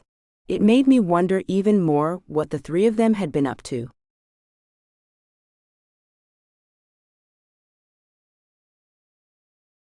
"Welcome home," Court yelled as we walked up the sidewalk. When I got close enough to get a good look at her, I gasped. "What the heck happened to you?" She looked like she had been to a paintball field with no protective gear. She and her clothes were splattered from head to toe with peach and creamy beige paint smears, dribbles and drops. "This one is not to be trusted around paint." Seth ruffled Court's hair playfully, and she stuck her tongue out at him in return. Seth was perfectly clean, except for a large smear on his shirt that had obviously been done on purpose. My guess was that he had teased Court about being a mess one too many times, and she had exacted her revenge on his shirt. "I can't wait for you to see what we did." Court was bouncing with excitement as she led the way inside our house and up the stairs. She took us to the nursery door, which was closed. "Okay, close your eyes," she told me, her voice practically bursting with contagious excitement. I complied with her request, until I heard Sam say in a gravelly voice, "I know where there's a silk scarf that works as a terrific blindfold, if we need one." I turned to him with my eyes nearly popping out of my head. He just chuckled at my silent reprimand. Courtney and Seth were either too polite or too distracted to acknowledge the naughty tidbit that Sam had just shared with them. Court held her hands over my eyes, making the need for the blindfold unnecessary. They led me to the middle of the room before Court removed her hands in a flourish after a countdown and a loud, ta-da. I twirled around in a circle, unable to believe my eyes. They had completely transformed the nursery, and it was beyond anything I could have imagined. I was left utterly speechless. I was completely amazed by the changes in the room. The walls had been painted with wide peach and cream vertical stripes. The lines were perfectly straight, which was a miracle considering how much paint Court was wearing. There was a huge soft rag rug that pulled the peach and cream shades from the walls and added turquoise and purple. The teddy bear painting that I loved was hanging as the centerpiece of the room, directly over a massive oak crib. A fully stocked changing table with wood that matched the crib sat along the far wall. The beautiful wooden rocking chair in the corner caught my eye. A giant brown teddy bear with a peach bow smiled at me from the seat. I walked over to run my hand along the back of the chair. "That was my great-grandmother's rocking chair," Sam told me. "Several generations of Davis babies have been rocked to sleep in that chair." It was all so beautiful and overwhelming. I couldn't believe that they had managed to transform this room in the amount of time that I had been gone. "Well?" Court said, obviously dying to know what I thought. "It's perfect," I answered simply, honestly. All three of them beamed at my praise. "How did you get all of this done?" "We worked all night," Court confessed, yawning even as she said the words. "Speaking of that, I'm going to go catch some Z's before I have to be at work." "Thank you so much. I love it." I hugged her tightly. "Love you too," she muttered over her shoulder. None of the rest of us pointed out that I hadn't said I loved her. She was obviously bone-tired, and I did love her dearly, even if I hadn't specifically said it right then. Seth made a quick exit soon after Court. He hugged me and said, "Later, dude," to his twin, before jogging down the stairs and letting himself out. "So, this is why you shipped me away?" I tossed the question at Sam. He nodded somewhat sheepishly, so I continued, saying, "I guess if you had to keep a secret from me, this was a good one." It's really okay. Sam seemed a little uncertain if I liked the room. "It's so far beyond anything I could have imagined," I answered him honestly. "I love it. Peaches will feel so safe and loved here." He pulled me in for a sweet, soft kiss, obviously relieved that I was pleased with their efforts. I was worried that maybe we wouldn't get it exactly how you would want it. "We can still change anything you don't like," he offered. I looked around. I love it all. The answer was the truth. The nursery was fantastic. "I'm so glad." His answer was filled with obvious relief as he wrapped me in his arms for a hug. Only when my face was safely hidden from view, resting on his shoulder, did I allow my true feelings to surface. Tears burned the back of my throat as my face crumpled. This nursery, perfect as it was, provided proof that Sam had no intention of us being a family after the baby was born. Somewhere, deep down, I had assumed that Peaches and I would move into Sam's beautiful, gravity-defying lakeside home on the cliff. Court could have stayed in my house and maybe taken in a roommate, if she wished. In that scenario, Sam and I would have likely gotten married as soon as I lost the baby weight. This nursery was clear evidence that Sam thought that Peaches and I would live here with Court, while he had his own place and popped by to see us only when the mood struck. Realistically, how often would he want to spend a sleepless night with a crying baby and a frazzled girlfriend?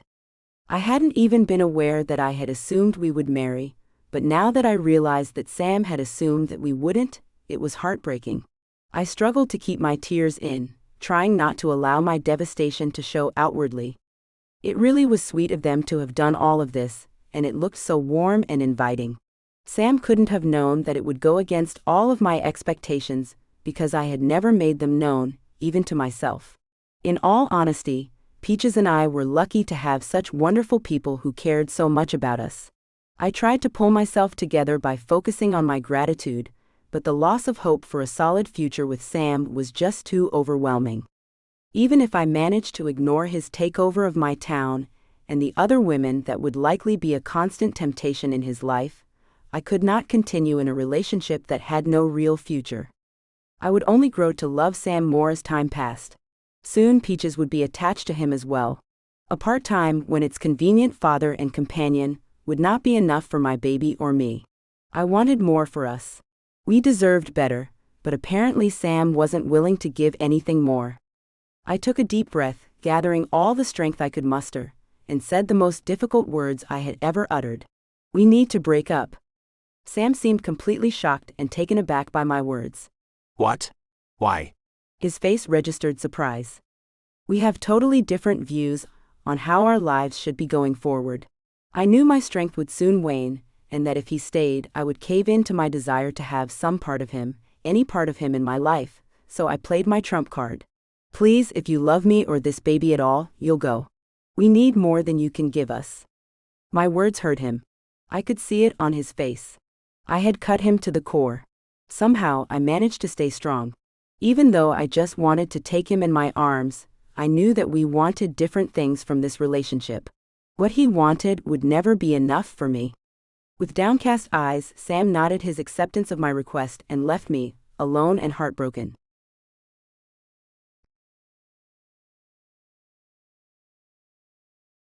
The next few weeks went by in a blurry haze as I tried to find worthwhile things to occupy my time. I refused to slip into a devastated depression. Now that I no longer had a job, I felt completely at loose ends. Court and Seth worked, leaving me on my own most days. I cleaned our house, read books, and even tried to learn how to knit. The booties I made were lopsided, and I dropped more stitches than I knitted, so I decided I had better give up on that idea before I shoved my knitting needles through a wall. The nights were long and difficult, without having Sam by my side. I missed him terribly, and it took all of my willpower not to call him and gladly accept whatever attention he was willing to offer. Somewhere along the way, I had gone from being cutely, roundly pregnant to being hugely, uncomfortably pregnant. My new girth made me incredibly klutzy, and I was constantly knocking things over or bumping into people because I forgot how big my belly was. I couldn't find a comfortable way to lie down, and I officially had cankles. My lower legs looked like tree stumps. I no longer recognized my own body. I figured that being cooped up in the house all the time was probably part of the problem, so I started taking long walks each day. I always walked the opposite direction of town, so I could avoid having to see the dreadful changes that Sam's crews were making. I tried calling Annie, but she was traveling in the Caribbean with Mr. Finley. Our connection was static-filled, so she signed off quickly, after promising me she would be home in time for Peach's birth. I wouldn't miss it for the world, sweetie. She inserted a separation in the word sweetie, pronouncing it sweet tea, and it made me smile. I missed her so much. The computer had been moved downstairs when the nursery was decorated, so I plopped down at the desk and started doing some online research. I tried to find an interesting class to take, or a fun volunteer job that I could do until the baby came, but my searches turned up very little. I'm just not finding anything, Buster. Upon hearing his name, the basset hound thumped his tail once before sighing and sliding his head along the floor to go back to sleep. Even he's bored by this ridiculous existence, I fumed. I was glad when Sunday evening finally arrived, because it meant I had somewhere to go. I didn't want to miss any of my girl time with Court, so I headed over to Joe's a little early. Joe's restaurant would be bullied out of business soon, and we would have to find a new place to meet for our Sunday night BFF time. The imminent closing of the restaurant also meant that Court, Joe, and all of the other employees of the restaurant would soon be out of their jobs, thanks to Sam. The last part hurt to admit. I didn't like thinking about my dream man being capable of causing all of this turmoil. It made me sad to think about what was happening all over Harbor Shores, so I kept pushing it out of my mind. The town's forced transformation of all the prime waterfront property was starting to become impossible to ignore, especially since it affected the livelihoods of so many of the people that I cared about. There was really no denying its reach, since the takeover had even eliminated my own job. I wanted to believe that Sam could devise a solution that would make us all happy, but I just didn't see how that could be a possibility. He and I were at opposite ends of the spectrum on what we felt would be best for the area. I walked through the familiar, welcoming front door of Joe's, and what I saw almost blew me away. The best booth in the house with a clear view of the lake, where Court and I always sat on girls' night, was gone. The table, the bench seats, the twinkle lights, and even the beautiful stained glass pendant lights that dangled above, were all missing. There was an ugly, empty space where it all should have been. I whirled around, intending to get an explanation. In my second huge surprise of the night, I saw Sam standing at the bar. Normally, I could sense his presence from a mile away, because my skin would start tingling, or the hair on my arms would stand on end. I must have been so preoccupied with not seeing what I expected upon my arrival, that I didn't notice my body's usual reactions to his nearness. It was so wonderful to see him again, and it took all of my strength not to run to him. What? Where? Why? There were so many questions swirling around in my brain that I couldn't seem to formulate a single one coherently. Sam graced me with his crooked smile as I struggled to speak. The more time I had to process, the more questions I had. Beyond the obvious, where the heck did our booth go? I was now wondering what Sam was doing here, and if Joe knew he was here, and where Courtney and Joe were. Nothing was making any sense. Rather than make me ask the right questions, Sam said, "Come with me. I want to show you something that will explain everything." I nodded and numbly followed him as he went outside. I had the crews work on the part that I knew you cared about the most, because I want you to be able to see my vision, Sam informed me. I wondered what he meant by his vision. I would love to get a peek inside his brilliant mind, but I was afraid of what I might find there. Was I going to be extremely disappointed by what he sees as the perfect solution for the gridlock of opinions we have over the future of Harbor Shores? Would he just try to bully me into seeing his way or the highway? Only one way to find out, I decided as we walked together. It was already fairly dark, but the cool breeze on my face and the dampness on my skin told me we were very near the lake. The air smelled like the beach as well. The aroma was difficult to describe, kind of fresh and clean but with a slight tinge of fish and suntan lotion thrown in. It was a familiar smell that I loved dearly. I wondered briefly if that scent would change to gasoline and asphalt, when Sam opened his planned Marina Pier condo parking lot mecca. The sounds of our footsteps echoed on the wooden planks of the brand new boardwalk. I was surprised to see how much progress had been made on it. I had been purposely avoiding the town's shore for a while, so that I didn't have to face the alterations that Sam's company was making.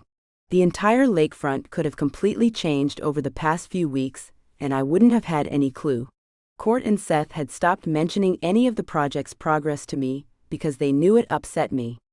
It seemed like we walked a really long time, and I wondered where he was taking me. Finally, we came to a stop.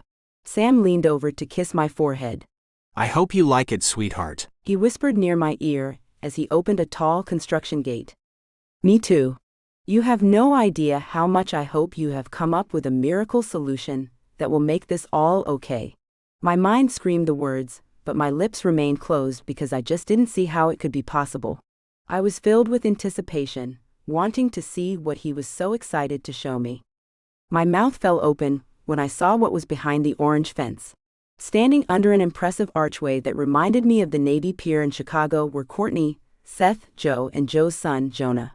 Jonah was bouncing with excitement, looking happier than I had ever seen him in the months he had been with Joe.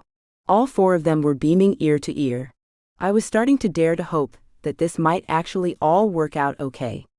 Before I could ask any questions, Jonah started talking in a flurry. Wait until you see the rest of it. It's so awesome. It has tons of huge cool fish tanks, and I get to help choose the fish and take care of them, and Dad says we can name it JJ's. That's one J for Dad's name and one J for me. He said the last part proudly. The boy's enthusiasm was contagious. Laughter bubbled up out of me, but I still wasn't sure exactly what he was talking about. Is this? I paused as I took a step forward. I didn't have to finish the question, because Sam started filling me in on his plan. This is Joe's new restaurant. Sam indicated the enormous, beautiful two-story structure that sat at the end of the pier. I looked at him thrilled. I was really starting to like the sound of this. Joe has just agreed to use the money from the sale of his current establishment to purchase a 51% share of this new restaurant. He will run it as his own business. Davis Industries will remain a silent partner until he is ready to buy us out. Sam paused to give me a gorgeous crooked grin. He knew that he had nailed this. I couldn't have dreamed of a better outcome for the restaurant or its owner. I wrapped my arms around Sam's neck, hugging him as close as I could around my enormous belly. This is amazing. I was so grateful and happy, but he wasn't finished. Joe has also agreed to hire my suggested person as the restaurant manager. I have someone who is smart as a whip. She's good with people, and she has direct experience in the food services industry. By this point, I had figured out whom he was talking about, and I grinned at my best friend. Court looked elated, and I was so excited for her. Thank you, she mouthed the words in our direction. You deserve it. Sam reassured her. Jonah had endured about all of the chit-chat that he could stand. He grabbed my hand and led me towards the restaurant, saying, Come see the rest of it. It's awesome. I had never seen the boy say more than a few words. It was wonderful to see him so thrilled. I was simply astounded by the restaurant. It was a double-decker building that sat at the end of the pier. When you walked inside, you felt like you were still outside, due to all of the windows and sliding glass doors. The water side of the restaurant was surrounded on three sides by a huge deck that reminded me of a lovely home with a wraparound porch that jutted out over the water. The place was utterly fantastic, and I said as much to the group. Jonah had been right. My eyes were drawn to the huge aquariums that were dotted throughout the restaurant. I could envision them being filled with crystal blue water and colorful fish. They would provide eye-catching beauty for the inside and would perfectly complement the natural wonder of the outdoor view that was seen from all angles in the dining room. The marina is right there. Sam pointed as we went outside to check out the views from the outdoor tables. On the upper deck, I was pleasantly surprised once again.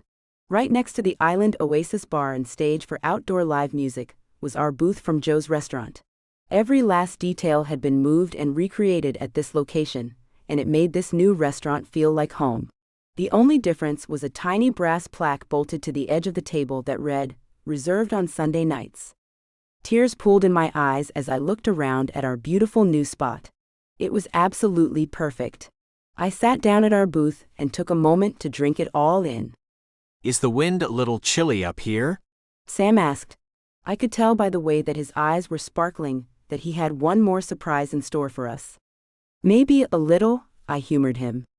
He went behind the bar, pushed a button, and thick windows silently raised up from the half walls that surrounded the deck. The windows went all the way up to the roof overhang, sealing us in and protecting us from the outdoor elements that could sometimes be harsh on a lake in Michigan. The man had honestly thought of everything, and we all gushed about what a fantastic job he had done with the place. This was the kind of restaurant that would be teeming with patrons, both local and tourists. The relaxed bar would provide a wonderful spot to hang out and listen to live music. It would be a terrific business for Harbor Shores, and if the rest of Sam's changes included anything like this, I couldn't wait to see them. I started to dare to hope that Sam and I might be able to make this work after all. He had worked to find the perfect solution for the restaurant. Maybe he could do the same for the rest of the town's businesses. I found myself wishing even more fervently that he intended to be a permanent fixture in our lives. Did I do good? Sam asked me, grinning and already knowing the answer. You did perfect, I answered him honestly, rising and intending to give him a kiss on the cheek for his creative solution to our problem. I didn't get to give him the kiss because as I moved to stand, what felt like about 4 gallons of liquid gushed out of me. I froze in shock. Jonah had been zooming around with the toy airplane, but he stopped in his tracks, staring at me with a disgusted look on his face. Did you pee your pants? He yelled the question. No, I answered. I turned to Sam, my eyes wide with surprise. I think my water just broke. You're not due for 2 more weeks. Sam stared at me, looking as shocked as I felt. In fact, everyone was staring at me with surprised looks on their faces. Well, Peaches doesn't seem to care, I told him. I think we'd better head to the hospital. After a stunned moment of pause, the gang all jumped into action. Joe offered to go get the car, so after Sam tossed him the Porsche's keys, he and Jonah took off at a quick jog. Courtney got on her cell phone to call my doctor. If I hadn't been so stressed, I would have been touched that she had my OB/GYN's number programmed into her phone. Sam and Seth got on either side of me, supporting me as we rode the elevator downstairs and walked back up the pier. They probably looked like perfect, handsome bookends on either side of me, but my mind was too preoccupied to appreciate how the 3 of us must look. Joe screeched the car to a stop at the edge of the pier, right as we walked up. Awesome car. Jonah gushed as they got out, and Joe tossed the keys back to Sam. I was concerned about getting the Porsche's seat all wet, but Seth yanked off his sweatshirt and told me to sit on it. Sam said not to be silly and to get in, so I did, wet butt and all. Court said they would stop at the house to get my pre-packed bag and be right behind us, and then she closed my car door. Sam squealed the tires as we zoomed away. I felt a few pains as we drove, but nothing too bad. I tried to keep my mind from traveling back to the place where it kept involuntarily going and stressing me out. I knew that if I was thinking it, that others must be too. I had been hoping that my baby would come after its due date, but I guess that wasn't meant to be. I leaned my head back on the headrest. I couldn't stop thinking about the figurative elephant in the car. The fact that the baby was coming 2 weeks early made it more likely that it was Seth's, not Sam's.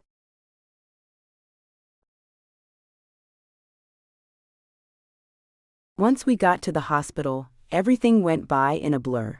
I was put in a shockingly nice room, and I wondered briefly how much it must cost. I knew that Sam would insist on paying for it, and that he could afford it, but I didn't like thinking about him having to pay an exorbitant amount for this birth. Not long after we were settled in the room, an onslaught of visitors arrived. Court and Seth got there first. Next, Jessie came in with her usual burst of excited energy. Annie followed soon after that. She had come straight from the airport. Just in the nick of time, she said, making us all smile as she squeezed my hand warmly. Mr. and Mrs. Davis even stopped by and stood stiffly in the corner of the room. As if sensing that they were making me uncomfortable, Sam told them that it would probably be a long night and that they should go home to sleep. He promised that he would call them as soon as the baby was born. Looking relieved, they took him up on his offer. My room bustled with activity all night. Nurses and doctors were in and out periodically to check progress, or get readings from the machines that were hooked up to various parts of my body. Time seemed to go by quickly, probably because we were all filled with nervous energy. The sun was just starting to rise when they finally indicated that it was time for me to start pushing. Everyone had left the room to give me some privacy during the exam, so when they came back in, I got to tell them that it was time. The excitement in the room was palpable as my visitors prepared to leave. Sam and Court both seemed a little uncertain about what to do, because we hadn't discussed exactly what would be happening at this point.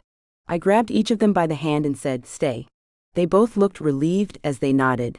"You'll both be up by my head," I clarified, having seen enough of the childbirth video to know that I didn't want anyone who wasn't getting paid to be here to see what was happening below the curtain.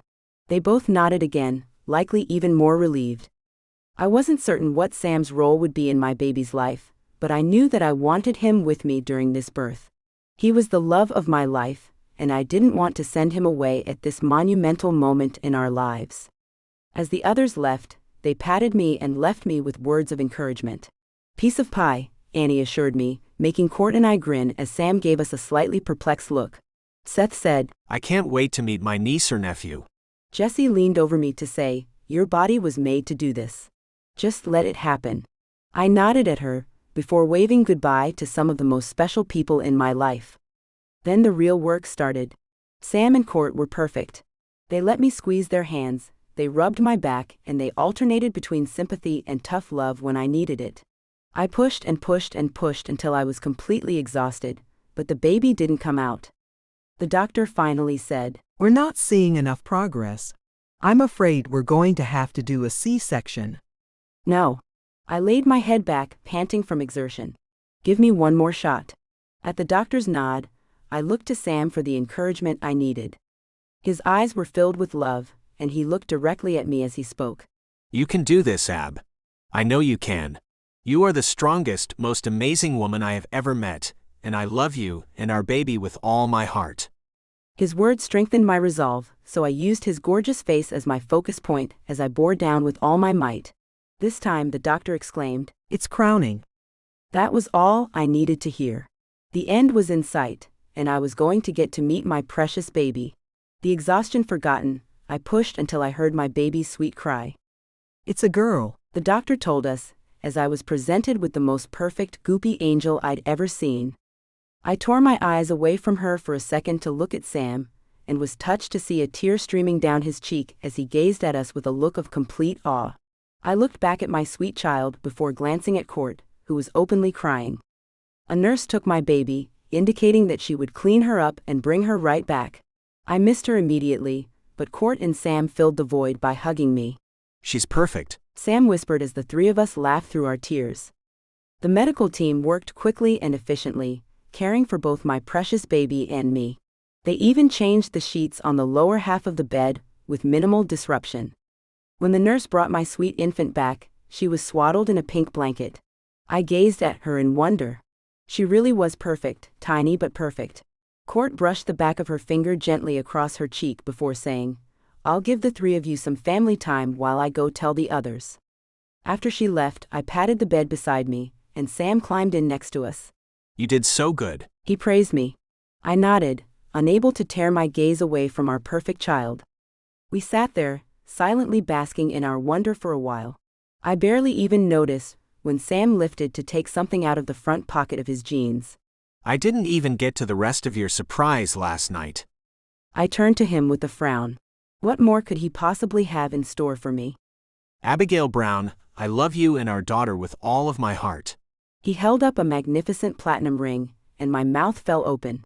I want to spend the rest of my life with you. Will you make me the happiest man in the world by agreeing to be my wife? My heart was overflowing with love and happiness. I didn't even realize that I hadn't answered him until he said anxiously, Well. I nodded through my tears as he slid the ring on my finger. What about the nursery? I asked him, knowing that he wouldn't want to move to my place after we were married. I had one of the guest rooms at my house turned into a fully stocked nursery weeks ago. I wanted to surprise you. I so wished that he had told me this sooner. It would have alleviated my concerns about his intentions. Then why did you do the nursery at my house? I asked him. That one was Courtney's idea. I went along with it because I wasn't sure if you would agree to keep me around on a permanent basis. Besides, the baby needs a place to stay when she visits Aunt Court. The others chose that moment to return. They all oohed and awed appropriately over the baby. The mood in the room changed slightly when Janice and Sutton Davis joined us. We were all a little apprehensive about how they would react. Apparently, babies are miraculous peacemakers, because Janice's face broke into a huge, genuine smile at the first glimpse of her grandchild. She looks just like you. She beamed at Sam, and he nodded happily at her. When she turned to me, I was immensely relieved to hear her say, You did a great job. She's absolutely adorable. I smiled and nodded, in complete agreement with her assessment. It was Sutton's booming voice that broke the silence. So, what is the child's name? I looked nervously at Sam. We hadn't yet settled on a name. Everything I liked he shot down and vice versa. I did have an idea though. I had wanted to run it by Court first, but everyone was looking at me in anticipation. I licked my lips, deciding there was no time like the present. Well, I started nervously. I've been playing with the names of important women in my life, trying to come up with a combination that worked. My mother's name was Kay, and I know that your mother's name was Catherine. I looked at Janice when I said the last part. She nodded, smiling at Jessie. Yes, my other granddaughter Katie is named after her. I nodded, acknowledging that before continuing. Annie, you have been like a mother to me ever since my own mother passed away. Annie smiled at me through her tears when I said this. I turned to Court. Courtney, you are the sister I never had. She took my hand as I continued. You told me once that the only kind thing your mother ever said to you was about your middle name. I paused then, waiting for some sign indicating her permission to continue. I hadn't discussed this with her, and I wasn't sure if she would be open to me sharing this story with the group. She smiled then, as if starting to understand where I was going with this. She picked up where I had stopped. Yes, my mother told me once that she named me Courtney Bell because Bell means beautiful, and I was the most beautiful baby she had ever seen. She had a tear in her eye from the only fond memory she had of her mother. This is the most beautiful baby I have ever seen. I smiled down at my tiny child before looking around the room. Everyone was looking at me with anticipation, no doubt wondering where I was going with all of this. The only opinion that I really cared about was Sam's, so I looked at him when I continued. So, I was thinking we could name her Annabelle K. Davis and call her Anna. Just an initial for the middle name? It was Jessie who spoke first. How chic. I was glad that she approved, but I wanted to know what Sam thought. At my questioning gaze, he nodded. It's perfect, just like she is. Joe arrived a few minutes later carrying a huge balloon bouquet. The room was boisterous and happy, but I still managed to hear him say to Jessie, Sorry I called your brother a jerk. I strained my ears to hear her response. Well, he can be a jerk sometimes, but I'm the only one who gets to call him one. Deal? Deal. Joe agreed, and they grinned at each other like two sappy teenagers. My attention was diverted when Court said, What is that? She was wide-eyed, pointing at my engagement ring. In all the bustle of excitement over naming Anna, we had failed to tell anyone that Sam and I were engaged. Oh, that, I said, holding up the ring and smiling mischievously. Did I forget to mention that Sam and I are getting married? The room erupted then. Everyone was smiling, laughing, and congratulating us. Janice even hugged me and said sincerely, Welcome to the family, Abby. My sweet baby was passed around to every person in the room, and they each cooed over her like she was the greatest thing ever, which of course she was. After a long while, the group started to disperse. Sutton and Janice said they expected our whole family to be at Sunday brunch from now on. Annie promised to come over to rock the baby any time I wanted her. Joe and Jessie decided to go pick up their kids at daycare and surprise them by going out for pizza. My face physically hurt from smiling so much. I didn't remember ever having been this happy. I wished that everyone could enjoy this kind of blissful, perfect moment. As if the universe was working to make my wish come true, Seth reached over and took Courtney's hand in his. They both looked down at their interlocked fingers, then he bent down and gave her a sweet, soft kiss on the lips. She looked at him as if seeing him for the first time, before turning to me and saying simply, "Wow?" Then she tugged him by the hand and said, "We'll be going now. See you guys tomorrow." Seth followed along behind her, like a happy, love-struck puppy. As they were walking out, Court said to us over her shoulder, "I already know what I'm going to get you two for a wedding present." At our questioning gaze, she said, "A new ice bucket," right before shutting the door behind her. I looked at Sam, and I'm pretty sure the man was actually blushing. I would have never guessed that he was even capable of blushing. I had gotten so distracted with the crazy turmoil of our lives that I had never asked him about the incident when Court caught him with his redacted in our ice bucket. I should have known she wouldn't keep quiet about that. Sam growled the words in my ear. I considered asking him about it, but decided it could wait. I didn't want to mar this perfect day by making Sam talk about anything that might make him uncomfortable. The three of us spent the night together in my hospital bed. I was holding my sweet, wonderful baby, and we were both cradled in Sam's strong arms. Nurses came in and out throughout the night. Each time they told me to get some rest, but I couldn't stand to close my eyes and miss a second of this precious time with my newborn. Sam was asleep. I could hear him snoring softly beside us. It was the first time I had been alone with my child, and I took the opportunity to have a quiet talk with her. I told her how much I loved her, that I would always be there for her, and that I would do my best to be a wonderful mom, like my own mother had been. Then, as if this day hadn't already been the best of my life, my tiny child gave me the greatest gift I have ever received. The maternity ward nurses would later tell me that it was likely just gas, but I know what I saw. Annabelle K. Davis gave me a perfect crooked smile, just like her dad's.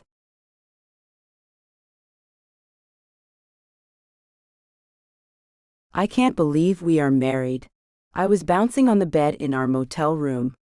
I was sure that our room wasn't up to Sam's usual standards, but he had been willing to go wherever I wanted for our honeymoon, and he seemed perfectly content here. Marta's motel had been my escape when I realized that I had a choice to make between the Davis twins, and I had thought it would be nice to come full circle by returning here. It had been terrific to see Marta again, and to discover that she and Danny had found happiness together after all of these years. I gave her some pictures of Anna, and she displayed them on the front counter, right beside her own grandchildren's pictures. She had made us promise to come back sometime and bring the baby with us, rather than leaving her with family. Speaking of that, I had not wanted to leave our baby at all, but I knew that she was in good hands. Court and Seth had been playing house for the past couple of months, and they had been thrilled by our request to watch Anna during our honeymoon. Neither one of them claimed to be ready for marriage or children, but I had the feeling it wouldn't be long. They were ridiculously happy, almost as ridiculously happy as I was. Sam and I had been redacted on and off for 2 entire days, and we had finally stopped for food. The nearly empty pizza box was sitting between us on the bed. No time like the present, I finally decided. So, I started dragging the word out. Sam stopped chewing his pizza, apparently knowing that something was coming. "Are you ready to tell your wife?" I paused and smiled, loving the sound of that word about the ice bucket incident. He swallowed before saying, "I guess it's time." I sat up and leaned forward, so excited to finally hear about this. I was completely redacted and unashamed. After the 2 days we had just spent redacted, it would be silly to pretend to be modest with him now. It took him a while to start, but when he did, I hung on his every word. "Okay, so you were redacted in your bedroom." I remember. I nodded at him, thinking of my itchy nose and how I had been forced to flip redacted to try to scratch my nose with my leg. "Well, I was so excited to be back with you, the woman of my dreams." I smiled at the sweet way he referred to me. "You were pregnant and hungry, but all I wanted to do was get back upstairs to you." He paused, but I remained quiet, waiting for him to continue. "You didn't have much to eat in that house." He chastised me. I nodded, wanting him to keep going. "Finally, I found some canned ravioli to heat up." I frowned at this, wondering why we had any of that in our cupboards and remembering that it was not what we ate that night. "I also found a bottle of wine, which I put in the infamous ice bucket. Don't ask me what I was thinking. I guess it just didn't register that you were pregnant, and that pregnant women shouldn't drink wine." My mind was evidently mush from the thrill of being with you again. It must have been meant to be because of what happened next. I was completely engrossed in his story and didn't dare interrupt with any questions. I took the pan of hot ravioli, intending to pour it into a bowl on the counter. When I turned, I didn't realize that Buster was lying right by my feet. I tripped and didn't want to land on him, so I tossed the ravioli in the air and jumped over the dog. The mental image of all of this had me smiling, especially since I knew that everyone was okay. Sam was smiling too, as he told me about it. Thinking about rejoining you upstairs had certain parts of me standing at attention, so when the hot ravioli came down, some of it landed on the part of me that was sticking out the farthest. Oh no! I cried out. The sauce was burning hot, even after I wiped it off. I looked to the kitchen sink, thinking that I would cool off there, but that didn't look like it would be a simple maneuver. That's when I saw the ice bucket. So out came the wine and in went my redacted. I was groaning in pleasure at the cool relief when Court walked in. She quickly assessed the situation and hightailed it upstairs to her room. By this time, the giggles were bubbling out of me. Poor Courtney, I said. I can't believe she walked in on that. Poor Courtney, he asked me, pretending to be outraged. What about me and my poor burned redacted? I'll make it up to you two later, I promised him before asking him to finish his story. So Buster got some ravioli out of the deal. I cleaned up what he didn't, made some peanut butter toast, and found a Kiss the Cook apron to hide my red redacted. The rest of the night was all about you, while I let Big Red rest. It all made perfect sense now, and I decided it was time to fess up about my little mishap while he was gone. By the time I was finished telling him my itchy nose story, we were both laughing hysterically. Thank goodness Court didn't walk in and see me too. We could have scarred her for life. It seems to me, Sam said, that the next time I redacted, I had better release you before leaving the room. Next time? I asked him, already redacted by the thought. He answered me simply with a wink, and his naughtiest crooked grin. Continue the Davis Twins series with Courtney and Seth's story, Faking Changes.